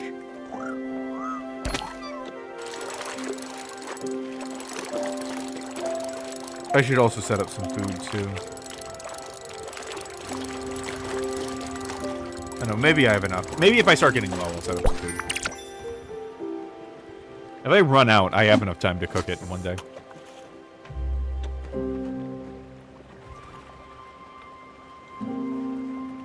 But yeah, I've thought about doing like a webcomic for a long time, or doing some other medium. Because oh, shit, this is rubbing my eyes. I got into webcomics a while ago. I got really into them. I read a shit ton of them. And now I'm slowing down.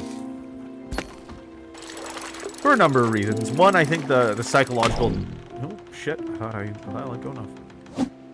I thought the psychological niche that they fulfilled has kind of been quelled, right? It's been filled by other things.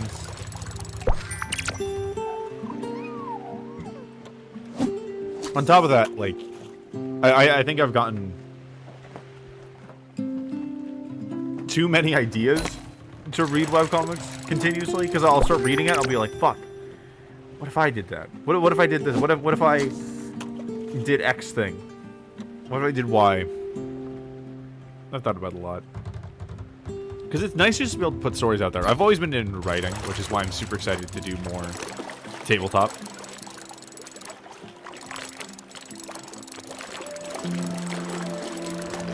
It's kind of sad that people compete for, like, that it's 10,000 points, but it makes sense. It's too much to do one shot for everyone. As much as I want to do one shot for everyone. I just love telling stories, sharing them, being a part of them. It's been a huge part of my life, forever. My most clear childhood memories were taking in stories, whether they be movies or books, usually most clearly when someone was reading a book to me. But those times were always the most important by far. And I think it's important to recognize stuff like that, right? Like, we're so often unkind to ourselves that we don't cherish what other people might cherish for us, even. You know? And like, oh, it's just my memories. It's like, those are your memories. You know, that's the beginning of your story. A past version of you. It should all be important. And I say that mostly because I have not been kind to myself in the past, you know? It's easy to be resentful of yourself. You see every wrong thing that you ever do. It's been very rewarding, but at the same time very difficult to learn to love myself. Absolutely worth it, but it was a lot. It was a lot. Still is, I think, in some ways. I think in a lot of ways I don't really understand what it means to love myself so unconditionally, because it's only now starting to get easy when it should be just natural and constant and passive, right? So easy is kind of like, there's even a step below that, right? There's even a step below that. But I'm starting to look at things that I love and be happy that I love them, you know? It used to be I'd look at it, it's like, oh, I love that thing, but I feel almost ashamed just because I was the one who loved it. There's just a lot, right? There's just a lot of build-up there. And it's sad, because I've recognized that I can give to the world. And you know what? No, beyond that, our value is not based on what we can give to other people. We are unique, individual, and sovereign beings.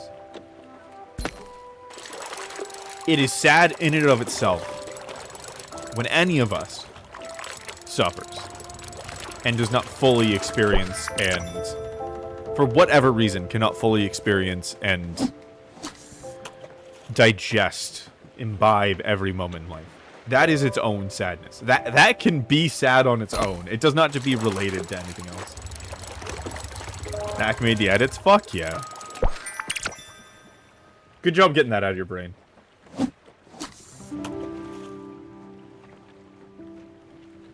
Well, we still need to play Cockatrice. I forgot about that entirely. It's probably telling that I haven't thought about magic at all yet. And so, if I think about Magic again, maybe I'll play it this stream week. But as far as an experiment goes, we'll be, like, halfway through the stream tomorrow. Around this amount of stream hours tomorrow, we'll be halfway through. This is always the day at, like, a summer camp where I start reminiscing. Start being like, wow, I really appreciate where I am. And then halfway through, it's like, damn, what am I going to do with the rest of the time? And then the other 2 days are like, fuck, wow, this was a good week, you know? When I have significant weeks like this.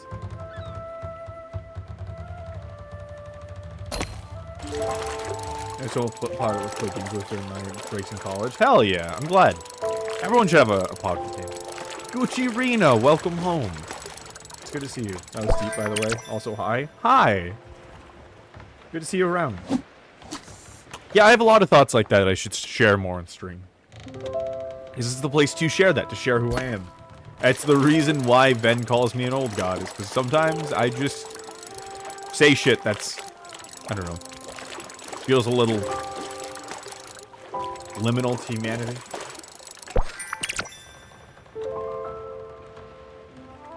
But yeah, we are all separate and sovereign individuals. And we are, in a way, entirely alone and disconnected. Which is a good thing. And it's terrifying. But when you think about it, it means that we have complete freedom. Because if we had some inherent connection to each other, that would mean something. That would tie us. Tying us to each other would also tie us down in some way. But there isn't. What? I don't know what the fuck happened there. Right? There isn't. You do not have any obligation to be, do, or exist in any way with anyone else. You have no inherent obligations for anything at all. You know? Absolutely none. Least of which to other people. Your life exists on its own, equal to everyone else's. And that's something I really want to hammer home, right? We are all simply here. We're all here together. And no matter what your existence is, it is no less valid in existence. As much as it may not be valid in the eyes of society, or me, or you, it is, on an inherent universal scale, valid. Which sucks in some ways. I don't want, you know, serial killers and horrific people, landlords, as we discussed earlier, to be valid. They're not valid to me, but they're valid on a universal scale. They still exist. And if those people get to exist, by goddamn, you get to exist too. Don't let them enjoy their life scot-free without you enjoying yours, at least, right? Because there's nothing we can do to take that away from them. And there's nothing you can do to take it away from you. There's nothing they can do to take it away from you. Right? Nothing at all. Right? Nothing at all. We're all just here. Like myself, about myself, is the best and most tumultuous thing I've ever done. But a pupil type of struggle. Yeah, I agree with that. I'm glad you think the same way. I'm glad that, like, this stream has pulled together people that have these thoughts. And it's funny because, like, I thought before that I wasn't sharing enough of me on stream. And that I wasn't being real enough to, like really, like, grab the people. But clearly I have, right? Like, clearly I have. Clearly I have.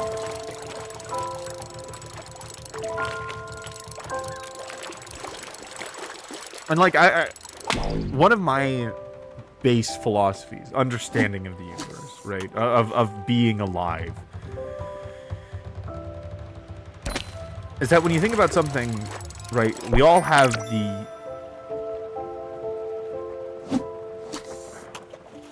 trait of existing.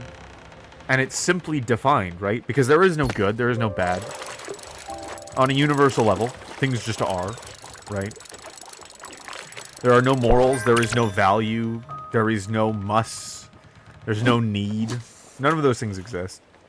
We're simply defined, right? X height, size, position, geographical location. All of those traits exist. And in the same way, everything is defined. And whenever I think about that, it just makes me realize that we are all sibling to the rest of the universe. To every sunrise you've ever seen, every mountain, every cloud, you are sibling. And I think it's important to remember, because we often look at these things being like, wow, I have no place among this. And it's like, no, you are just as valid and just as much a part of this beautiful world as those things that you admire. You aren't those things, but you're sibling to them. Right? Anything looking at this world, like kind of like how we look at this game, right? Would find you just as valid a part of it as any other. You emotion. Valid response. You have to be real stuff on stream if you want to attract your tribe. You have to, yeah, and beyond like being yourself on stream to attract your tribe, just to have the energy to do it.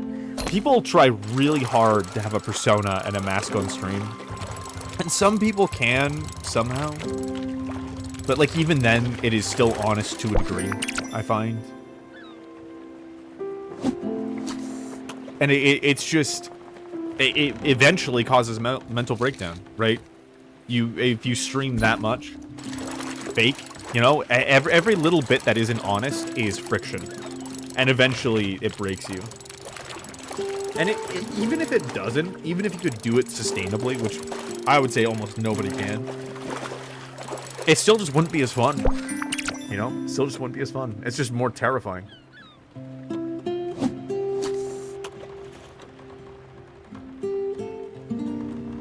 That's why I just sometimes lose track of time to watch ants walk. Honestly, yeah.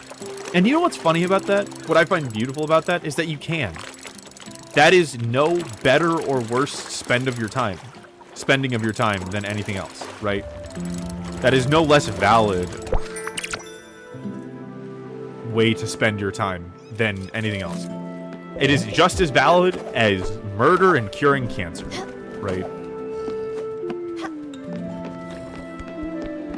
It's just as valid. We don't get to decide. It just is.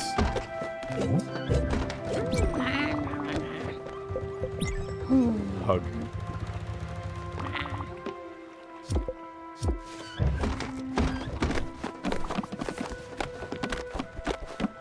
Yes, good morning to you too. Yeah, there we go. Oh. He can just eat anything twice in a row. I love him.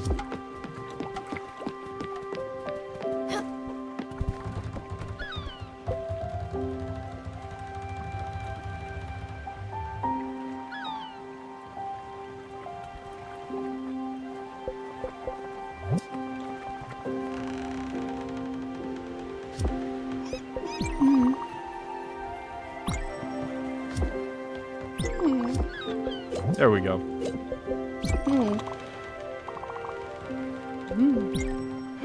Taking care of everyone. You say exactly what I think, but I'm not as eloquent as you are. You should consider starting a podcast. People have... What's funny is that, like, in my brain, I was like, oh, I'm streaming now. But, like, a podcast is a very different format. I have been told often to start a podcast. And probably at some point, I really just should do that.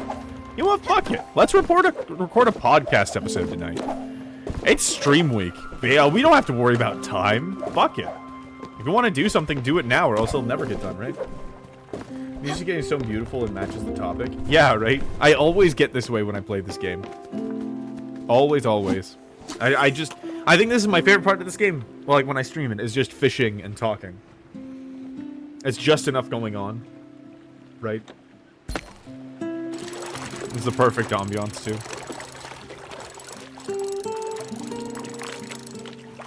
I find it so sad that people give up their lives for other things in general. Right? When we talk about, like, life just is, right? Like, watching ants is just as valid a thing to do as curing cancer. So many people give up so much. Not just of their time, but their emotions and their energy. Out of a feeling of have to. And have to's don't exist. Need to's don't exist. I'm gonna be perfectly honest. If a perfectly intelligent being, an omni-powerful, an omni-intelligent being. Wait, omniscient? The word is omniscient. But if an omniscient and omnipotent, an infinite being was generated into this universe, but it had no instincts, right? It had nothing programmed into it, it would just not breathe. Its heart just wouldn't beat, and it would just die. Because nothing needs to be. Right? On a universal level, none of us need to be alive, right? None of us need to breathe. None of us need to cure cancer. None of us need to prove anything to anyone. You don't need to be happy. And you know what? You don't need to be fucking sad. Sad is not a default, and neither is happiness. You can be as outraged as you want at any little thing, and you can also be as happy as you want with any little thing. It does not have to compare. It honestly doesn't, unless you choose to compare it to anything else. It just is. And it is just as valid as every single sunset. It is just as present as each mountain range. And there's nothing anyone can do about it. No, there's nothing anyone has ever done about it. Not even close. That's just not how the universe works. We have the choice to live our lives. And it's a choice because of this. And like at first people hear this and they're like, well, what about the murderers? What about like the really terrible people, right? It's like, yeah, they can do that. In fact, they do it every fucking... I hate to disappoint you, but that's the world we live in. Terrible people do horrific things every day. They're currently doing them constantly. Right? It just is. There's this perception that, you know, we have to control everything. That we have to... That we're responsible for everything. Responsibilities also do not exist. They just don't. They just don't. We could just stop advancing as a species if we wanted to. And I think one day we'll reach that conclusion. Probably only after we have gotten off planet and, like, consistently get off planet. Our anxieties will be reduced enough. People will still do it, but I think a lot of people will not care. I think a lot of people will stop caring. I mean, a lot of people stop caring right now as it is. The entire homesteading movement is people who don't care. There are plenty of people that just fish all day, like this. Old people got it figured out, man.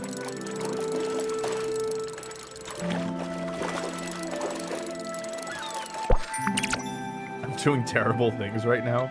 Are you murdering puppies? Damn. Well, the universe isn't going to stop you.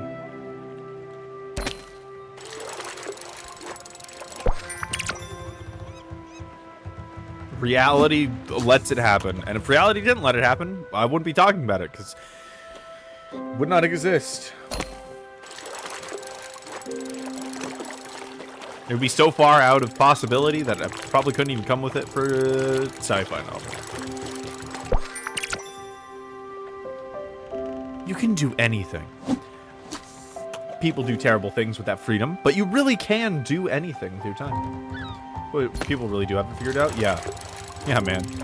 I didn't understand it for a long time, but when old people just stop talking to people when they don't want to talk, when they just spend all day fishing or talking to a good friend, you know, they've got it figured out. That's really the thing. It's a shame that we have to give all of our lives away to companies. Maybe not the same one, but at some time, you have to be giving it away to a company to eventually get to the point where you can spend your time like that. But yeah. Because honestly, I think society would progress fine without specific jobs. People like to work. People like to progress, you know? People like to make things happen. And in general, like, our livelihoods shouldn't be based on it. You should be able to live without a job. It doesn't have to be anything extra. Even just the basics. You should just be able to survive as a base. And I'm glad there are places that do think like that. It's just, I feel like it's going to take... I feel like the US is going to be 1,000 years behind on that one. I feel like we're going to be 1,000 years behind on that one. And I remember I spent all of school trying to, like, please other people. And do the have-tos and shoulds, because I was raised with so many. I'm like, I could have enjoyed it so much more if I realized that that wasn't a thing. And I'm really grateful that I realized it at 25, you know? I'm really grateful I realized at 25. And not just, like, understood it, but there's a huge difference between knowing something and applying it. And I'm grateful that I have applied it by 25, because it took me years to apply it. I figured this out when I was 18. I've only recently really lived with this, maybe for a year. So what, 6 years of dedicated thinking to, like, getting it ironed out in my head? Because the subconscious is blind, and it takes a lot of convincing to change. It takes a lot of convincing to change. It doesn't just move with the whims. That's the realm of the conscious. That's the realm of the conscious. But when you look at life this way, every challenge becomes beautiful. It becomes a moment that you get to live in. Winning or losing is just a description of what happened, not good or bad. It just is. You get to have another thing happen in your life, you know? Another step, another chapter, another challenge. It's funny because people look at kids and are like, man, they change so much. And I truly do not believe kids are better at changing than adults. Sorry. I mean, in some ways, like, especially, like, really little kids, they just have nothing in their heads, so maybe. But it's more that they're constantly challenged. Everything they do is a challenge. They're bad at everything, right?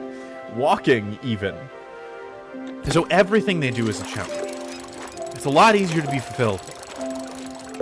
It's a lot easier to be fulfilled. My dad is calling. I pause stream. Come on. I will be right back. You know what? Actually, no. I'll come back later. I'll come back later. It's funny that we're 5 hours in. Like, at 2 hours, I was like, man, this is going to be a long stream. But at 5 hours, I'm like, I could keep going. I could keep going for another 5. Take your time. Yeah, I know. I know. I have a weird relationship with my parents. And I meant to call my dad earlier, like a couple days ago, but I've found that it's important for me to enforce boundaries. Like, I do not have to call my dad back right now, you know? I get more... It's more positive for me. As much as... I don't know. I don't think it hurts my dad's feelings. I miss their calls all the time accidentally. They didn't understand it at first, but they do now. That's like, I'm just not at my phone all the time. But, like, my parents never respected my time growing up. And it fucked me up. Right? That's a funny thing about Stream. Stream respects my time way more than anyone in my life ever did. Before meeting Ben. But, like, I never wanted independence because I couldn't do anything with the time, right? I didn't want to learn to drive because what the fuck would I even use it for if I was constantly... Why would I want my license if it was just a tool from my parents? You know? That's basically what it was. So I go out of my way to, like, make them wait. Take my time. Do other things, you know? Because I can. And I need to reinforce that for myself to learn it. You know what's another thing that old people really have figured out? There is precious little in life that actually matters. Very few things in life matter. And those few things matter a whole hell of a lot. And it's different for most people. But I think it's weird to realize that to everyone that I've ever met, once you really break it down, there's only a few things that matter. And things scale in mattering to that. But, like, it can usually get summed up in 3 or less things, you know? And it gets so complicated. It's so complicated when you forget that, or you just add things. But, like, every little bit that you understand it more, you get a little bit more, I don't know, life back. Because when you worry about something, when you hone in on it and you're trying to handle it, do you know how much time you're giving up?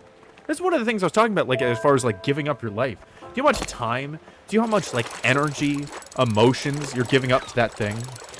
Even if you only worry about it a little bit, if you want more space in your life, dream about less things. Not, like, dream less, but, like, hone it in, rein it in, narrow it down. That's the phrase. Narrow it down. And narrow down your worries, too. Narrow down your worries and your dreams, and you will have way more life to live. That's what I did. It's why I stopped, you know, playing Magic and Dota, and I stopped, for now at least, working on Hearts. Paused on it. There are other things that are more important. And it took so long to chip down. It was, this year was crazy, right? Moving out to the East Coast for the first time, getting away from my family for the first time. But in that, I was able to really do a lot of renovating in my head, and that was one of the things.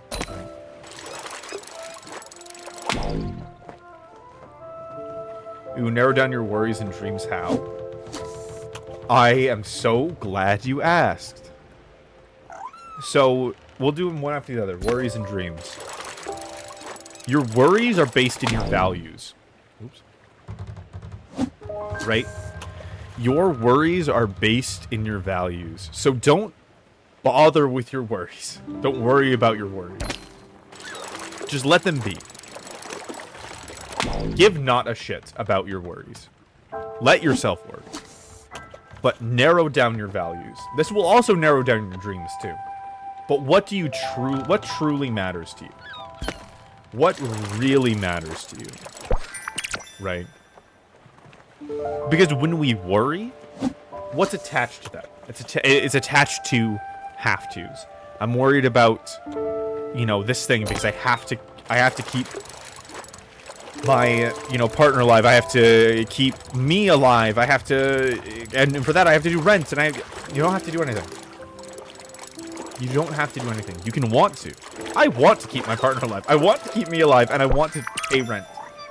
But I do not have to. And it is okay if it does not happen. Right? That's a pretty good one for knocking down worries. I am okay with this. So whatever you're worried about, come to terms with it. Sit down and say, I am okay if this happens. I am okay if my car breaks down. I'm okay if I lose my job. I'm okay if I lose everything. And it's hard. It's not easy. But it's very possible. You start realizing that, like,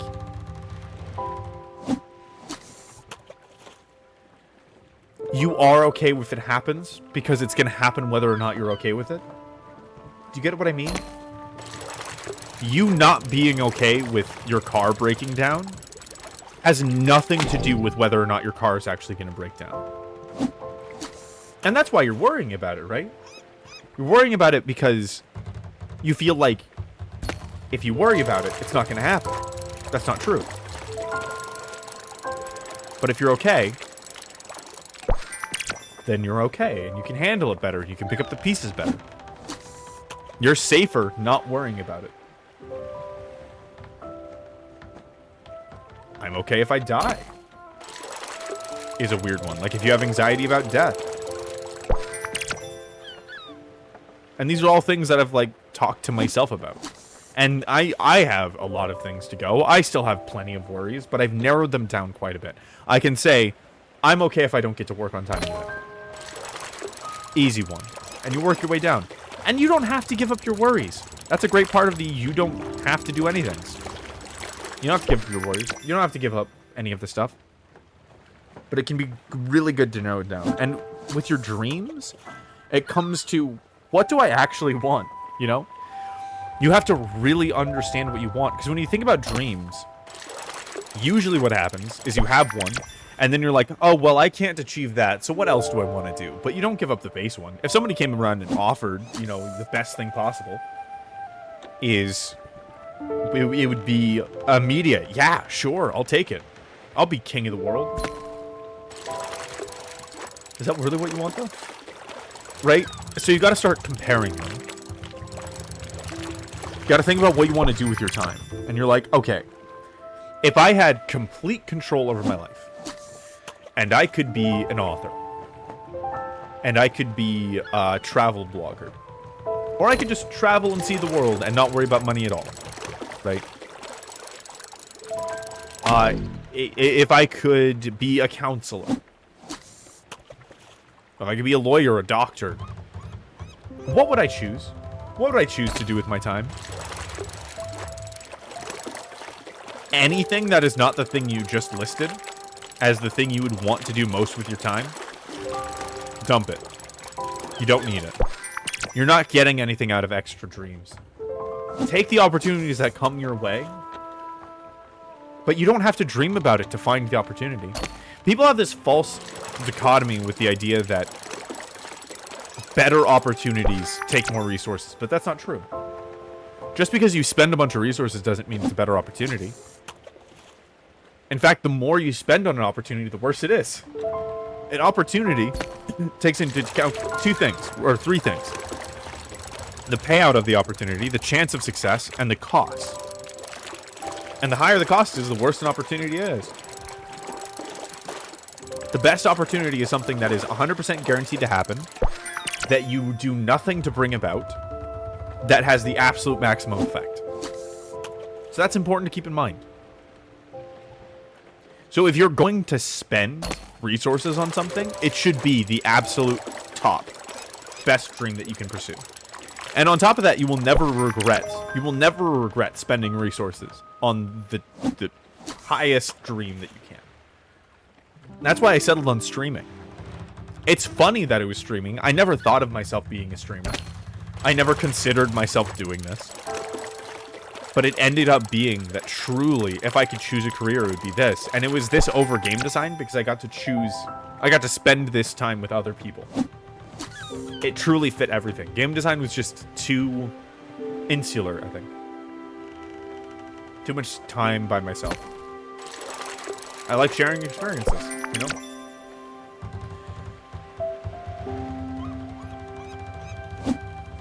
So those are some main ways to whittle down worries and dreams.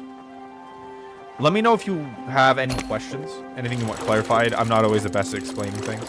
Or if you want more help, I have other tips. But that's definitely a place to start at the very least.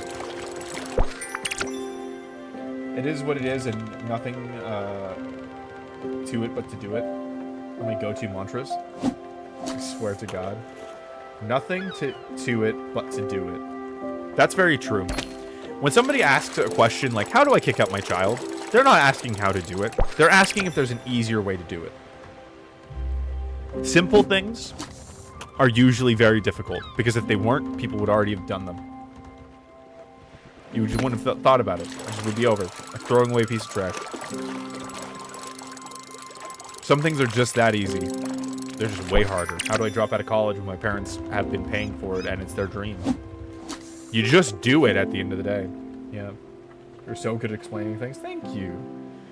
Maybe if you had a cult, I'd be signed up right now. Well, this is a cult, and you can sign up by subbing.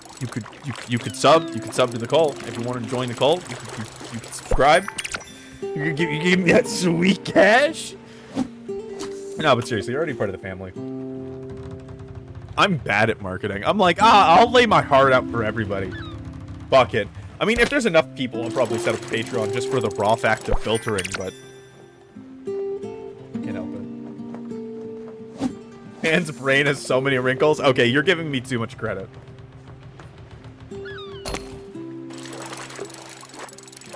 I just think about this stuff a lot.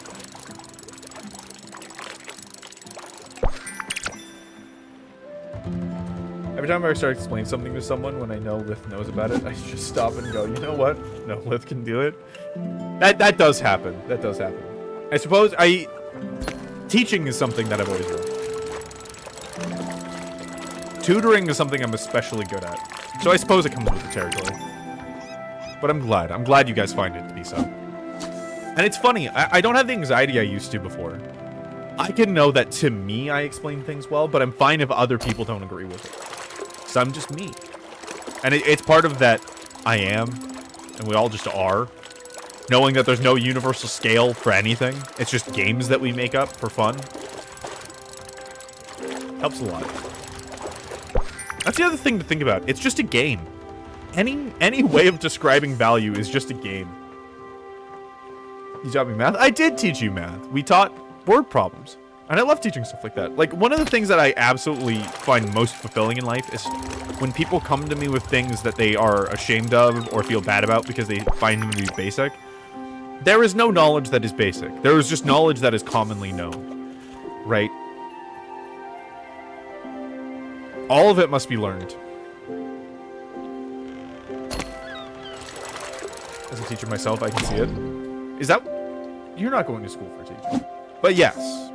Yeah, it's funny. When a teacher sees a teacher, they're like, ah, yes. Fellow teacher.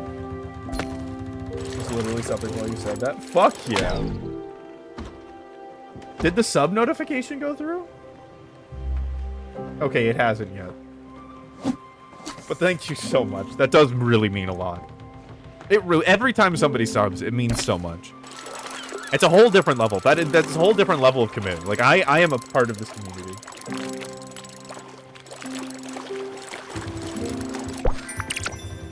You have to click the prompt in chat before it notifies for some reason. Twitch has been annoying about it. That's fucking dumb. But thank you for the sub. Thank you so much. It's weird to have a community. It's weird to have a community. I've never had a community. It's so funny because it was always something that like I focused on and worried about. Oh, there we go. Holy shit. Oh my god. Oh my god. Gucci-rina. Oh my god. What the fuck? Wow. God damn it. Fuck me. I was just opening up my heart and that happened. It just goes straight in there. In a positive way. I'm crying a little bit. God damn. Hey DB, welcome home, man. Wow. God damn. You are powerful, Gucci-rina. Hot damn. I don't know what to say to that. Because that's different than like, okay, I got a bunch of gifted subs and I still love people for it. Out of hype for getting affiliate, but I know they were encouragement gifted subs, right? That's different. That's like, oh yeah, keep going, do the thing. But this is just because you love me and the content and the community and that's a very different feeling. I'm running on autopilot right now. Yes, of course. You always get something different. You're wonderful. Yeah. You get a snack too. I'm not choosing the right thing because I'm absolutely like just I can't think. So grateful for this stream. Fuck me, I'm grateful for you. And it's so much harder to like take this all in because normally I would deflect it and be like, oh, I'm not that great, whatever. But I can't. I can't. I can't push it away. It is a thing that I have done that people love, and I have to respect. I have to respect and acknowledge that love as a true thing because they are individual people, and it's just as valid as they are. It is a universally valid thing, and that really makes me feel a way. That really makes me feel away. It's literally what we were just talking about. Because, like, here's another truth bomb. You matter. Right? And I'm not just saying that. I mean, like, you matter objectively.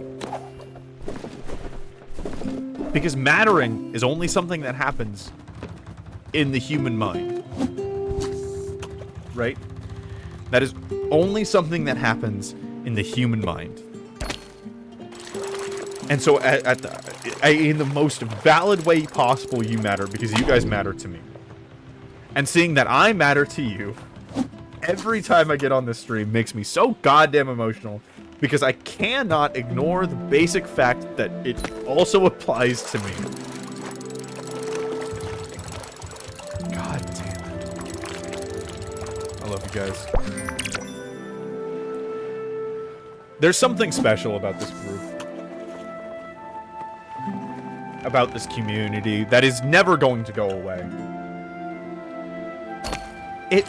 There will be fringes. There will be times where like there are people in here that don't get it, but this will always exist as long as we do. I always remember there are people, my band teacher, like different small group leaders in church, people in my life that have been community leaders that are like, I'm so, you know, like I just don't want this to go away. This is such a cool thing. It's like that worry is the only thing that could like. You pulling away from it's the only thing that could get rid of it. It exists outside of you for a reason. And I don't know what to call this little corner that we created. I don't know what its effects are. It's deep in the unknown. But I love it so much. I love it all the more for it. I love it all the more for it. And it's funny because, like, I look at other streamers and I look at, like, other YouTubers and, like, ever since I started getting into streaming, I looked at it differently. I looked at, like, their talents and how they do things. And truly, this group and this place is different. And I don't really know how to describe it. There is just a sense of being here that is different. A sense of acceptance. A sense of... I don't know. Grounded? Something like that? It is. It's so different. Yeah. And I cannot ignore my part in that. I don't really know exactly what that part is. I'm perfectly honest. Like, I don't exactly know what it means that I am the leader of that community. But I accept it. And I will be everything that I am. As uncomfortable and emotional as it is. Like, when you gift 10 subs.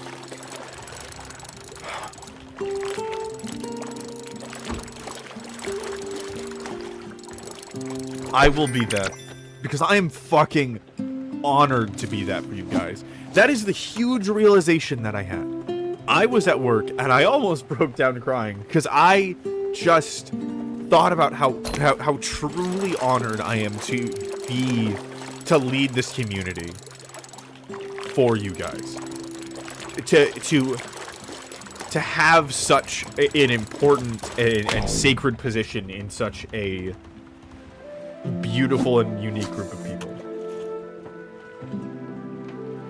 It is a place that I hold sacred. It is a position that I am honestly so fucking humbled to hold.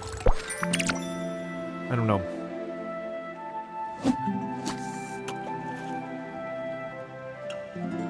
And that's the thing that really gave me the passion for Finland to pursue this as like a lifetime career.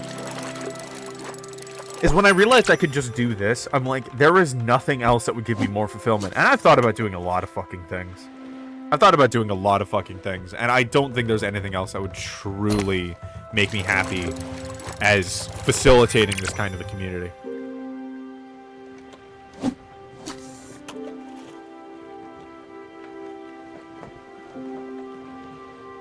What's funny is that it's something that I've wanted to do forever, I just never thought about it. I just never realized that. Like, I was trying to get my friend groups to be, like, super tight-knit and, like hold them together and whatnot, but, like, you can't do that if they don't want to do it. And like, you can't just make it appear out of thin air no matter how much you try. The glue that holds us here is strange and eldritch and unknown in nature, but it's there. And it just naturally generates itself as we hang out.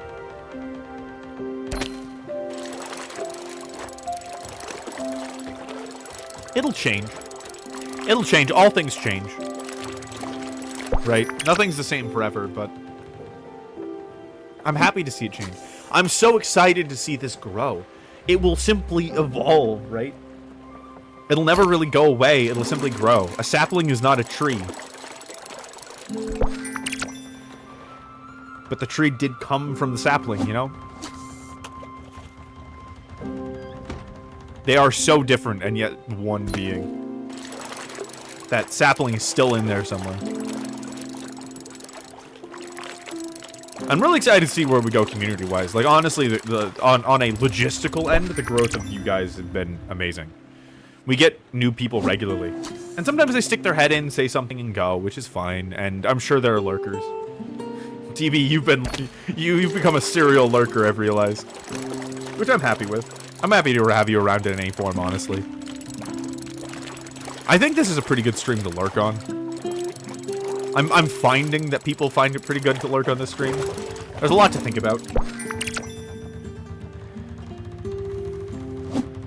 That's fine. I want people to be comfortable. I want people to be comfortable to lurk. I lurk in streams all the time. I like sitting on the edge of things. I remember I hated going to my cousin's house because they would force me to be in the middle of everything. I'd rather just sit on the stairs and watch. I was lurking. Fuck yeah. Lurking can never be me. Pineapple on pizza. That emote still gets me. That emote still gets me.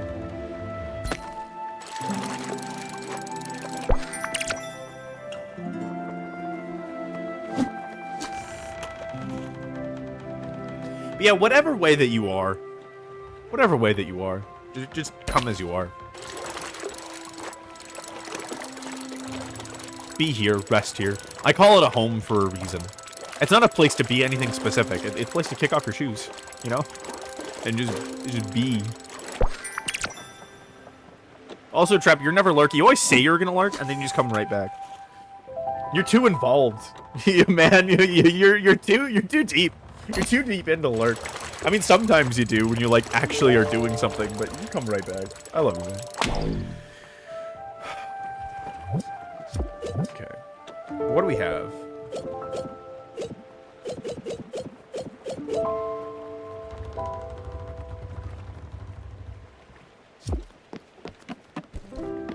Let's go sell some shit. You're kicking the shoe off, letting the dog stuff. I'm playing guitar right now. Oh my god. Oh, I can go get a guitar! Fuck yeah! I've been wanting a guitar ever since I left Texas. Because I left it behind thinking I wouldn't care about it, and I absolutely did.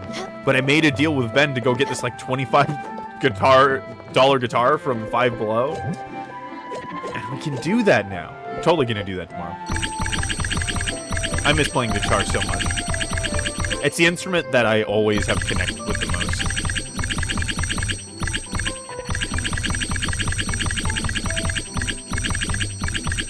It's the instrument I've always connected with the most. Oh, hell yeah, look at that. 16,000 glims. We glimmed up.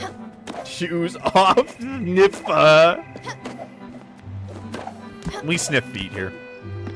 That's not a lie. Oh, look how beautiful that is. Jumping over the moon. Hell yeah.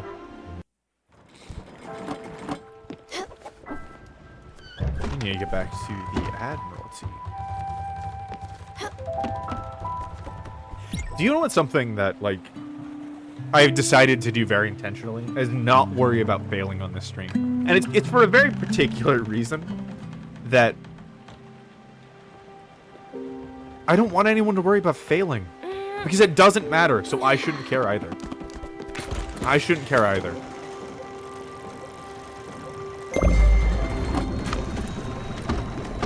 This stream is like, I was gonna say the perfect excuse, but like the absolute motivation I have to like take care of myself and be the best that I can be. Because the better that I can live and treat myself, the better that you guys will treat yourselves and the community will grow as a whole.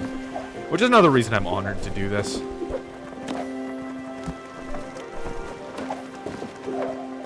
I was on a podcast while managing a few clients. It's like I was stressed earlier, and then you spoke about how you don't have to do anything, etc. My worries are gone. Fucking... That's the shit! That's the shit! That's why I'm honored to do this. That's why I'm honored to be here. That's why I love streaming. That's why I could do it as a career for the rest of my life. Those moments. The fact I can give that to somebody means the world to me. Because you don't always have those opportunities. You really don't. That's what I was talking about with Spiritfarer earlier. Call me whatever you want, but that's incredibly important to me, having those opportunities. That's the good shit.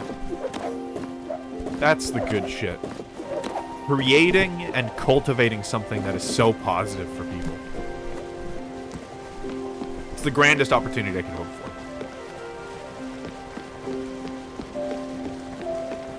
It's the grandest opportunity I could hope for.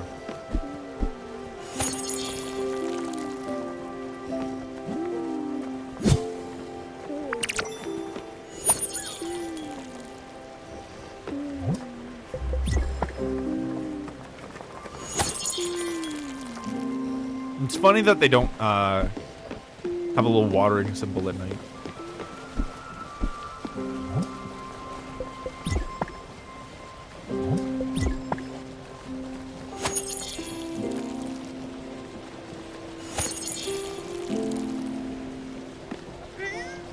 Waiting for a 8-year-old let this stream and be like, love yourself? Dude, I am gonna do that. I don't see myself ever changing. Really. Like, I'm gonna change, I'm gonna grow. But, like, this core of my being has been the core of my being forever. And it has only gotten stronger. Again, the sapling. A tree may not be a sapling.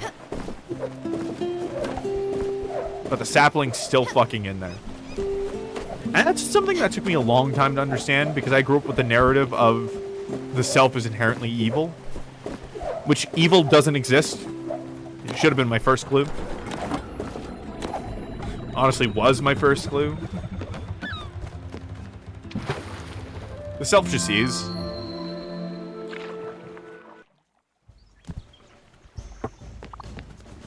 Simply grow. You can do incredible things with the sawmill these days.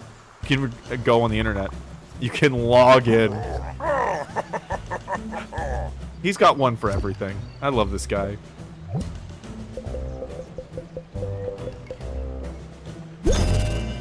Oh. Oh. Oh, the boat's huge. Oh, the boat's huge.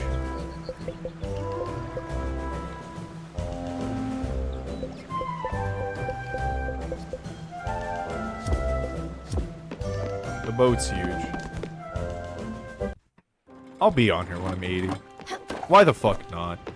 And, like, I realized, like, everything that I wanted to do with my life fit into streaming. Traveling included. I spent an entire year thinking about how I wanted to spend my time, and, like, it's fucking streaming. Shit. The work, that's the work I want to do.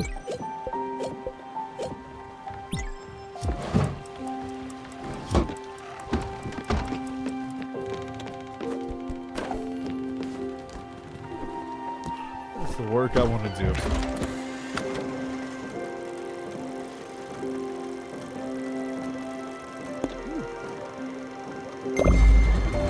Well, sure.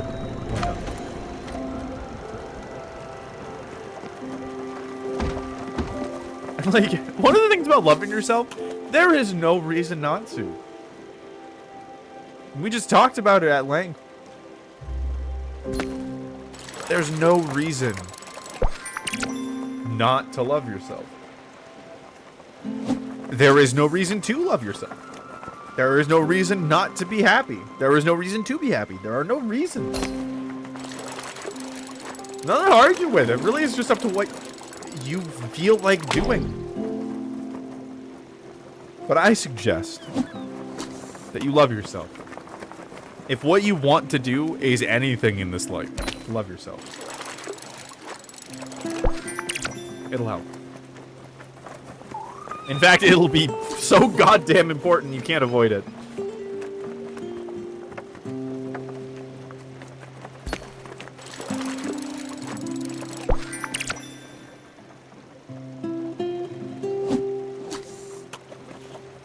everything's just a game we've made up. And that makes it so much better. Like, it sounds kind of terrifying at first, thinking that there are no rules, but, like, there are no rules. You could go live on a boat. Like, you could go convert a cargo container into a house and ship yourself across the world and sell fucking pan flutes for a living. That's fine.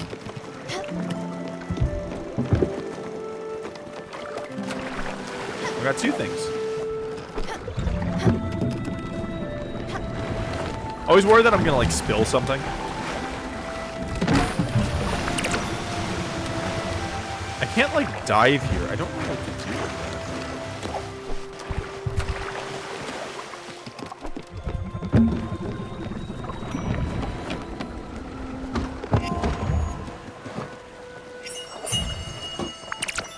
that. Brain salad. Oh. I'll make more of those.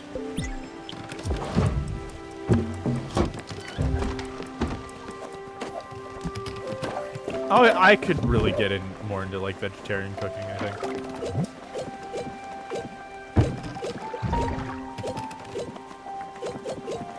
Where's the glim in a bottle?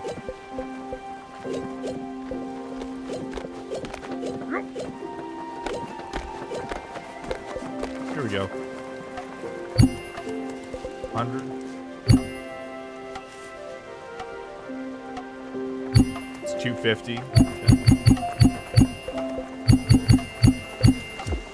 Alright, up to 5,000. Ooh. Is it time for a thunderstorm? I think it's time for a thunderstorm. I'm so excited. A new ship layout, nonetheless. Oh, I need to spread out the houses now that I can.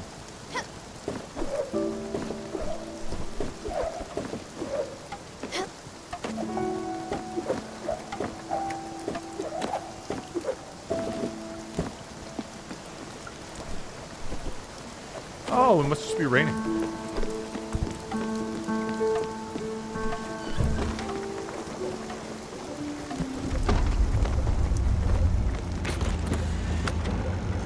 Oh, shit.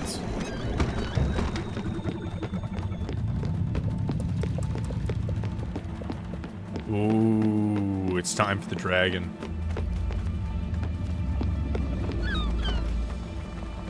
That subtle violin building in the background. The dragon is back, Stella. Should we help it? Alright, let's get ready for it.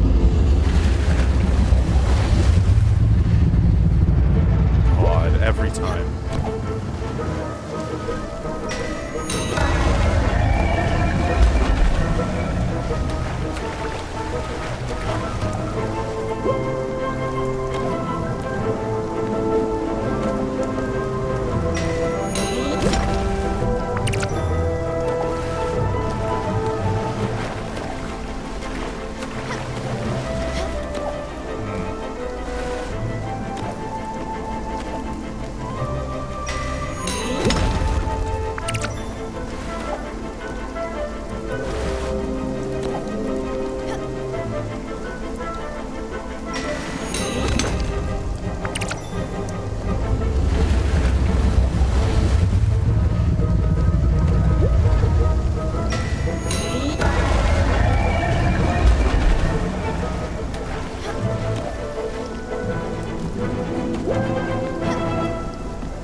Better now.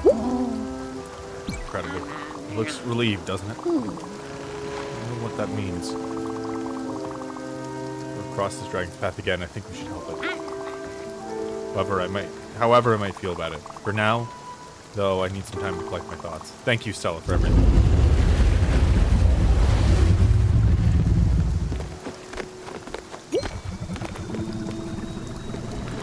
This game's so goddamn beautiful, it has no right to be.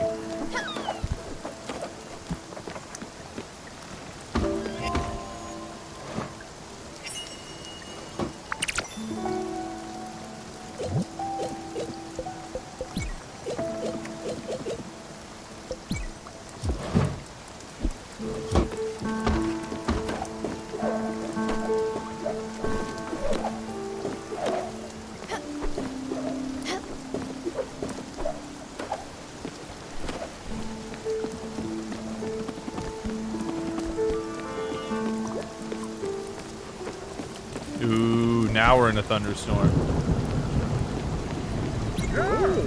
Hell yeah. I'm so glad the ship automatically stops. Can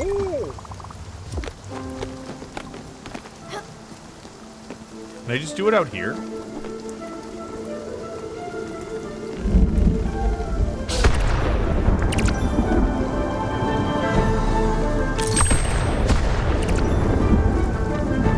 It's drawing me back into the ship. Ah, yeah, I see your game.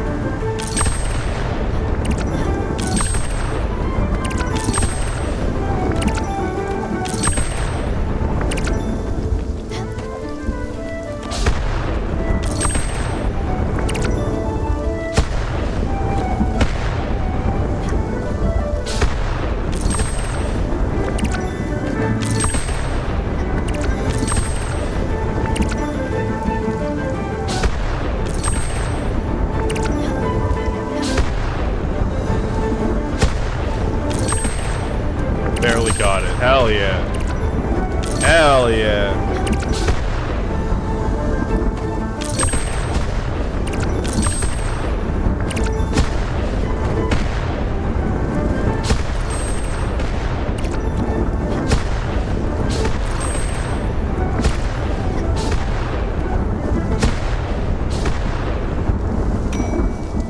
Fuck yeah.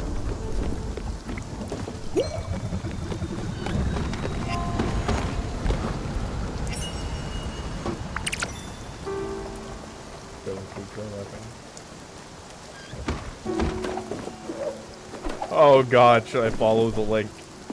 Should I know? You know what? I'm just gonna... I feel like I can at least figure that out later. It's so funny, because I just realized in that how much of a feedback loop it is. Because I want to be more positive for you guys, right? To build a better community and space to exist. And space to live. A better home. But then that makes me more positive and my life better, which just is. There's a part of me that wants to say it's selfish, but it's not selfish. It just is. And I'm happy to accept. I'll fucking take it.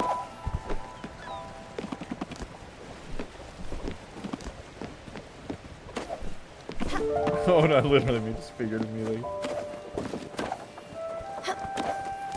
Think about toes.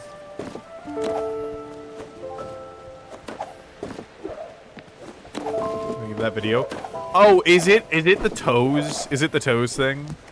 Is it the thinking of them? Toes. How does that song go?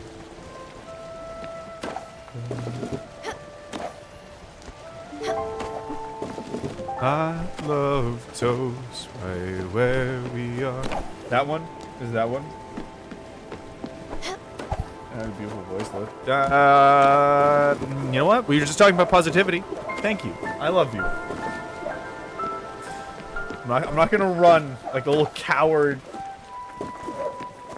I'm not gonna run like a coward. Stop there. Yes, that one. Oh, okay. Oh, people fall in love with mysterious ways. People suck on toes in mysterious ways. I love that song so much.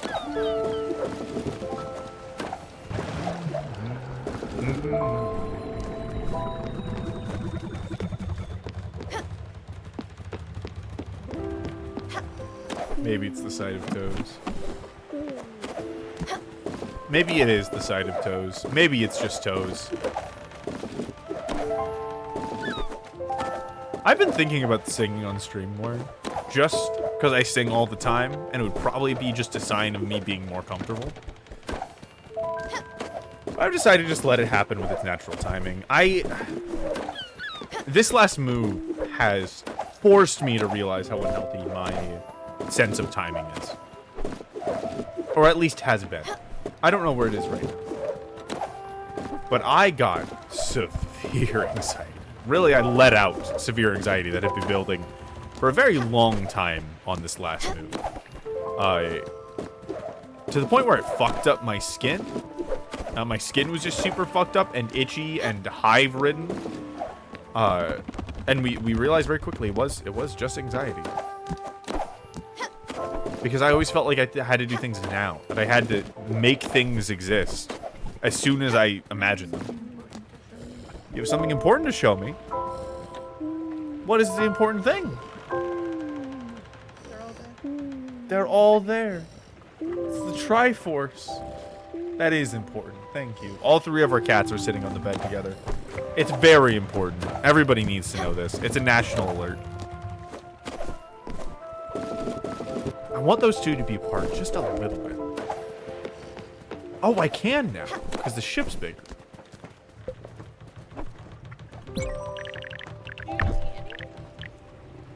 Yeah, I'm not hungry. I had 2 chalupas. Yeah, I got an extra.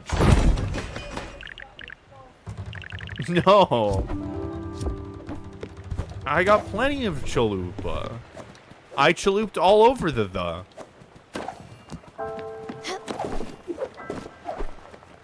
Haha, you got a chalupa. Haha. Chalupa these nuts. Thanks, babe. Got him. That's Ben's voice. Gucci Rena, if you wanted it, that's Ben's voice. This is what he normally does. That's what you sound like on a day-to-day basis. He doesn't understand a fraction of my power. I totally didn't blow out my voice for an entire day doing this on Cooking Companions.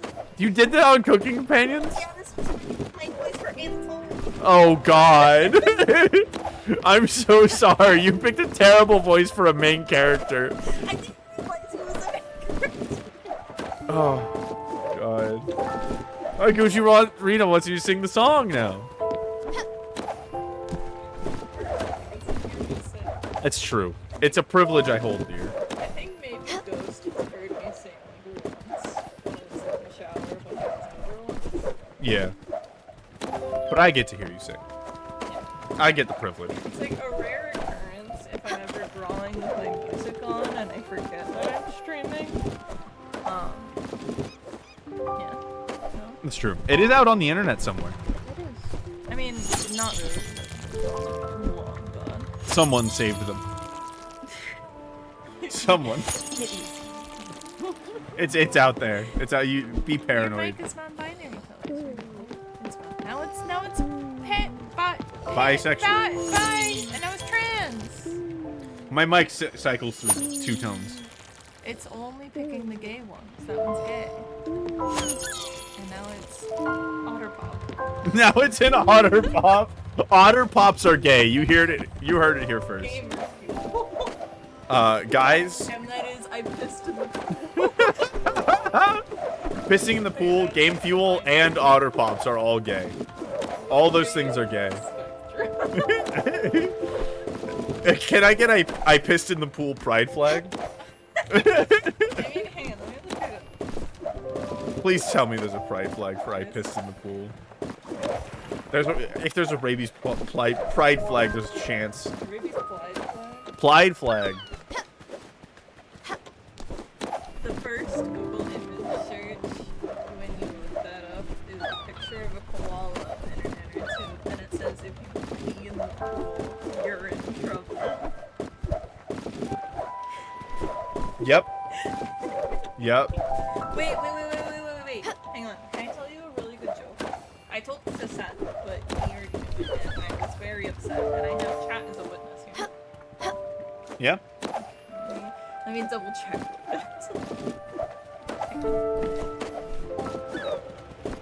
Okay. Okay, yeah. So, why is it that when you tell a space mucho, they get really emotional. Why? Because it means a lot to them.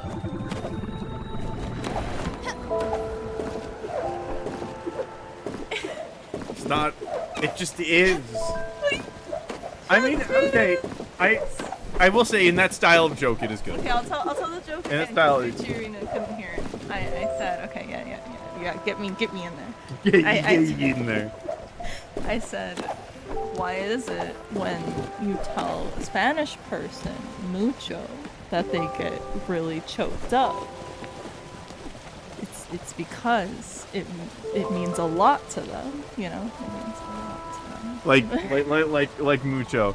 I will admit in the strength of the joke, but it does not make me laugh. Good joke. Just because it's a good joke doesn't mean it has to be funny to me. To me, that's just like, yes, it does mean a lot to them. You're right. But it means a lot to them. There is a double meaning. It is a good pun. It's a good joke. It does not tickle the funny bone. Do you like the fish with no eyes joke? That one makes you laugh because it's just dumb. What do you call a blind deer? A blind ear? A blind deer. What? I have no idea. I have no idea. See, those ones are good because they're bad. Those ones make me laugh because they're bad. Latrap loved your joke.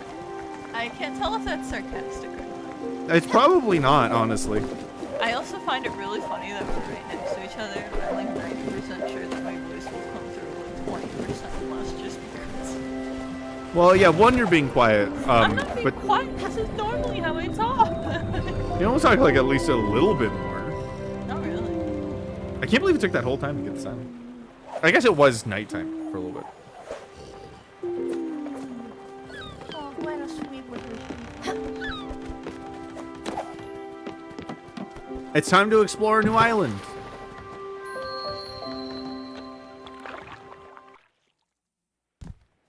It's the subway SMS. Yeah, exactly.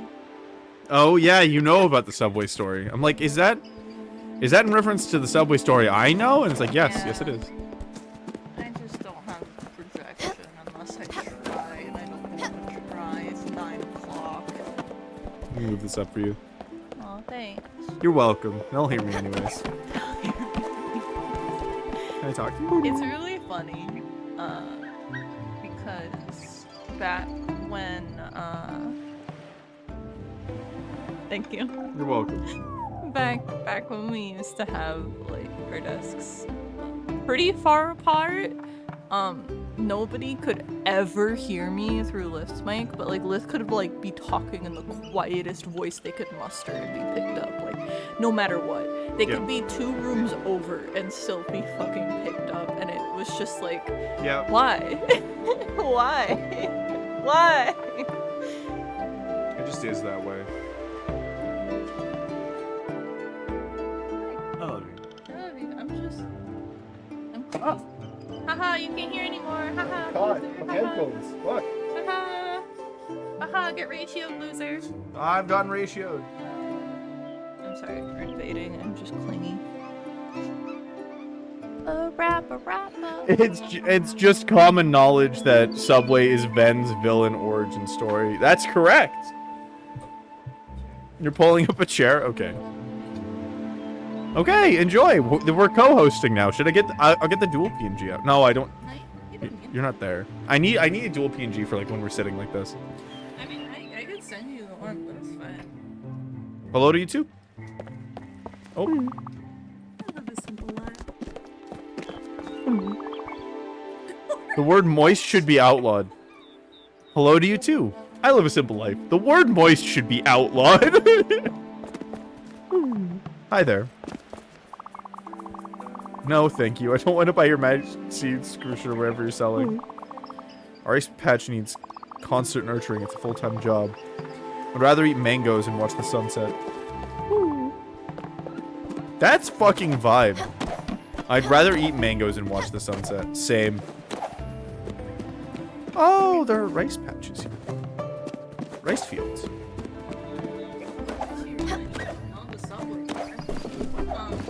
subway You don't know lore- the subway lore. Yeah, the subway lore is that one time Liv and I were in a Walmart visiting PA,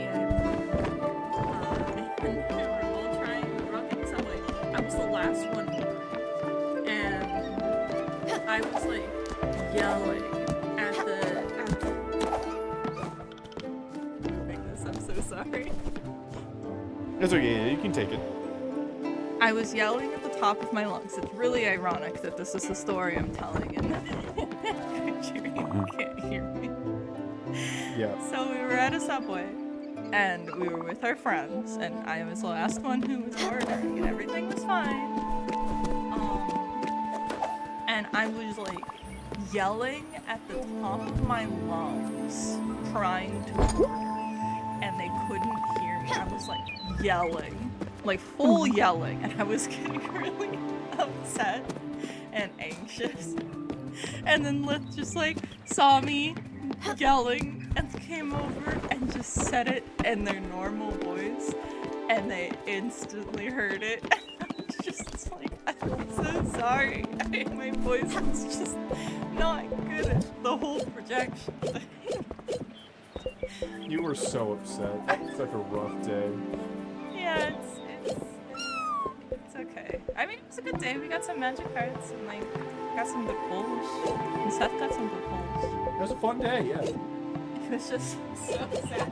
That part was just really hard. I mean, the mic is way far away from me right now. It's right in front of you. I'm sure I'm still getting picked up better. Glide. What's the other thing that I need 2 of what? Those things. 2 of those things. I would like more of those things. Yeah. Same. Oh my god. What if we cover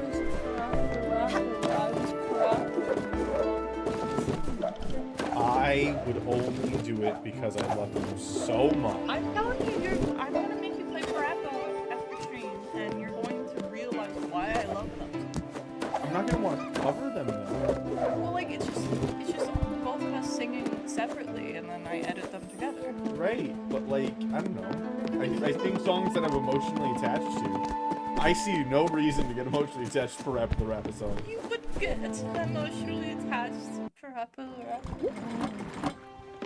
You wanna go big. You wanna be big, kid. You wanna be big. Make me big, kid.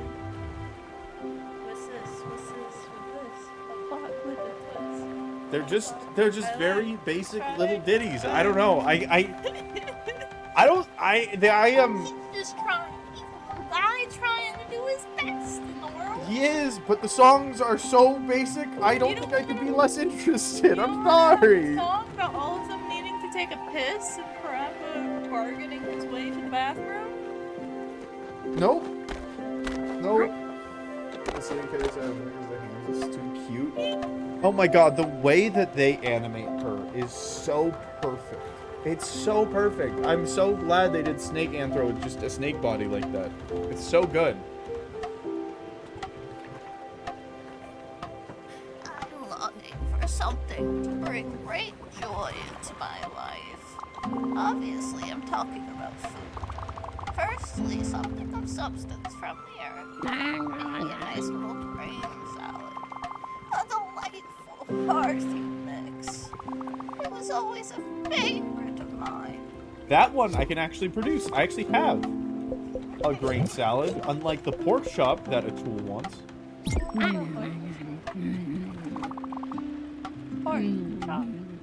I don't know where to get pork.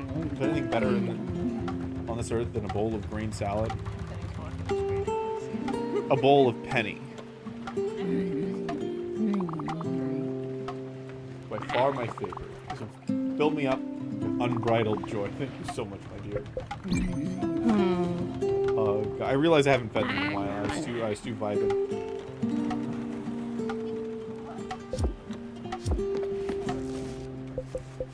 Oh my god, they're starving. Are you moving? Oh. Are you moving? Just packing boxes. Oh yeah, that's a question. Are you moving? Beach Arena has her own business, so it could be that. Oh! They seem safe. Like a big box for a person to sit in? Yes, correct.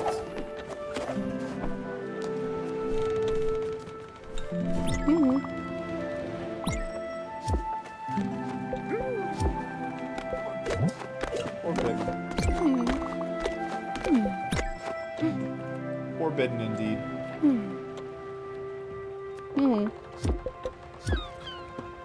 Now it's time to try to find a pork chop.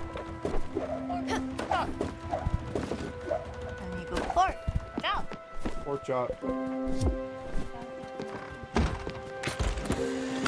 I am in an apartment like 5 minutes away if I'm like, oh fuck yeah! That's the Oh best. hell yeah!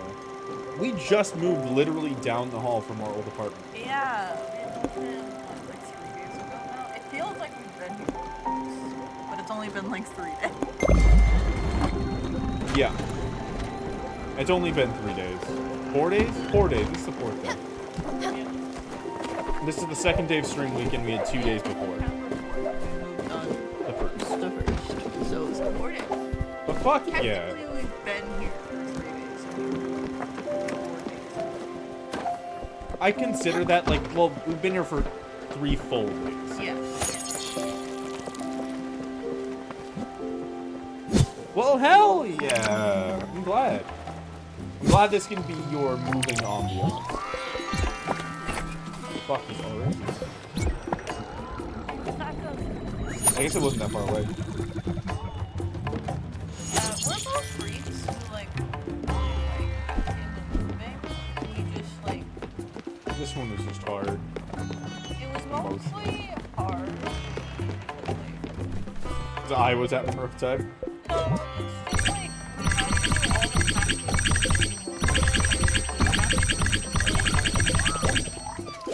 Yeah, because it was such a short move, and we only had 6 hours to completely move out of the other apartment and into the other one. It was a lot.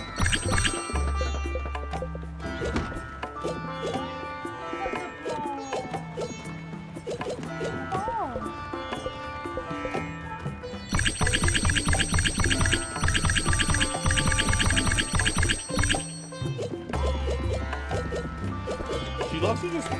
Our cat Penny loves to just pick up the ball and just like hang out. they're very happy.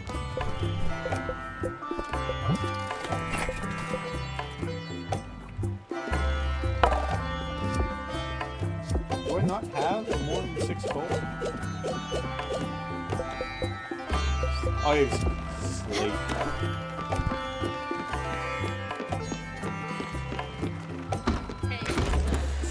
Ooh, sleep. I'm very excited to catch tuna, assumably. Huh? I'm gonna try this for a second since I'm right here. I just have no idea where to go for pork, so we're just gonna be looking for other things and then checking the items for pork. Yeah, that's one thing that I don't like about like resource management games like this is when they give you a quest or something early on that you don't get for like a hot minute, Right? and then you're just like, It just am feels I stressful and stupid? weird. Or like.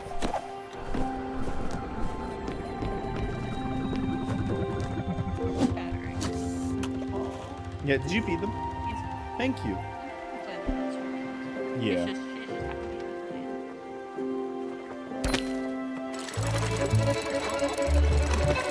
Oh, new music? Oh! Oh, hell yeah, the fishing practice. The fishing practice is kicking in. Oh, I love this music.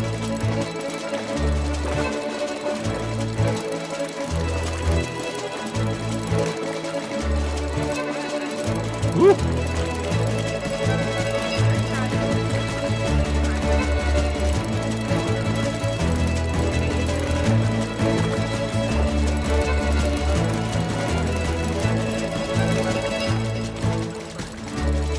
Woo! Woo!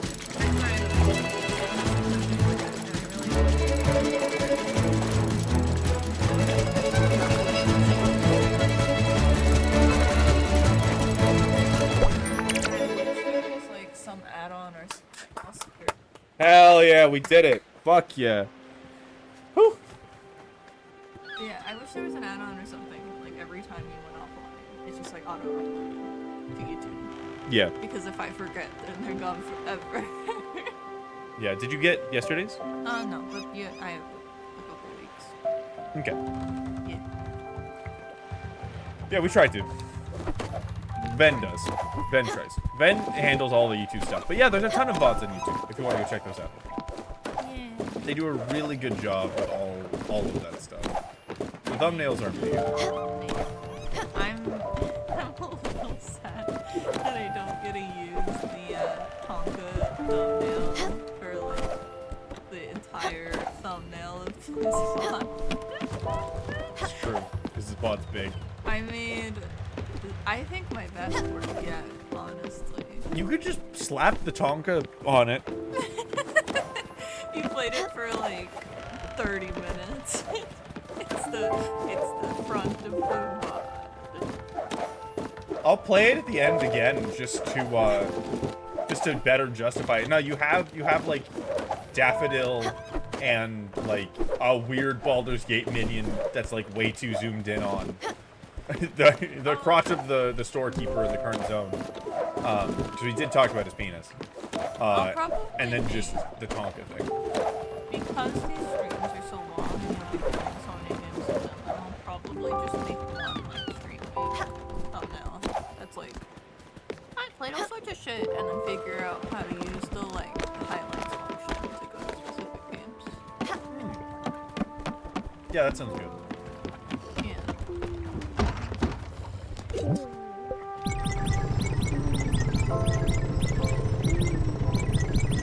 It's so nice that I can do so many of these events.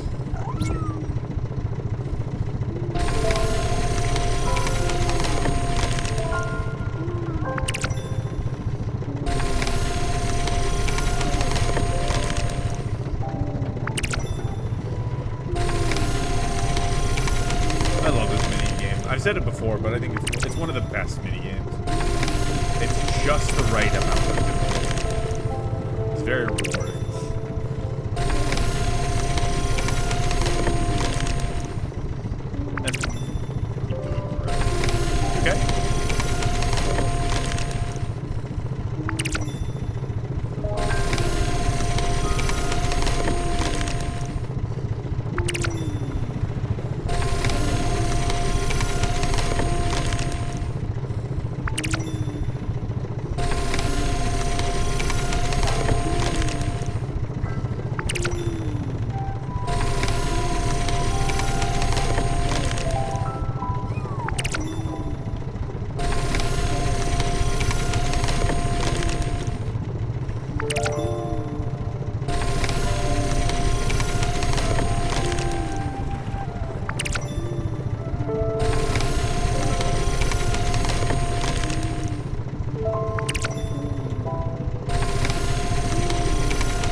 Okay, so we'll probably be going for half an hour. Half an hour. We'll call it tonight.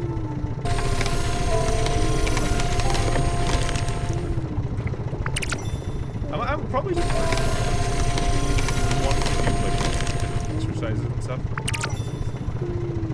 Oh hell yeah!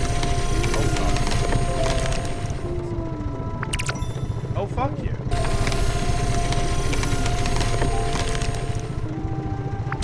If you guys do art, by the way, art stuff, art fight year-round alternative.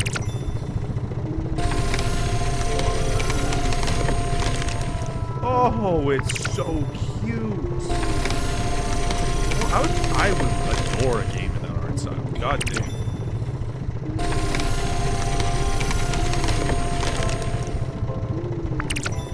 Somebody that you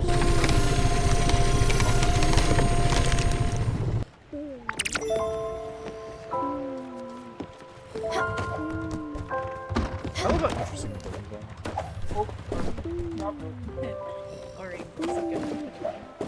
She is getting pretty. Oh yeah. I love you. Thank you for the second. Yeah. I bothered.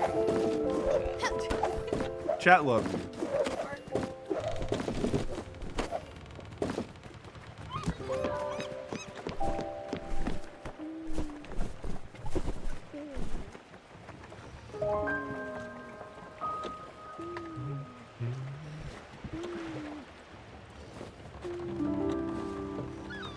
Raspberry lemonade, by the way.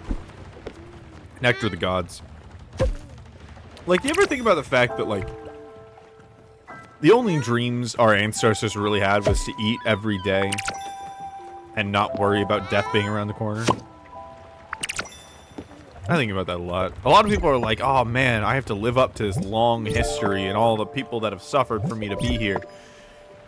It's like, literally living next to a grocery store is the more than they ever could have asked of any of their descendants.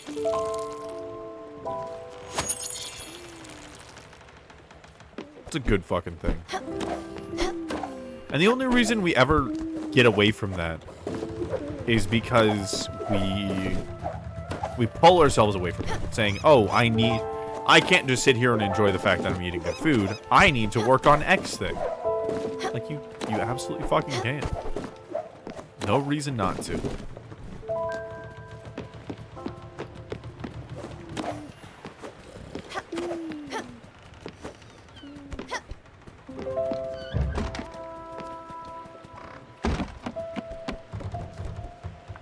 I would love to sleep in that kind of little loft. I love that loft so much.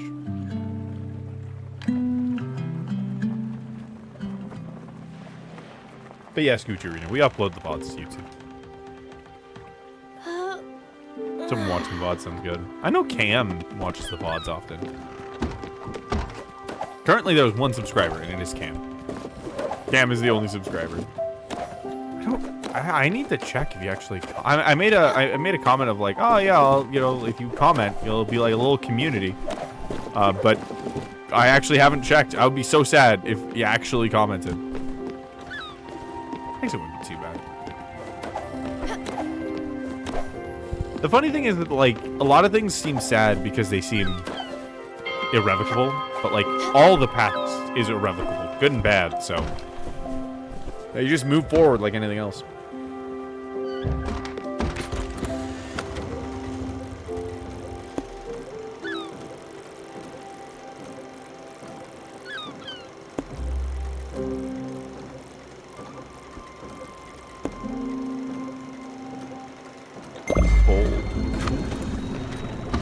I knew it was around here. Go back to that funky little guy.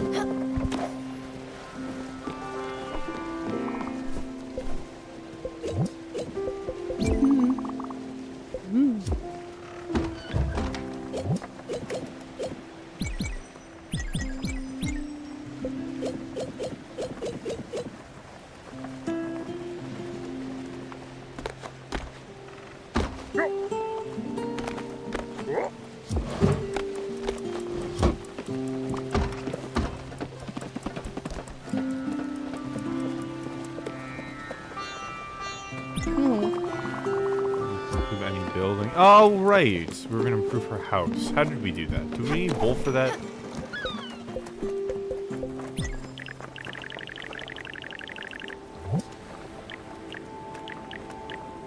Oh, we just need limbs. That's right.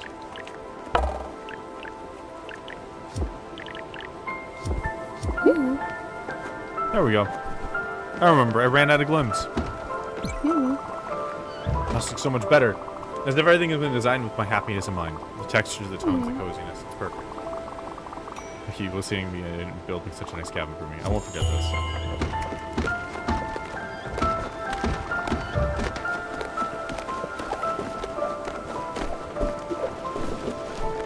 I love this little zone. I have no idea what the fuck's going on, but it's beautiful.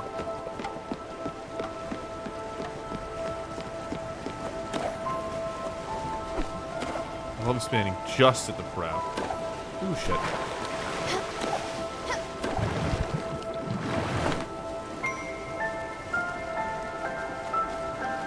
There we go. Perfect.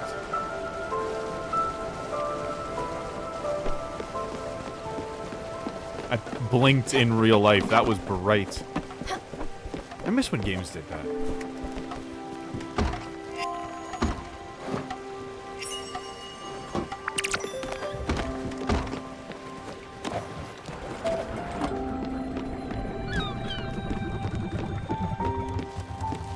Time to mine some coal.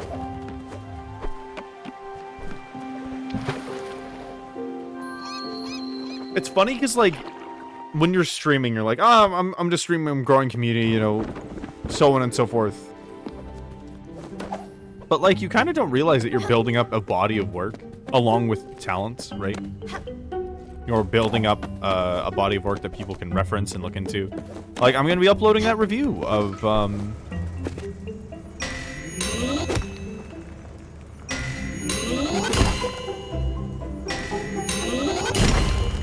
Ooh, there we go.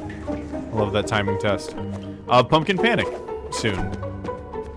Among other things, I'll be doing... I'll have to play Tonka again. Probably start the stream tomorrow with Tonka. In the quiet hours.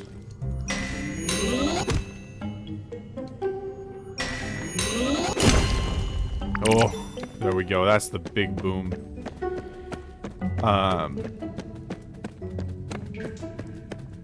Just because I need to play through that story mode to really give it a proper review.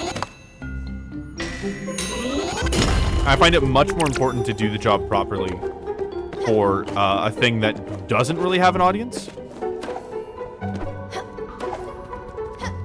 If they did have an audience, like, then I'd be fine because other people could make better reviews and people would know.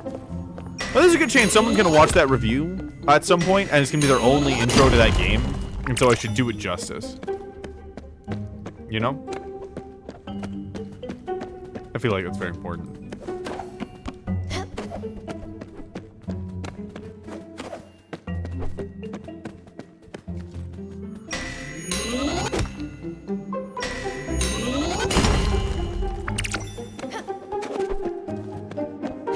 Hell yeah.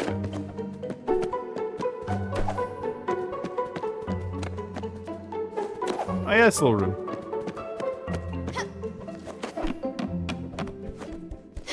It's kind of nice to have a body of work. Something to show people. Well, not really even just to show yourself. To, like, think back on the things that you've done. Damn, a little bit too long.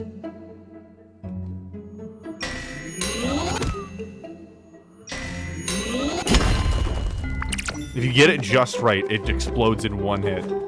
It's amazing. So satisfying.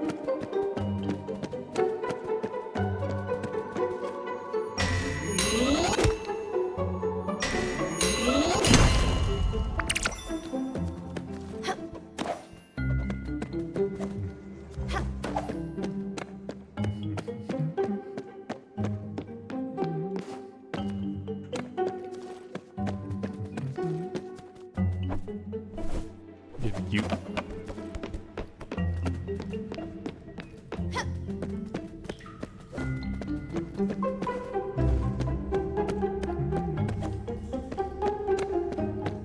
think that's everything I got here. I got coal, which is the important part.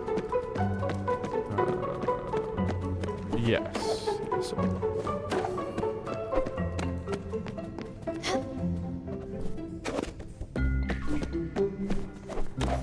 I'm gonna go this way. Fuck yeah.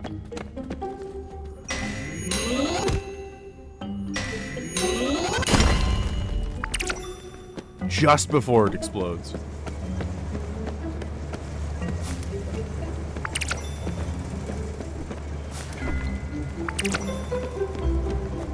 Damn it, I'm so close to getting that ability.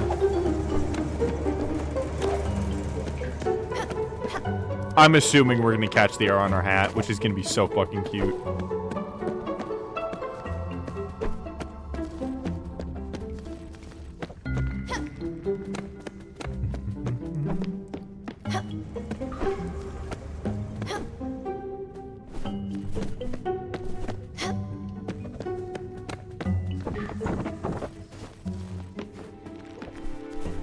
Time to go back to the odd salesman.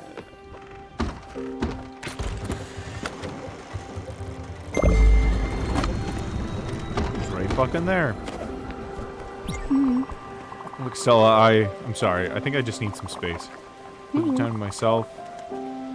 Back to the villa was a bad idea. Sorry, this doesn't have anything to do with you. You've been nothing but great since you found me on that island.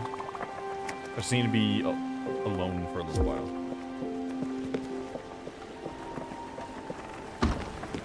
Yeah.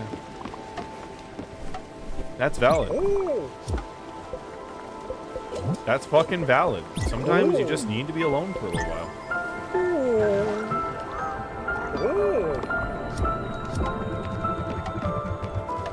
I knew it wouldn't be specific enough. Son of a bitch.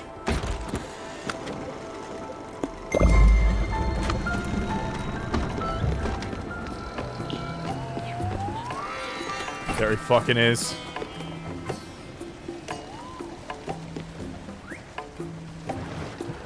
It was just different enough. Errands. There we go. Treasure man. Don't have a stock eye salmon yet. Oh, 4 lightning in a bottle. Cool. Oh. You found my first treasure map. You might something interesting from it. Look inside. You'll find the coordinates for some treasure. I'm honestly, treasure hunting is one of the most fun things in games to me. I love it so fucking much.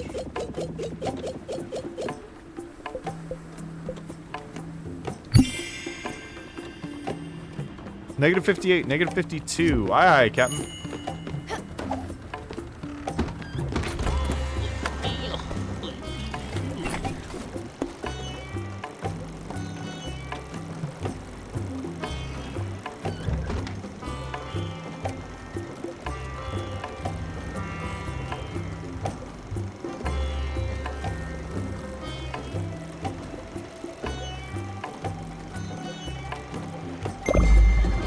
Right on the edge of what we have. Right on the fucking edge. I don't think I can go into areas that I haven't explored yet. Can I go into the fog? I should try it. Fuck yeah. Fuck, did I miss Baldur's Gate? We did play some Baldur's Gate today. Welcome home, Dovakin. Don't worry, I'm gonna be playing Baldur's Gate tomorrow too.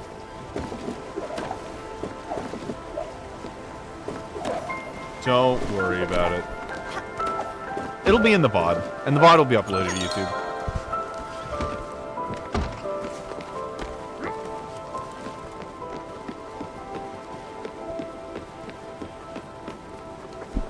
Damn, yeah. We killed the lizard boss and a bunch of boulets. That was about it. Oh, and we in the Minotaur place. So that's where we're at with that. We're gonna have to get more seeds. I'll do it eventually.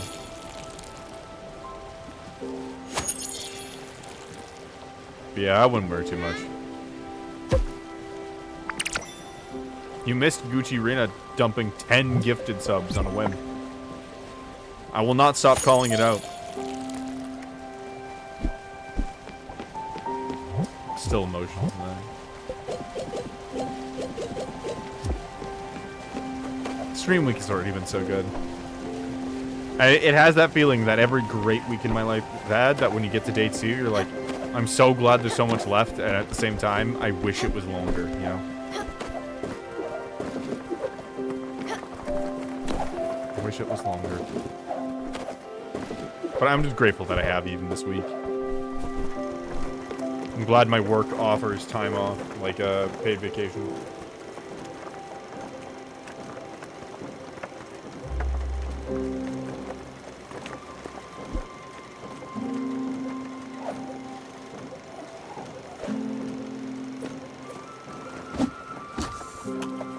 But yeah, how are you, man? How have you been doing?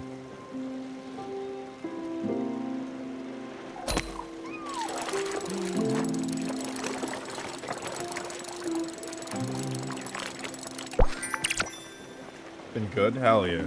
It's good to hear. It's good to hear. It's always a win. It's always a win. You know what? I said half an hour, but I don't think there's any reason to force it to be longer. I think getting this treasure is gonna be a good place to stop.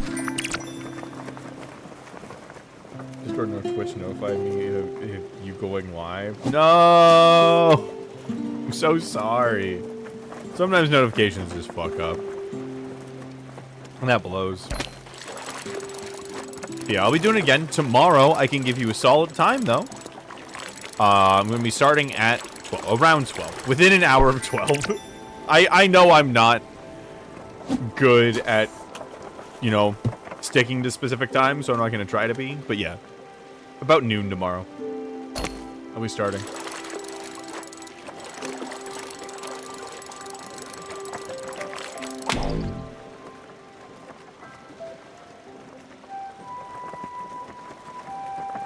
I have done lurged. Alright, got 12. Yeah! There we go. The treasure.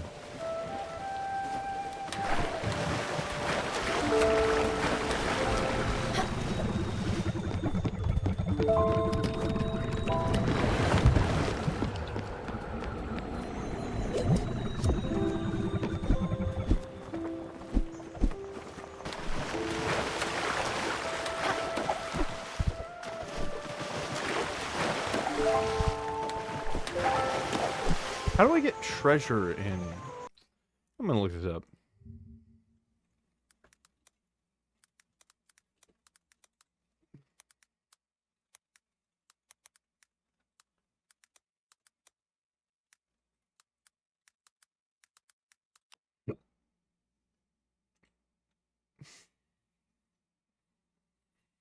In some cases,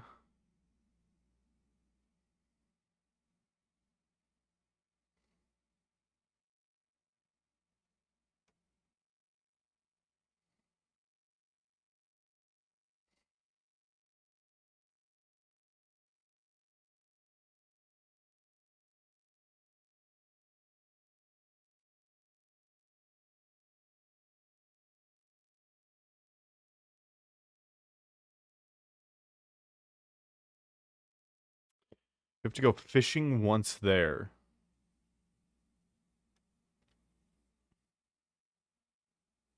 Okay.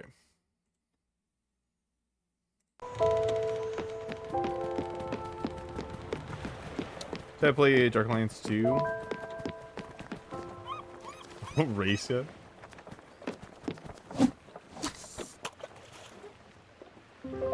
Yeah, I will. I won't play Dark Alliance. I'll probably start with Tonka Space Station because I can't.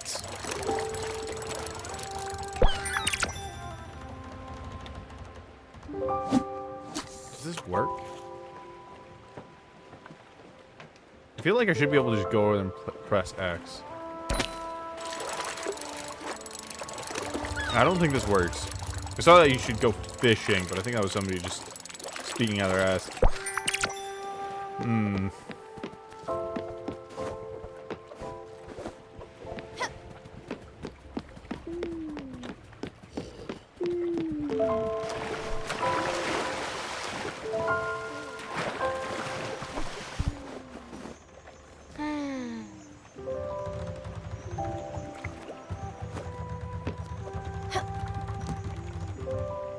Well,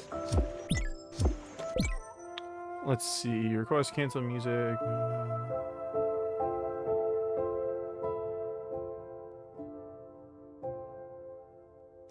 How do I?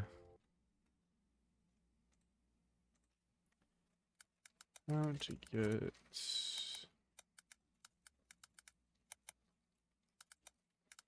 of the water? Yeah, Spiritfarer.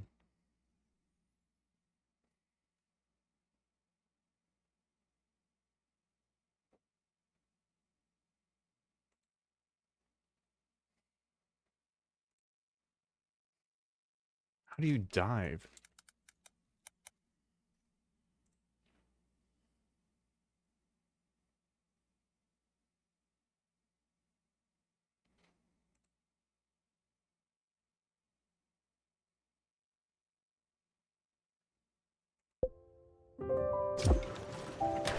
Down in A.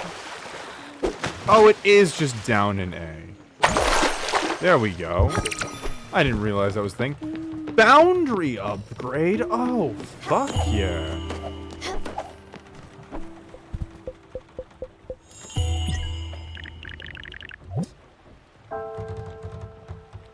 Lightning in a bottle and nebula fabric, but I have everything else.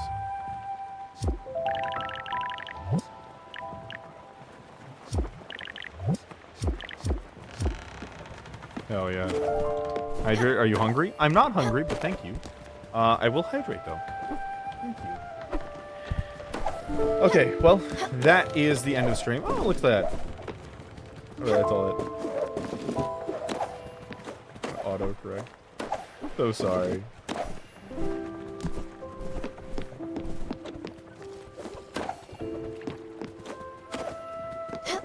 I gotta miss your live stream.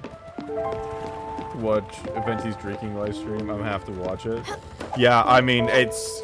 Ven's drinking streams are always fun. Ven's streams in general are always very fun. Fun fact, they were originally the streamer. But it was just decided that, like, for very valid reasons, that I'm surprised I do not feel this way. But they decided they would rather just stream whenever they feel like it. Which is very valid. But they're a very good streamer, and I love them. Streams are very fun. It honestly inspired me to be a streamer. Okay, well, anyways.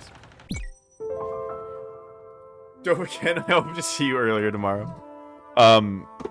Tomorrow is Tuesday, right? Yeah, okay, tomorrow is Tuesday. So, and then the day after that is event stream. So I'll see you guys all tomorrow. I hope you all have a wonderful day. Or night. Night. It's nighttime. I hope you all have a wonderful night. I love you guys.